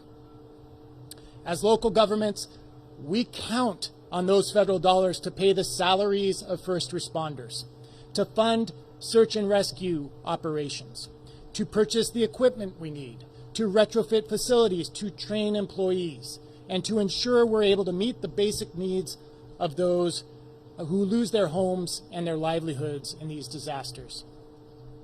And we count on those federal funds for homeland security operations. In fact, particularly apropos in the here and now in Santa Clara County in 2026 alone, we are hosting the Super Bowl, March Madness, and the World Cup in the matter of just a few months. We count on these funds to prepare for and defend against attacks on these kinds of massive events. To put it plain, without this funding, our communities face an increased risk of unmitigated destruction. We face a risk of being less secure than we were before. For 75 years, the federal government has placed this core function of emergency preparedness and disaster response above politics. And the reasoning is clear, because as humans, it doesn't matter what our politics are, we all have a right to be safe and secure. We all have a right to support in the face of calamity. But the Trump administration wants to put an end to the era of prioritizing humanity over politics. Instead, the administration wants to leverage these funds, the promise of safety and security, to advance its own political agenda. The administration wants to coerce governments into assisting with immigration enforcement, to drop their commitments to equity to align with the administration's refusal to respect a chosen gender identity. And what's most concerning is that the administration is demanding that we agree to all future executive orders that it issues. Orders we don't even know what the content will be. In other words, the administration is demanding a blind allegiance to a political agenda. The lawsuit we filed last night asked the court to apply the Constitution and longstanding law to reject the the Trump administration's attempt to corrupt the purposes of these core programs. As I said at the top of my remarks, governments shouldn't have to pass a political litmus test to be able to care for their communities. Specifically, our lawsuit alleges that these conditions violate separation of powers and spending power clauses, exceed the executive branch's authority, are unconstitutionally vague, and were imposed arbitrarily. I'm truly proud to join with my city attorney and county council colleagues today and with a board of supervisors that has shown deep courage in the face of a constitutional crisis to stand up to an administration that is hell-bent on flouting the Constitution and the rule of law to advance a political agenda. Finally, I want to thank the team that has been working tirelessly on putting this lawsuit together. From Santa Clara County, Ravi Rajendra, Hannah Godby, Meredith Johnson, Kavitha Narayan, and Kimberly Ide. From San Francisco, Sarah Eisenberg, David Lauk, Stephen Mills, and Yvonne Murray. From the Public Rights Project, Sai Mohan, Aaron Manju, Naomi Su, and Toby Merrill, and all of the attorneys and staff from the other jurisdictions for their significant contributions. And I want to thank Dana Reed, the county's Director of Emergency Services, for his amazing work in this area and for the work of so many public servants that do the hard work to keep us all safe and secure. Thank you. I'm going to pass it along now to San Francisco City Attorney David Chu. Thank you. Good morning. My name is David Chu. I'm the City Attorney of San Francisco. Let me start by thanking the tremendous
we agreed that an open enrollment period that starts as early as October 15th in one or two states and starts for everybody November 15th is on us now. And if we don't send the right signal, this is the catastrophe that's going to happen for people, and that we really do care about affordable health insurance. At a time when we already have increases in, as I said, a lot of household items, now is not the time to put health care on the list and crush families with this extra burden. Let's sit down and get this done. I thank the President, and I yield the floor.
Mr. President. The senator from Tennessee. Thank you, Mr. President. Are we in a quorum call? We are not. Thank you, Mr. President. Well, I am coming to the floor today as we find ourselves in the middle of the Schumer shutdown. And this is a time where, indeed, instead of being in the Schumer shutdown and having these shenanigans taking place, we should be in the middle of working hard for the American people. If we were not in this shutdown and our attention focused on that, we could be working our way through the NDAA, our National Defense Authorization Act, and we could be passing our appropriation bills through regular order. But what we know, Mr. President, is that this is something that the minority leader has been working on for weeks. It's what he wanted.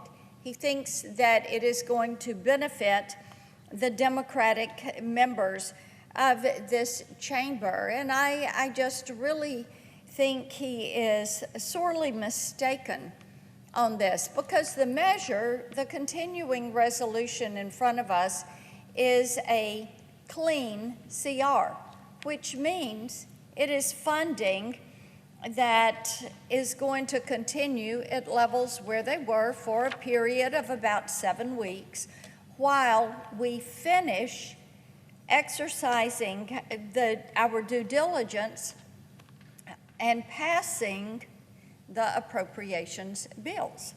Now, this is something that this shutdown didn't have to happen. But as I said, it is something that appears to have been in the works and something that was really desired by those on the left. We have heard, of course, that the minority leader is not wanting to face opposition from the left there in New York. And because of that, of course, what we're seeing is our nation's business has come to a halt. Now, last night, and then again today, all but 3 of the members of the Democratic Conference voted against a stopgap funding measure, our clean CR, that would have kept this government running through November 21st. And keeping the spending at current levels, this measure would have given us the time we need to be working on these appropriations bills. It would have kept us moving forward and keep us from wasting time. One of the things, Mr. President, I think is so important is shutdowns are expensive. And this is something that ends up costing us money every time we do it. And of course, we have quite a bit of national debt. Now, when we talk about completing our appropriations bills and setting our spending limits for the year and fulfilling that budget document, that portion, we have our budget document, then we move to our appropriations bills.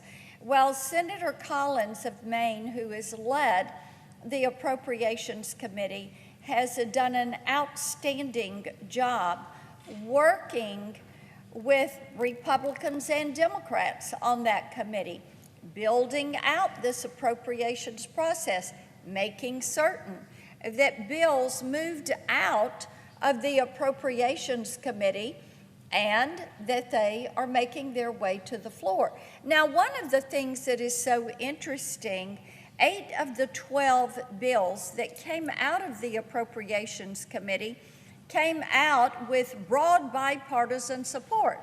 So if you've got measures that are coming out on broad bipartisan support, why would you not move them to the floor? Why would you not want to finish out this appropriations process? And of course, it should have been finished by September 30th.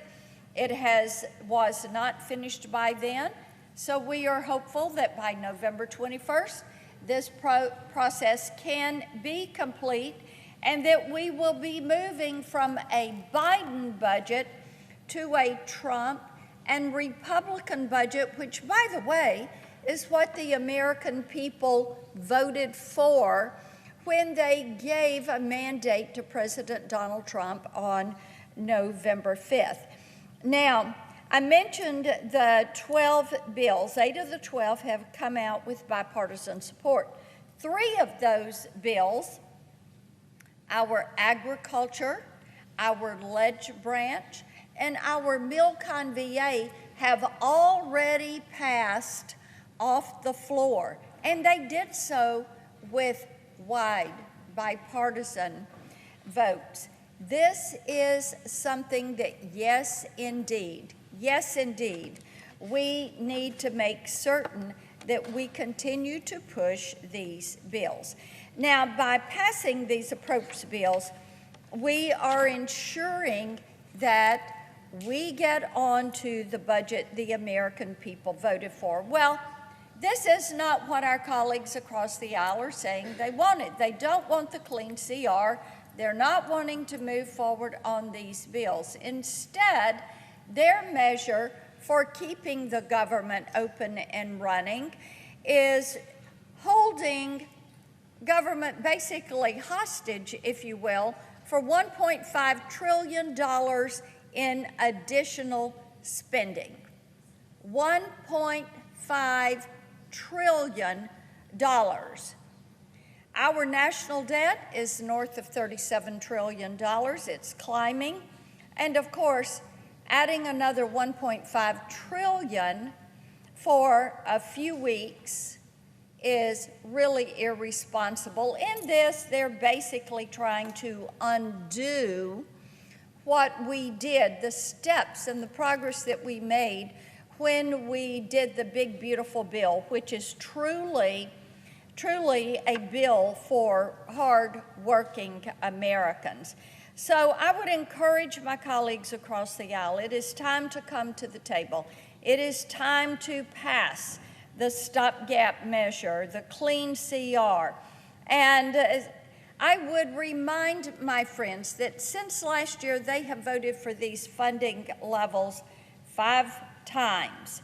So let's come together, let's get this passed, let's get back on track to pass these appropriations bills. Let's keep the federal government open and working. I yield the floor and note the absence of a quorum. Ms. Alsop-Brooks.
Mr. President, Republican leader. I ask unanimous consent the quorum call be suspended. Without objection. And I ask unanimous consent that the Senate resume legislative session and be in a period of morning business with senators permitted to speak therein for up to 10 minutes each. Without objection. Mr. President, I have 3 requests for committees to meet during today's session of the Senate. They have the approval of the majority and minority leaders. Duly noted. And Mr. President, I ask unanimous consent that when the Senate completes its business today, it stand adjourned until 12 noon on Thursday, October the 2nd, that following the prayer and pledge, the journal of proceedings be approved today at the morning hour be deemed expired. The time for the 2 leaders be reserved for their use later in the day. Morning business be closed. And the Senate proceed to executive session and resume consideration of SRS 412 post-closure. Finally, that all time during adjournment and leader remarks count post-closure on the resolution. Without objection, so ordered. Mr. President, if there's no further business to come before the Senate, I ask that it stand adjourned under the previous order. The Senate stands adjourned until noon tomorrow.